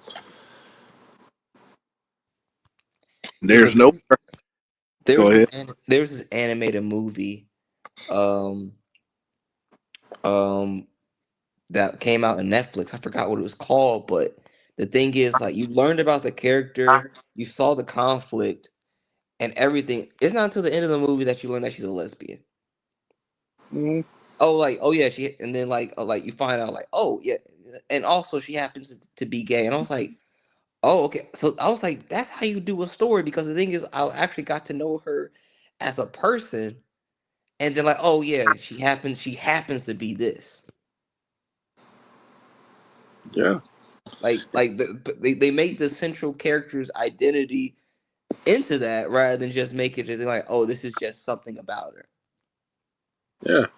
And that's why when you read even the main character, he tamps down what he really is. Why do you think what is his greatest power? Restraint. And he had to learn, especially when the AI came out and they told him, and the team found out what he did. They were like, "What's this video about?" Wait a minute, that's you when you were younger. Wow. So there's a lot of stuff that goes on that they find out about each other, and they're like, somebody had a history. And you got to think, one guy, he became so good at sniping, he can actually fuck planets up if he chooses to. He's that precise with it. There's one episode when a kid asked him, "Could you hit like a rock, like a little tiny pebble on a mountain?" Yes, several times with one bullet. And plus, he could change the actual he could change the projection to wherever he wants it to be. Is this a manga you're talking about, Charles? You writing a manga? Little manga, little American comic book, little novelish, little Yeah, all of the I can see this going through different mediums. a little all of the above. Sounds interesting, don't it, ABO? Yeah. I'd be like, gotta put my foot in it. Be like, I'm gonna go shop around when I'm done, at least with the main first chapter, to be like, hey, y'all try to have the next blockbuster shit. If I need to go to Japan for some motherfucker to be like, hey, this is some good shit. Ah, There is a black owned anime studio. oh yeah. Like, I be like, what up, niggas? I got some shit for y'all. Y'all ready? Whew. Well, you know what to do. Get that shit printed up and take it to BlurCon. Yeah. They take that shit to BlurCon, get a Like, couple of like testers out. Be like, oh shit. and shoot, take it to the conclave. You never know who you gonna bump into. Like, we print this shit out now. And notice you see a lot of masculinity in that book. You even see a lot of femininity in that book. And yes, is she a strong, persevering female? And guess She's an what? assassin. Yeah. But she has what about her? She's never forsaken her femininity, did she? No. But she will joke you though. She She literally moves almost near the speed of light. and she could pay phase through shadows. Yeah. Oh yeah, I could definitely see a storyline where she accidentally travels through time. So Little side story. yeah, don't let me steal your idea. Who knows? I might let you write that part for her. But she is such a cool character, and if you've seen, I showed you the pictures of her, didn't I? No, I haven't seen any pictures. Beautiful, beautiful woman, beautiful woman. Finally, niggas in space. Niggas, Star, Star Wars can't get that right. niggas in space. Out of all the creatures in space, you can't. You only got but how many black people? God damn, this is bullshit. 3, as far as I know. Well, 4. The first picture is the picture of. Uh, the first picture is the picture of the Challenger that I sent to your Facebook Messenger. Oh, This is Shorty talking to the AI.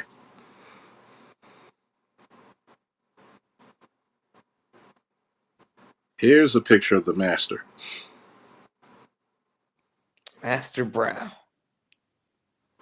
Here's a picture of the big guy and Jax. Here's Salvation and Damnation. So does the salvation morph into the damnation, or there's 2 separate swords? Two separate. Okay. Here's some of the bad guys.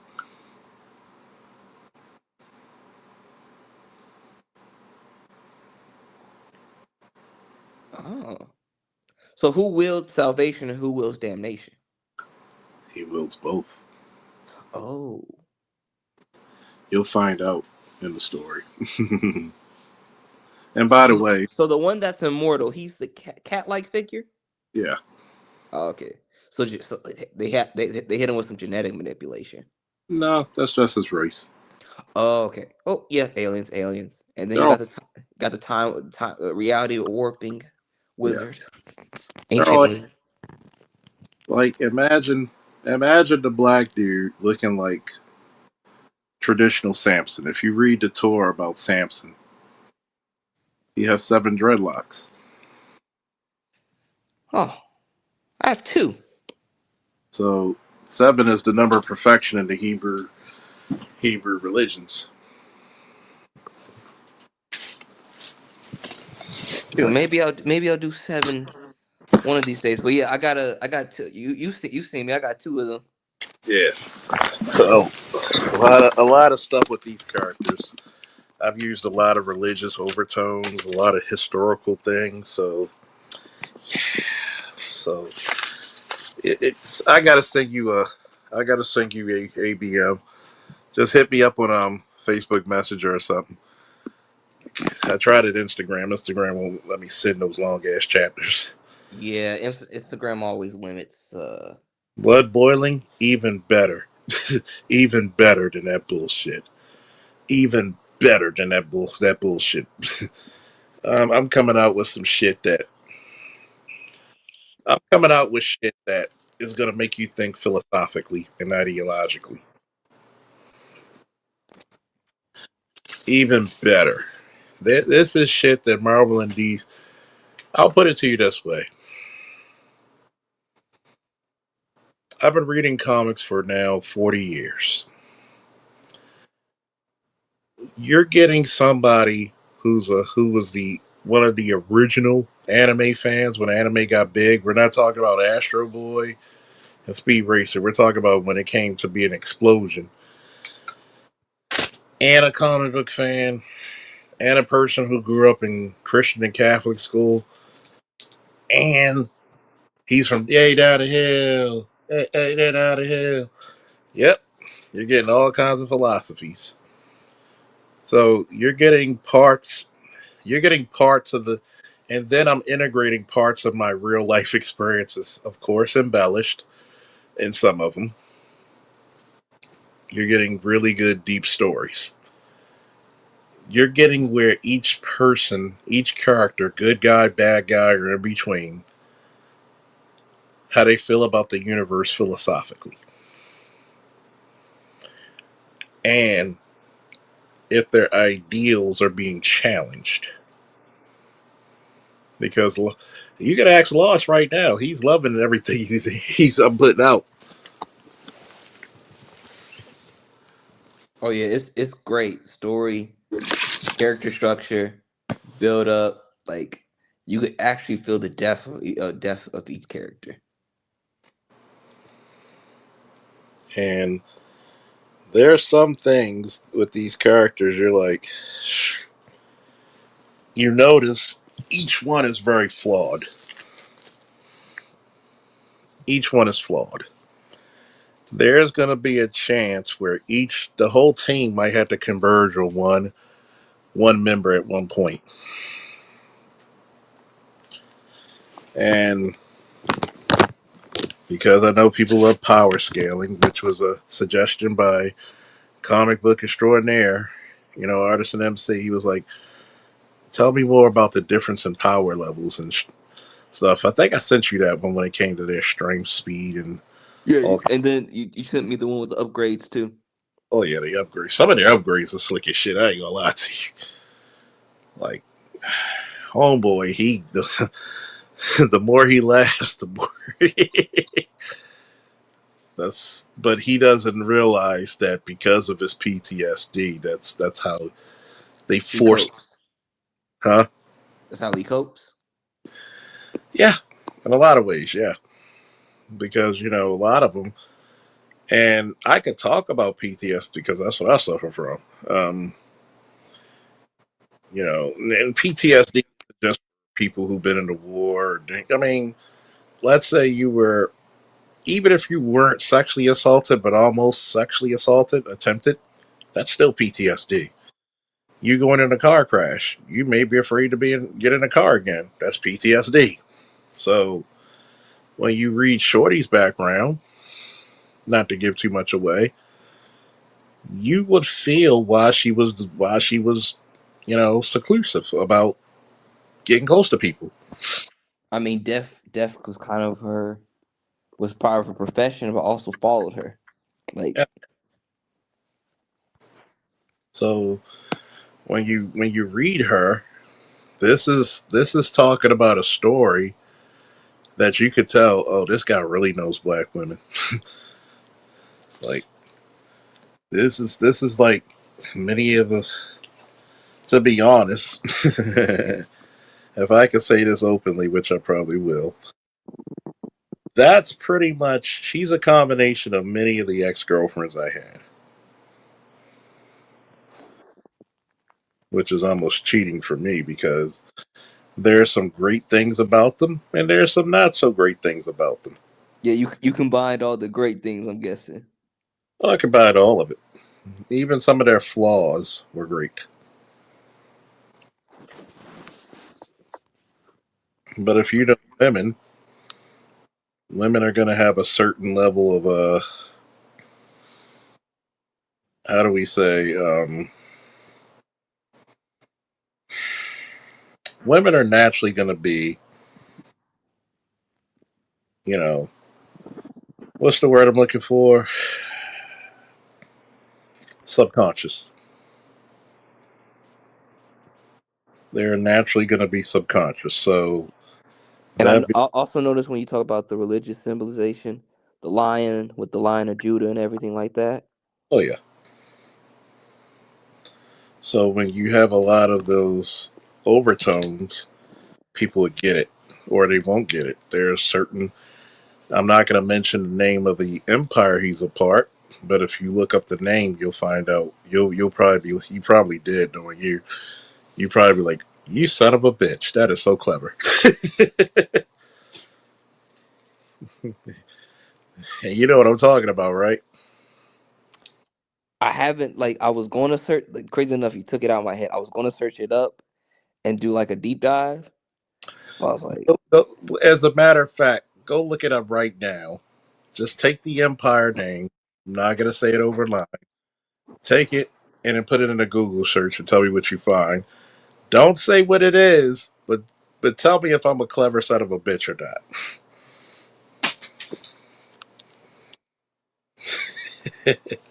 damn, I gotta scale through all these messages. Oh, yeah.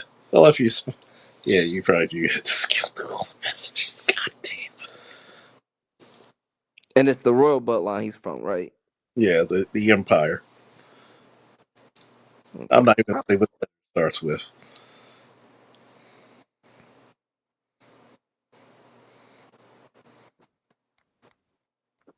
Scale.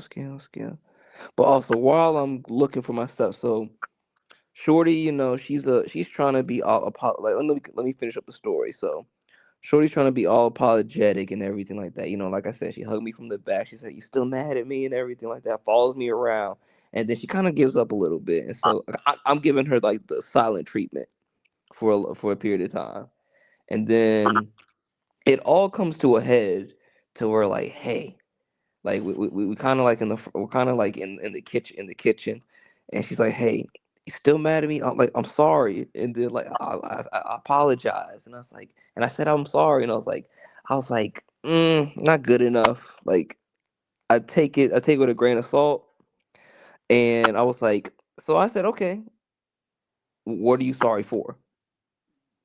Because if I'm gonna need a real apology. What are you sorry for?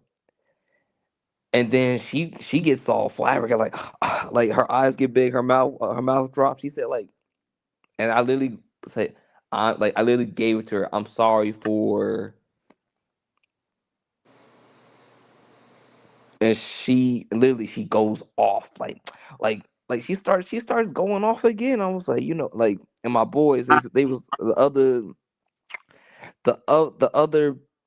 male servers and everything. They say, "Hey man, you just gotta take you gotta take this. You gotta just take the sorry and just move it down." And I was like, "What?" Like even with my homeboy who I was chopping up with earlier, he was like, "Hey man, you're right, but at the same time, she's not the type of chick that's gonna be able to going to give you that full apology that you deserve." So they was like, "Hey man, now you know what type of chick you messing with and you dealing with." So they said, "Hey man, just take the apology." Like one of the dudes is like, "Hey man, like I wouldn't even do that." Like he said, like that you was doing too much with us. Like other my boy who I was chopping up with earlier, he was like, "Nah, man, like you good, but at the same time, she's not the type of chick that's gonna give you that full apology." Hmm. So, you know, I spin back around to her. I was like, hey, I accept your apology, un- sadly, willingly. And we hug. And then, I had to be petty. I was like, hey, but don't do it again. I just had to drop that in there. And Yeah. like she tried to get an attitude about it. But I was like, hey, hey, hey, hey, gotta let me have this one. And so, but the crazy thing is when I'm trying to get the apology out of her, old girl that like I said, the one girl that tried to embarrass me in front of my manager, she come off the Raptors off the top rope with her cape on around the corner, adding butts and what about is when I'm trying to get the full apology out. And I was like, that's the thing that offended me most. Like that second violation between her. I was like, one, you were there when old girl like disrespected me blatantly. So you playing defense force against her like that offended me even more with her. Like that offended me to a level. It's like what what the hell are you? Where the hell are you coming from? Like you're not involved in any of this. Like who are you? Well, because they always got to come to each other's aid. Yeah, and that's the second girl I sent. I sent the photo to the one that works in the nightlife and everything like that, Oh yeah. and that was like charging dues for like the number and everything. Like I was like, like the thing is like I thought we was cool, and it's on top of that we've known each other longer than old girl. Like old girl's like new booty. Like she's new, and so I'm not understanding like why you going along with the cape with old girl, and so currently right now, like I'm kind of icing her out. Like if she want to talk about it, like I'm gonna break it down to her. Like, hey, if she try to hug me or anything like that, like the one that tried to embarrass me in front of the manager, and then try to come to defense of old girl that tried to disrespect me, I was like, yo, like you thought we was cool after all that?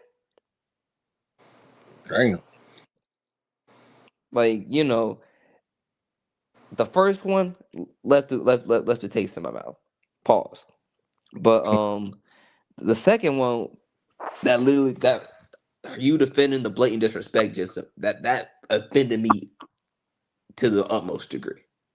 So that second, like and then I tried to with the mail server that was there the beginning part. He said, "Hey man, like you gotta put your foot down on this. Like you can't like let them get away with this shit." And I was like, "Yeah, man, like because just particularly in the stuff that happened today, like I was like, what the fuck is happening today?" It's because they want to gang up and they're trying to see who's the easy target.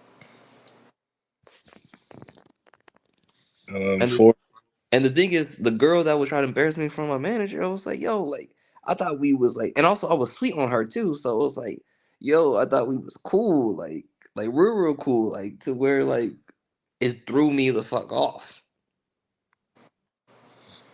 yeah. I mean,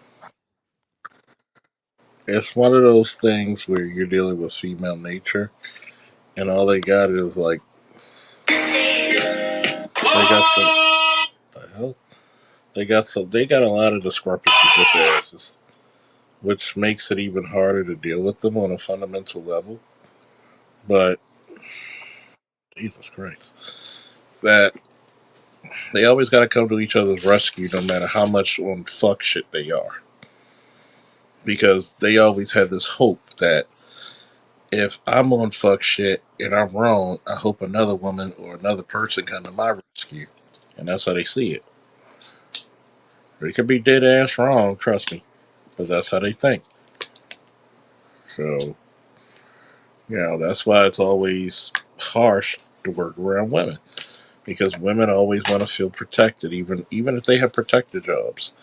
They want to feel protected. So you got to prepare for that shit right there.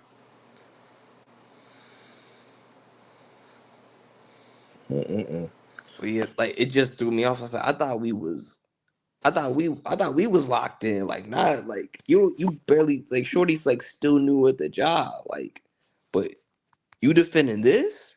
Like it's one thing if it's a he say she said like, but you're defending blatant disrespect that was offense to me.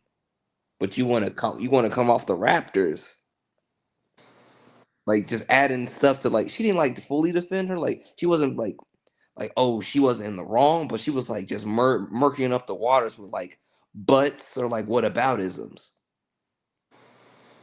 Hmm. Oh yeah, because she has to be the innocent one.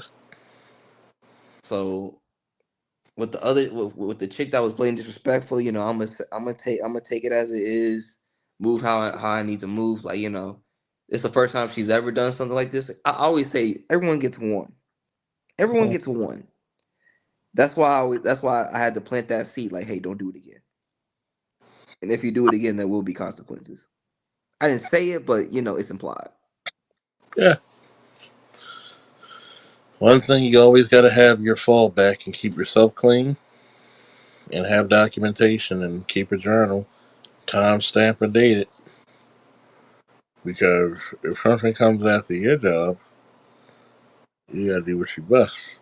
Oh yeah, I chop it up with my manager after all that happened that day, and I said, hey, I need you to take a mental note of like all this, because I told my manager I said, hey, because this year like I'll say, hey, I don't want to hear it when a server comes to you complaining and bitching and moaning about me.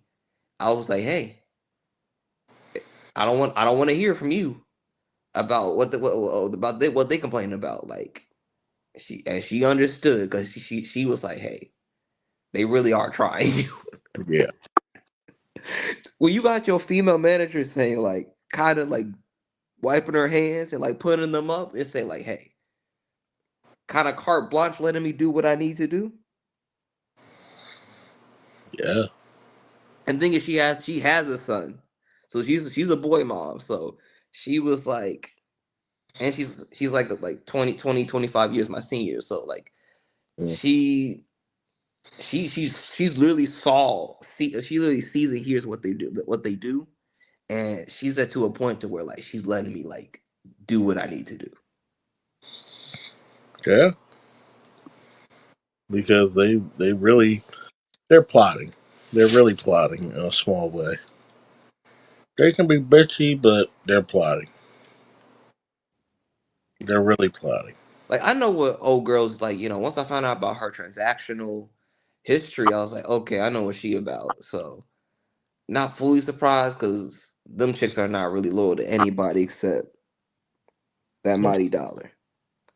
But Themselves.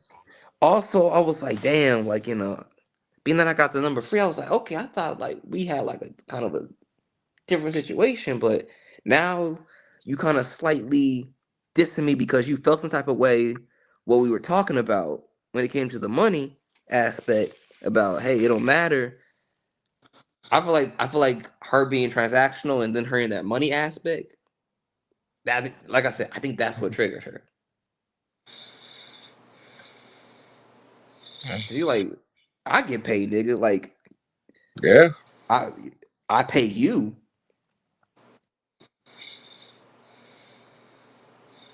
I mean, at some point, you're gonna have to roll up and say, "Hey, what's the importance of this? Will the sun shine tomorrow?" But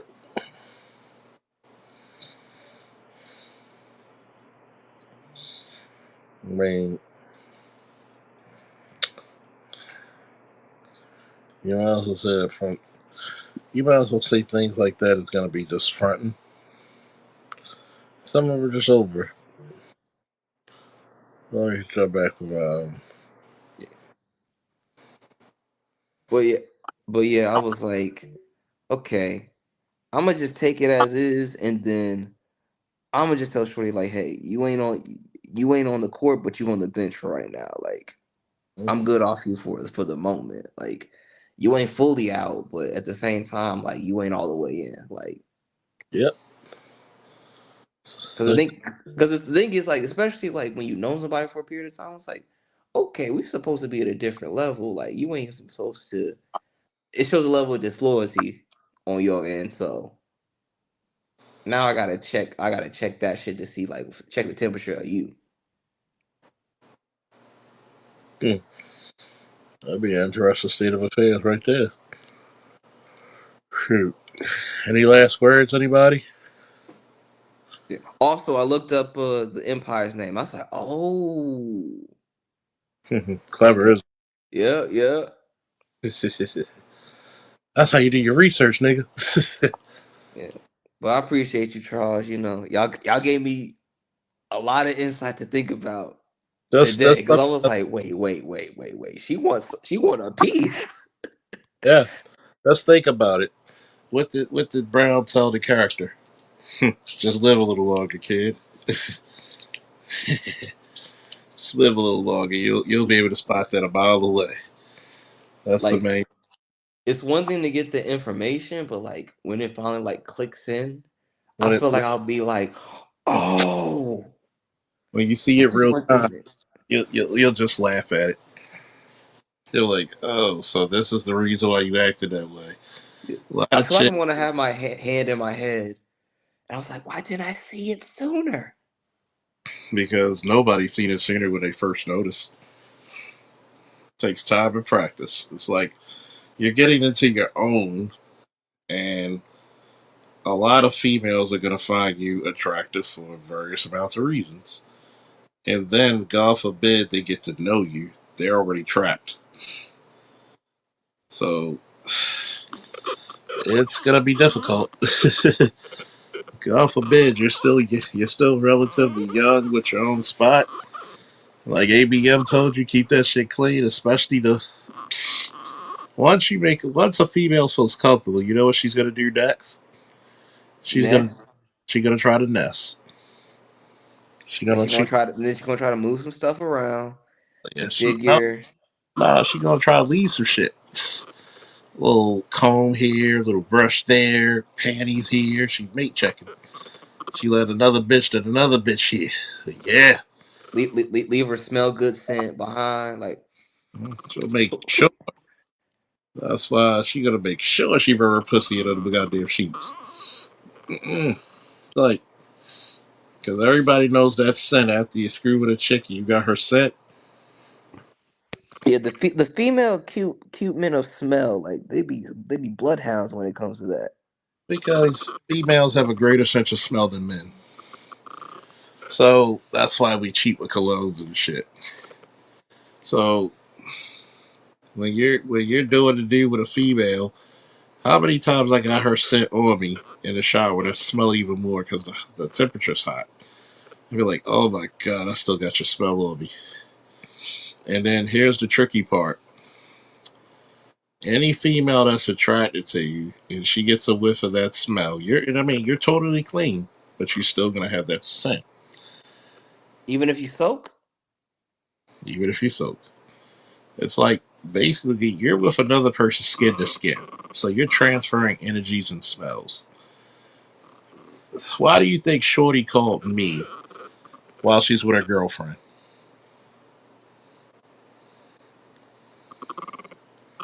cause she can still smell you on her. She called me because how can I say this in the most black pill way? I made her feel like a woman and she liked it. Okay, that has layers to it. It's hard for a female. It's hard to enter a female's womb. And if she's coming and she's liking it, and she can be totally vulnerable with you, and she gets all the pleasure buttons hit, she may be physically with the girlfriend, but who was she mentally and emotionally with? So not only do you have her body, you have her mind. You got the body, now you want my soul. So it's like You're Why do mind fucking her. Yeah, thank you. So if I hit all her pleasure and she's coming like a water fountain, and she's a stud and she's got a girlfriend, guess who she was thinking about? Because I was still asleep. She hit me up and she texted me. So her mind is fucking with her right now. I remember Pimp God talked about this. Like a woman can give her body to many to other men, but her mind, like there's literally women that got husbands. Their mind belongs to somebody else. Look at Jada Pinkett. Oh yeah. There's there's that one thing. If see, this is the bad thing, but the good thing about being black men, because we're taught to be predicated, the sexual sex is predicated on us, is that, and this is also part of the reason why they get so offended. Because one, when you fuck up their mind, they go into this hyper jealousy mode. You giving her all because they don't care about the pussy or the sex. They care about what you give another female, because if you give another female something, and females are resource based, even orgasms. Orgasm is a resource. It's a pleasure. It's a drug. That serotonin, all those pleasure fucking chemicals in the brain. That's a All them resource. endorphins. The endorphins. She's in her mind thinking you're giving another female the same attention. What if you're fucking her better? What if you're making her feel better? What if you're making her feel more like a woman? So this is what causes windows to be busted out of cars? Yes. The good dick is so hard to come by because 75% of women don't have orgasms. If you give a woman an orgasm, if she's coming, she'll never forget you. She will make sure that the window is always open, the back door is always open. I'm Because I'm su- I'm super glad I didn't hit Shorty because I don't want her running around after me. and it's funny because this is the reason why when I talk about the black pill shit and BGS does it, Pimp God and Dot not Dr. T, cousin T-Taw talks about certain shit. If I really want to, one day I'm gonna really, really talk about sexual exploits and things that happen. That if you never, this is how you know you gave a chick good dick. If she never becomes obsessed about you in some form or fashion, because those chemicals, especially a chick who barely gets dick, it's gonna show up even more. But let's say if a chick has a couple of bodies and five bodies, you're number six, but you literally vanquish and destroy her mind. You know what I mean? You fuck her mind up like like some project kids fucking up steps. How do you fuck up marble steps is beyond me, but project kids have that destructive ability. If you do that to her and you fuck up her mind and do all kinds of shit to her, because most people, I'm gonna just break this down to you because you remind me a lot of like me. Sexually, you're gonna be underestimated. So get that through your skull right now. The difference between the successful man and the woe is me man is that you like to be underestimated, because when you hit a girl so good, correct me if I'm wrong, ABM, she can't even look you in the eye. And you know the reason why? Because you dominated her. Is that why chicks like to have the lights turned off? One, it's Or mood. the One, it's mood setting. oh, okay. Two, when a chick looks at you in the eye while you in her guts, and you're in there the right way and the great way, and she looks you in the eye, You're taking a part of her soul, especially if you're something that she's attracted to physically. Now you're getting in her womb where you're getting into her emotional center, which is going to go to her mental center, which is the brain. And then God forbid you hit her on a spiritual level. And let's say she's a smart chick or a chick, period, where you're more intelligent than she thinks or more intelligent than her, period.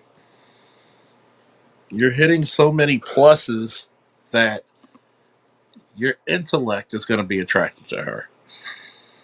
I had chicks moan because I'm teaching them about religious studies. So when you hit all these different factors, this is the reason why I always agree, even when our wills agree with me. Body game is a must. Because the first thing we know about a person is not mental, it's not spiritual, it's not emotional, it's physical. That's why that sapiosexual shit is bullshit till you get to know the person. Because if that was true, Albert Einstein would be swimming in pussy. Like, women women say they want to, they're sapiosexuals, they're bullshitting because how many nerds do they fuck in high school? Okay? So it's one thing if they got to know the person first, but I can't go to a random bitch and say E equals MC squared. She's dripping on me. No. You gotta know the person. You gotta know the person first. Then the sapiosexual kicks. Yeah, because remember the movie Limitless Mm-hmm. where they took the pill? Like, he he impressed the Asian girl about like his well thought of law and helped her with her paper. He was on the pill, but at the same time, it's still Bradley Cooper. Mm-hmm. She was physically attracted to him. See, it's nice to be smart, but if you're the smart guy who's got like 8% body fat, everybody wants to listen to you. Good. Yeah. And even when he looked dingy and grungy with the ponytail and everything, I was like, he's still Bradley Cooper with the beard, the chisel jaw, and everything like that. Like Yeah, that doesn't change, so does it's a it? factor. It's like it's like Megan Good. You ever seen pictures of her when she's walking and she's got sunglasses and a ponytail through the hat? Mm-hmm. Ain't shit you could do to tone down that level of beauty, is it? No, there's a Ain't shit. reason. The reason she has security. Yeah, she can't walk the streets. Imagine you see her in downtown Baltimore and she's in her normal dress, just normally dressed, like she might have a skirt on or some jeans. Do you know she can't make it down the block without 10 to 20 niggas hitting on her? Like, this is the challenge of I would ask any woman.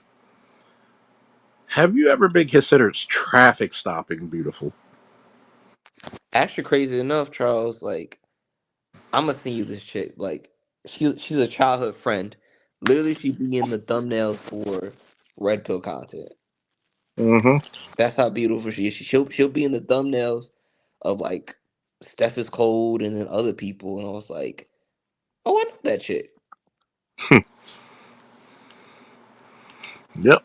And it throws me off because I was like, I know she's gorgeous and everything, but at the same time, that's it's just like that's why I'm not super pressed about super beautiful women because I was like, I grew up with one and I grew up with a couple other ones, and once you the glamour kind of goes away. Like That's because you're used to her. Once you exactly. once you're around them all the time, you're used to them. Because if you really think about super glammy chicks, what's the one thing you notice about super glammy chicks? They're goofy. Sometimes a little awkward, but they're goofy. The really pretty chicks with good attitudes will have you laughing. Yeah, because I remember I went to this girl. I went to her like her open house after we graduated high school. Like it was just all good vibes. And then, I chopped it up with her mom. I chopped it up with her dad. She's with a dude that got bread, like, which was expected. I was expecting her to get with me, a broke college student. I was like BGS said, like, when he had the chick that he loved in high school, but boy pulled up with a car, Mm-hmm. and he was like, "Hey man, he was the better man." Mm-hmm. And here's the funny part about that. That doesn't mean she won't fuck you. Uh, that's true. That's true. That doesn't mean I can't provide for you. There's a lot of chicks who was like, I got a boyfriend, but I always liked you. I'm not gonna say no because I may not get this fucking.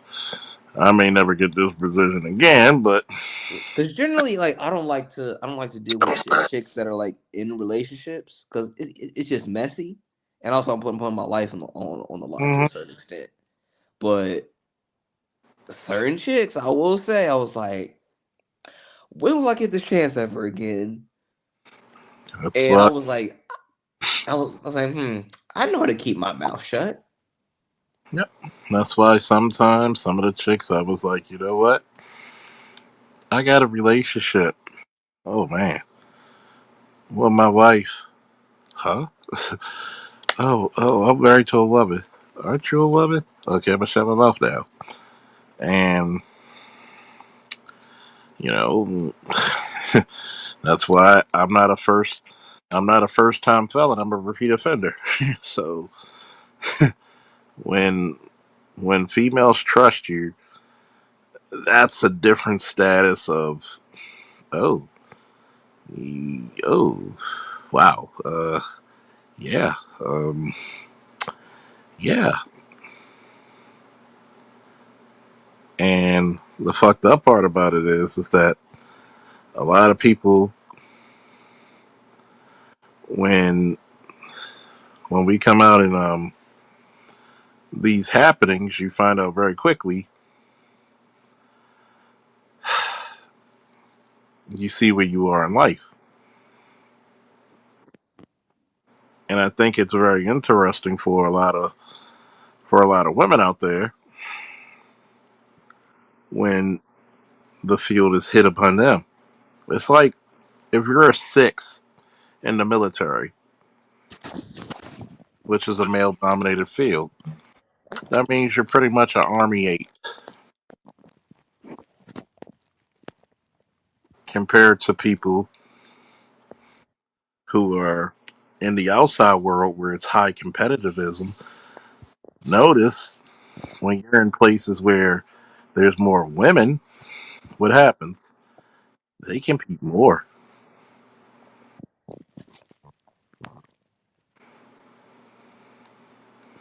They compete hella more. Dressed in black and has wings. Hmm.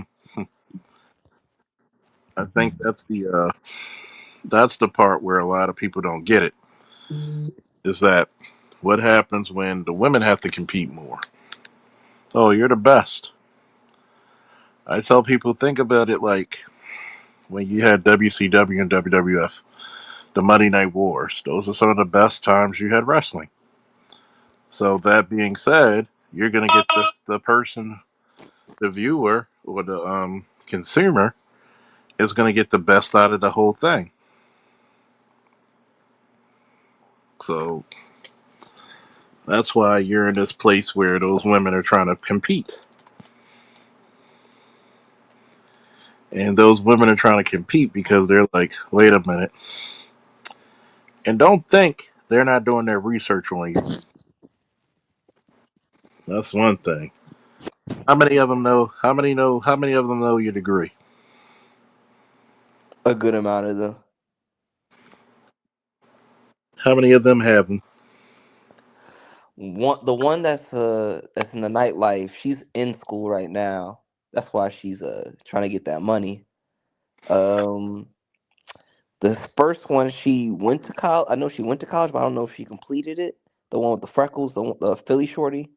And Mm-hmm. then the third one, she's in school just because her mom wants her to be in school, but I don't know if she finished. So but they knew I graduated. Mm-hmm. So you gotta think about it. What happens when you're involved with? What happens when they start checking down? Oh, he's attractive. He's got this. He's got a future. Women are going to start. Oh, you're going to start checking down boxes. Women think of this in boxes very easily because it's going to come down to it. Like, oh, this is what she's about. And Okay, I this.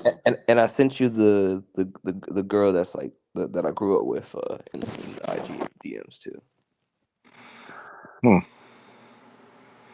hmm. I gotta stop my lusty ass looking at all these army girls. God damn, where the fuck were y'all?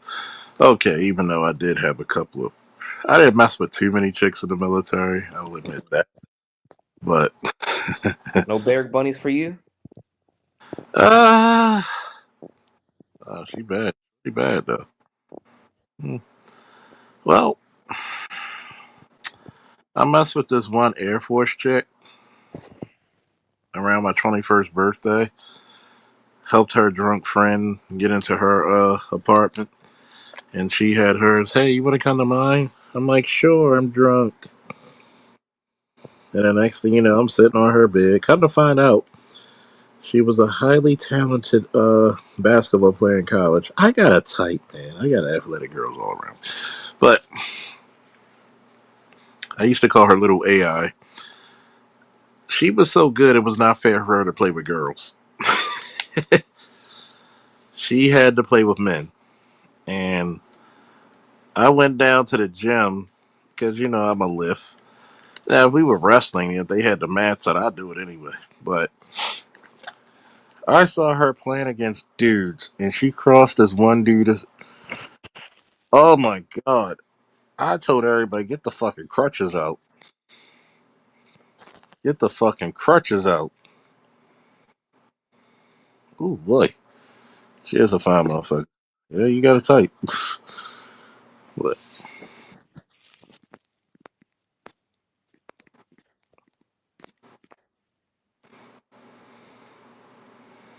yep. I mean, you gotta, you gotta notice, man. A lot of these chicks, a lot of these chicks out here are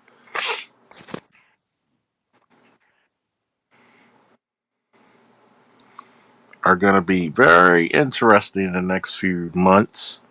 I won't even say couple of years, but the next few months. Why? It's very easy because beauty and beauty is not going to have the same currency, and a lot of these chicks are going to literally be fucked up in the sauce. So, yep, very pretty face. Yeah, Very that's a Spellman chick that we went to. So we met freshman year at Clark, and then definitely a she Spelman chick. transferred. Yeah, she transferred over, and she met me while I was stocking shelves after I graduated college, Mm-hmm. and everything was good. Energy was good.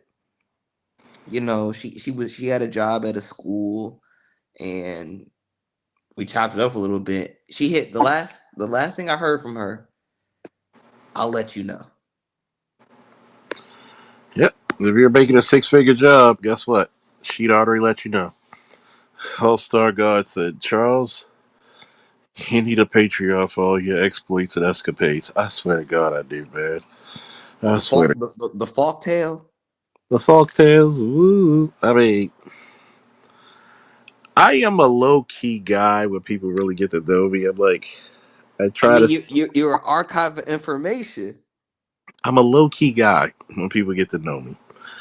So when I talk about a lot of stories, especially sexual dating, Some of the people I turned down, some turned me down, some even though there's not too many women that turned me down. And even women that said I wasn't their type, but next thing you know, I'm in their guts.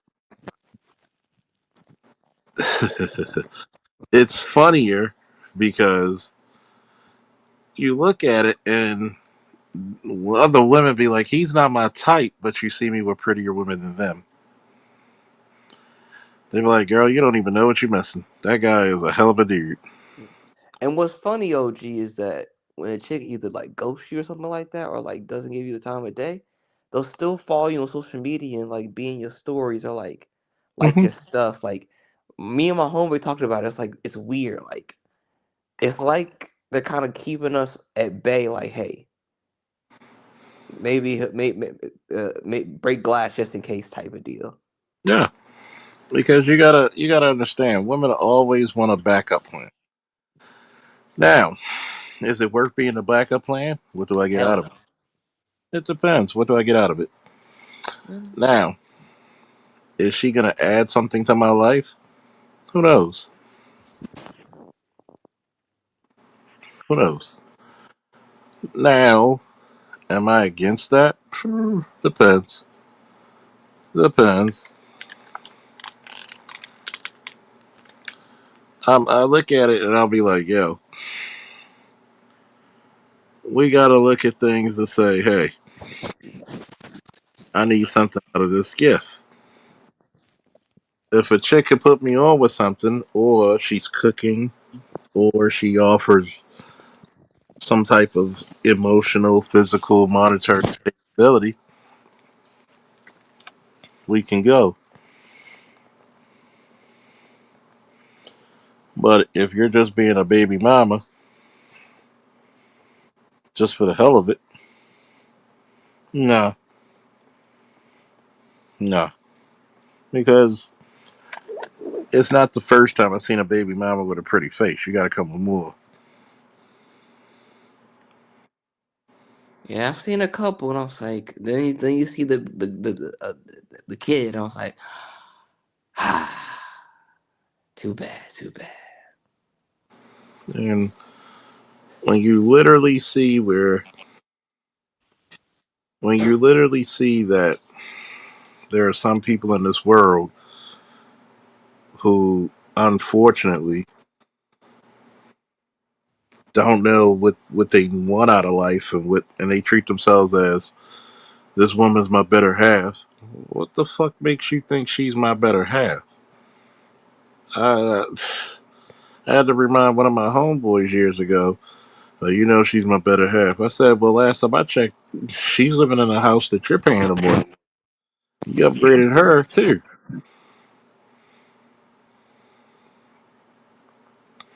You upgraded her too. It's kind of like the old adage that they try to push, like, oh, behind every great man is a strong woman. Mm-hmm. Yeah. Or happy wife, happy life. Well, God, well, well, the good man is God's plan. Last time I checked.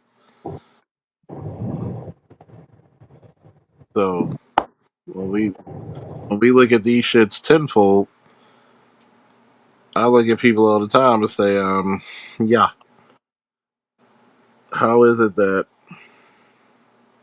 I can't be the great boy, I can't be the great person, but I gotta be beholden to you?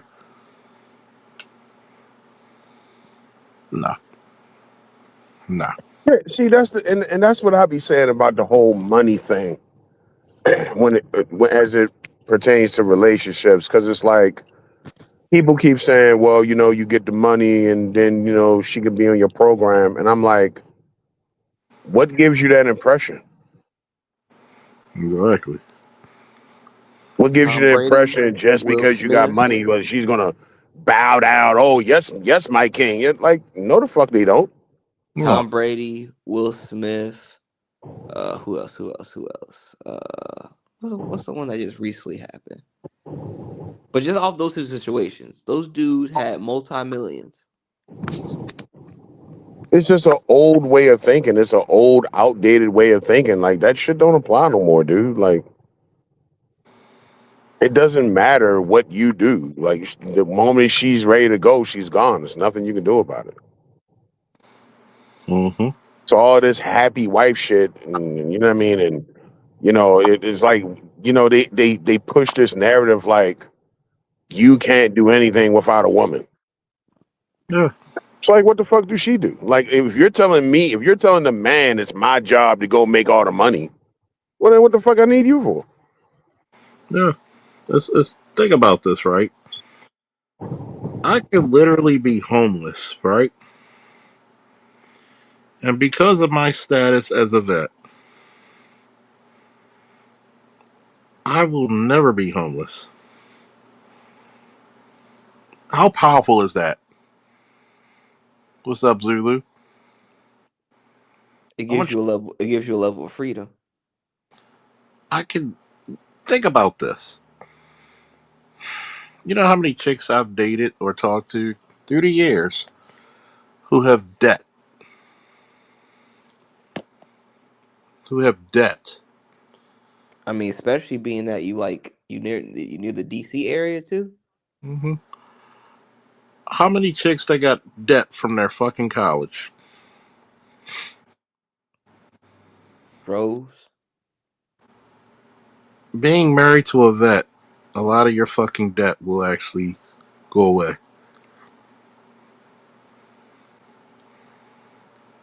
I want you to think about that.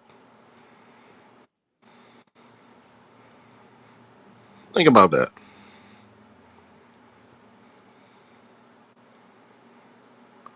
It's we don't Fact. go ahead. No, I was saying facts. Your debt can go away. You know, shits and giggles. I went to va.gov, applied to see how much my education benefits were. They said you got 48 months of education. Think about that. So 4 years. 4 years, not including the benefits and also the programs that could eliminate my wife's debt if I got married. This lets you know, without a shadow of doubt, we have some of the non-thinking women on the planet. What if? Um, Go ahead. to your point, Charles. That channel, Accountable Commentary, had one of his latest videos was this clubhouse space, and these black chicks was talking. You can tell they was young, and they're talking about how they don't like the so-called educated lame, and how the quote unquote hood nigga is oftentimes better than the educated lame, and because the educated lame, wants to be like the white man, and the educated lame is going to have all this money, and he's going to expect me to impress him. And I'm listening to this shit, and I'm just like, this explains a lot. You know what I mean? It's like we can't.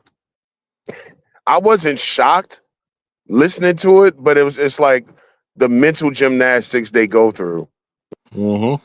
It's to cope. convince themselves that this stupid shit makes sense. Yeah, it's a way for them to cope with the reality of like, hey, I'll never be good for this dude. Because the thing is, like, I think Charles and you. I remember BGS had a stream a while ago about it. Like, a lot of women, especially a lot of black women, are discouraged by an intelligent man. They're intimidated by the older man. Because you can't mommy him. And like I said earlier, a lot of chicks, they want to feel like they're above you. He was just walking in front of it like.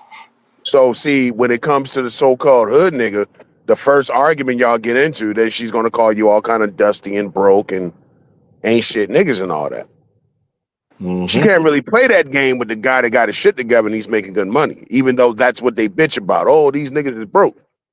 The fact of the matter is, y'all chicks really don't want dudes that got their shit together, and that's what Charles was just saying. These chicks don't think. Another field, if you're a woman And you hear a dude say, this dude trying to rap to you, and he tells you he worked for the railroad. Oh, you need to hop on that if you're a woman. Mm-hmm. Because the railroad has lots of fucking benefits. Like I remember watching this little TikTok video that came across my feed last year, and some black chick was talking shit, and she's like, "You niggas don't make no money. You wear a yellow vest at your job," and I'm just like, again, like, wow, you bitches is really fucking stupid. They have no idea. Like all the men, whether You have no idea how much money a lot of these yellow vests be making. like See, the all men you in my know is the Amazon delivery dude. Mm-hmm. the only men in my family that have houses, they all blue collar workers. Like my pops got his house, electrician. Yeah. My uncle, HVAC. My dad's friends or his Navy buddies that he was in. They got their trades. Like they all got house. They all got houses. Some of them got exotic cars. Like I was like, they make a lot. Like I don't know how. Like they don't understand how much money that folks got. I don't understand what's wrong with just basic food, clothing, and shelter, Yeah. which is what so many people just tend to forget about nowadays. It's like what's wrong with you and your man in a 1-bedroom apartment? You know, you don't have a water bill, you don't have to pay for maintenance. She ends up pregnant, go to the rental office when the lease getting ready to be up, go get that 2-bedroom. It's like Mm-hmm. it's better than being fucking homeless. Central, most of these apartments nowadays, central AC. It's Mm-hmm. it's this bourgeois shit that gets me because me and Charles the same age. When we was coming up early 2000s, everybody was happy as hell to be from the hood. Yeah. I don't know where all this luxury bullshit comes from. Now Mm-mm. all of a sudden it's all about luxury.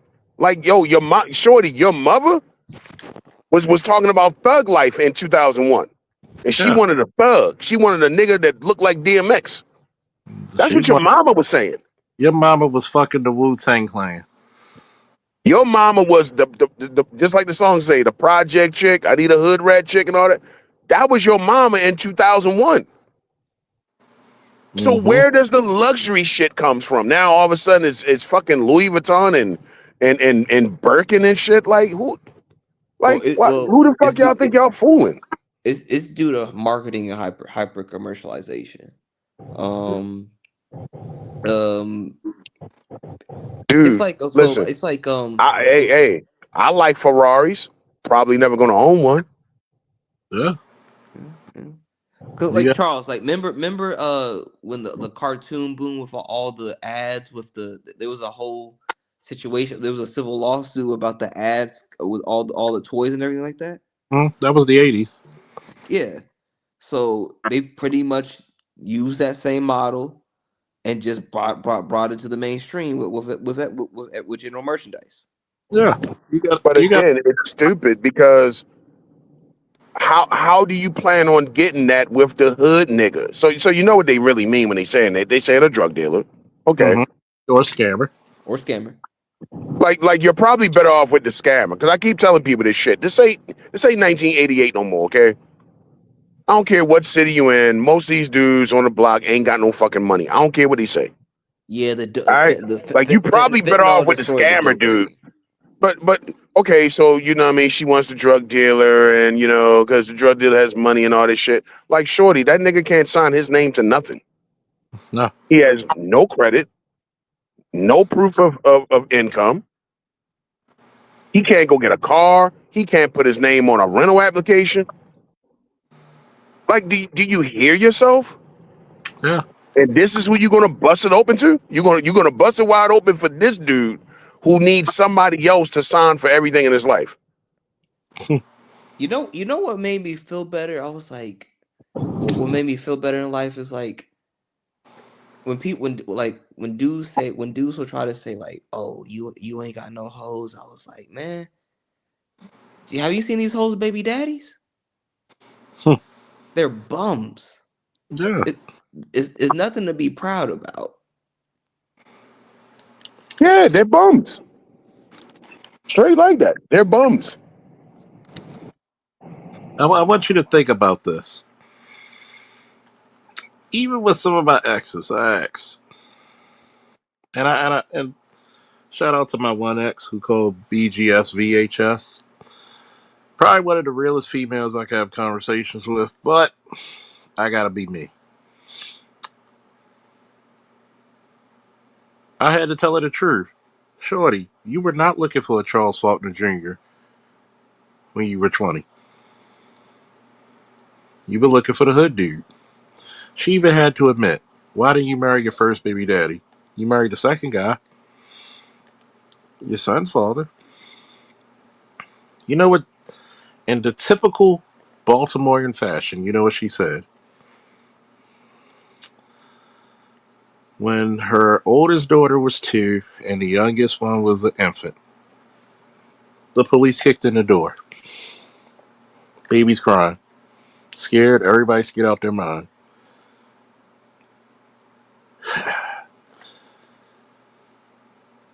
And I had to tell her, because me and my father were driving around for a few hours. And I said, you know what killed me, Dad?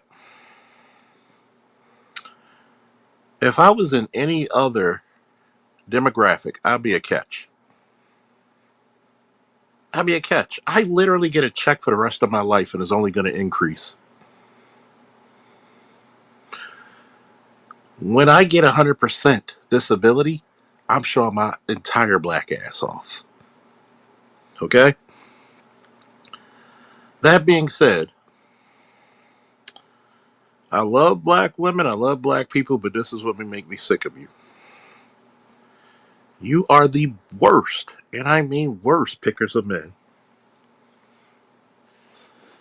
You don't look for the future, you look for the here and now and makes your pussy tingle. And what makes it poor is this. You don't get the best men that you could get. Look at fine ass Bianca Belair. Did she marry a dude that other women want? Yeah, Montez Ford. They making money. But guess who Bianca has in her life? Both her still married parents. You couldn't find, and I don't put myself on a pedestal. Maybe we should start putting ourselves on a pedestal. Maybe that's the problem. You are more comfortable of being with a dude who's got the house kicked in with your 2 babies than a dude you know who was safe, who was a career man. When I was in the army, how many of you bitches wanted to lock me down? When I was in the police department, y'all bitches should have married me. Now that I own a security firm and I got my disability for the last few years, come high water, hell, and rain. How did you notice in the last year how much did Trump and his organization and his administration, how many benefits they put in the hands of vets? I Did y'all saw a know? lot of benefits go down the pipe. And I had to tell a lot of my exes, a lot of y'all bitches are stupid.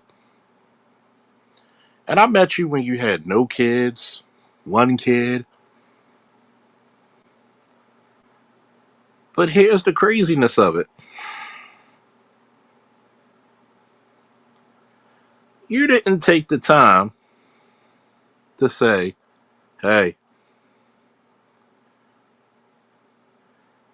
this guy has a future no matter what the fuck happens to him. This guy is going to be protected no matter what happens to him. We don't want this type of. I'd rather you just say that. But you know what goes on in a female's head? Bullshit. The Charlie Brown grown-ups. Wah, wah, wah. It's not exciting enough. Dog. It's like Charles often talks about. It's the culture of failure. We You love you are losing. so afraid. You know what the problem is with the college dude. The real problem. They don't like that guy because he has his shit together, and that's going to force them to get their shit together. It's going to He, force them to look at themselves. yeah. The ultimate thing about the good guy, I won't even say the good guy, the honorable man, because the good guy is a simp. An honorable man is this. I want you to think about this. You can't blame him for shit because he's literally considered the perfect man. He's literally the perfect man. This guy has a career profession.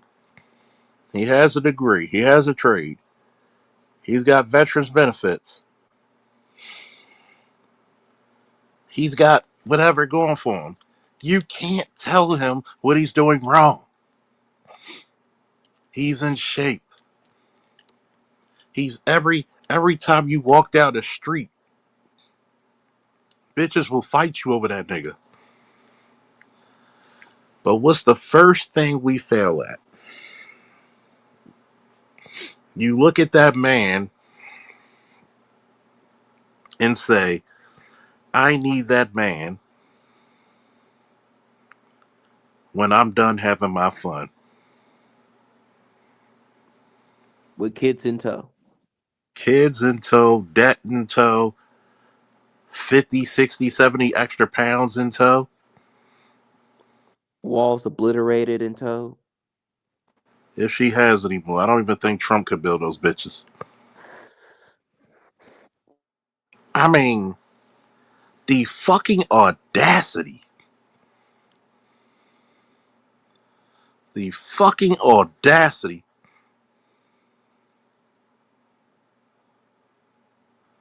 The fucking audacity. I want you to really think about that. You have the audacity to literally come to a man like that and say, I can get better than you. I deserve better than you, even though he is your superior. That fucks with me a little bit. It makes me upset. Shout out to Cam Newton. I'd be damned to have some bitches lambaste me,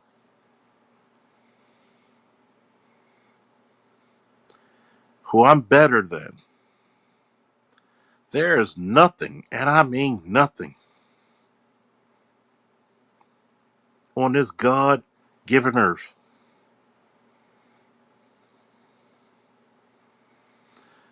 that you can literally say you had over me. It took bitches to have degrees to speak to me. I'm teaching you shit that you didn't even learn in college. And these are bitches with masters. Y'all forget in my early stint of this fucking live stream shit, I've embarrassed a PhD candidate.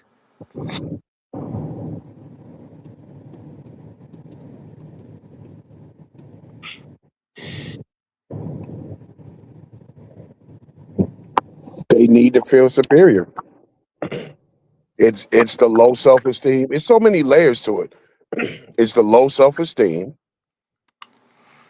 You have to you because you've been told all your life black men ain't shit. You want to stay right there. It's kind of like the little dude from the projects, and he says, "Well, hey man, I'm from the hood, bro. You know what I mean? Got to sell dope. It's no other way." And you're like, "No, there's another way. Mm-hmm. Like you can do an infinite amount of shit if you put your mind to it. Yeah. You don't have to be yet another nigga selling dope just because you from the projects." But that shit gets ingrained into the culture, and it's the same thing with women. You know, the need to be superior to a black man because that's what you've been told. But when And you then you get, got to do all the, I'm sorry, but you got to do all the mental gymnastics to make the educated dude and the dude with a good job. And then to say that shit, you just want to be like a white man. Like, what the fuck? What are you talking about? why is success gotta be white? Exactly. But yet, I'm at such a further. That's why you gotta understand, Loss. When guys like ABM, myself, and others tell you these bitches are trying to pick you because you're young and you're still getting in your way. You're still getting going on your way. They know goddamn well,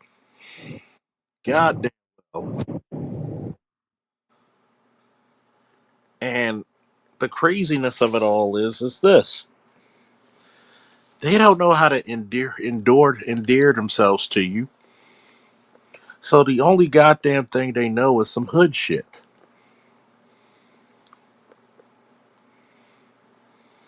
Some hood shit. But yet, in 2026, we have to understand something. The day of bullshitting black men is gone. It's dead. Not even Jesus Christ can bring that shit back.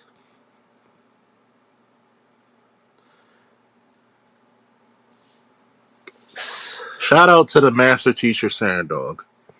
Because we have many master teachers, not just BGS. Remember, master teacher is not a person, it's a title.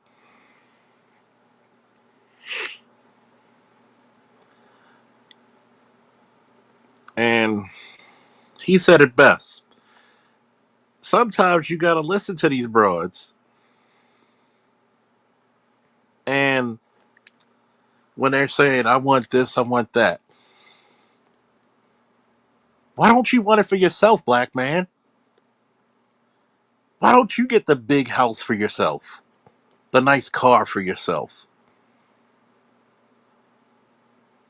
The nice career for yourself? The education for yourself? Why don't you be in better shape not to attract a broad but to get your shit together? I want you to think about it. Put yourself first.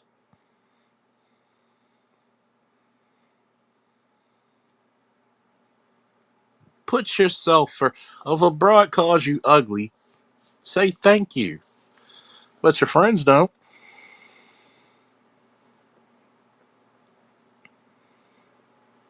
Here's the ugliness of stupidity. When you're not smart enough to understand what's it's like to be on top, which should be the ultimate goal,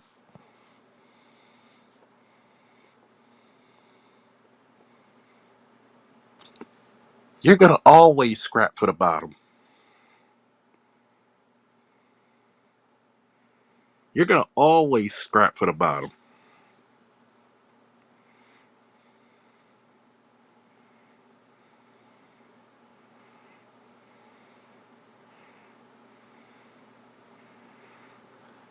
So, this is what I always try to talk to black men about. What the fuck are you doing with your life? Are you trying to please a bunch of broads who didn't like you and will never like you for you? Or are you trying to make yourself better? Well, this chick told me that, well, you got to understand that if a man has more money, what did ABM just told you? There's no amount of money that will make them like you. No amount. You could tell when a chick loves you for you because she will wash your dirty drawers by hand. She will break herself for you. She will give you her last dime. Why do you think she does it for the jailbird she's attracted to? The problem with a lot of black men is that you don't know how to find your tribe. You don't know how to find your tribe.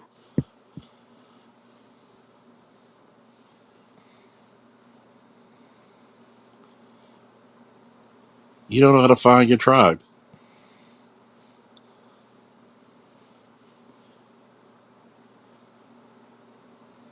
And the sad part about it is, when you actually find your tribe, notice those men are happy. Those men ain't coming back. It could be black American women, black American women. It could be Caribbean black,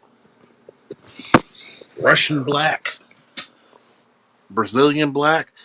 Even if you go outside the entire scope of the black race, I don't think too many men who get a better deal go away. Come back. Find your tribe. Do what you need to do. Be great in your own terminology. Because let's just say,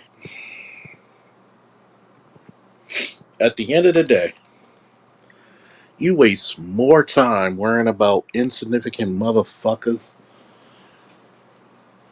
than a lot.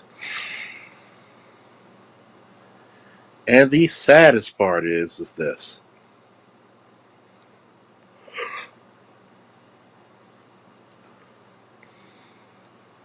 You could have done this a long time ago. That within itself is downright shameful, my boys. You don't let anybody, and I mean anybody, downgrade you while you're trying to upgrade them. There should be nothing on God's green earth that don't make you better. Every day should be what? A much more beautiful day.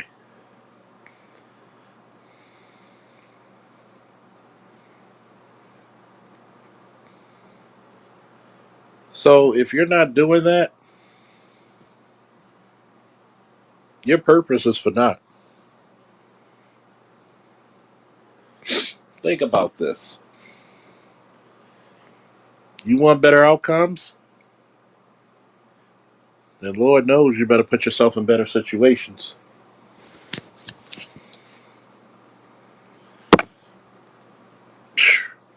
Any last words, fellas?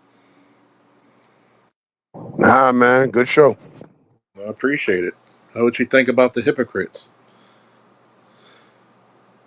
It speaks for itself. Hey, the first person you're going to be a hypocrite to is yourself, and that's the worst part to be. Lost? You still up? Well, let me get out of here, folks. Get to this appointment early in the morning. Woo! All right, brother, take it easy. Take it easy. Woo! And we fucking out. Another classic, folks.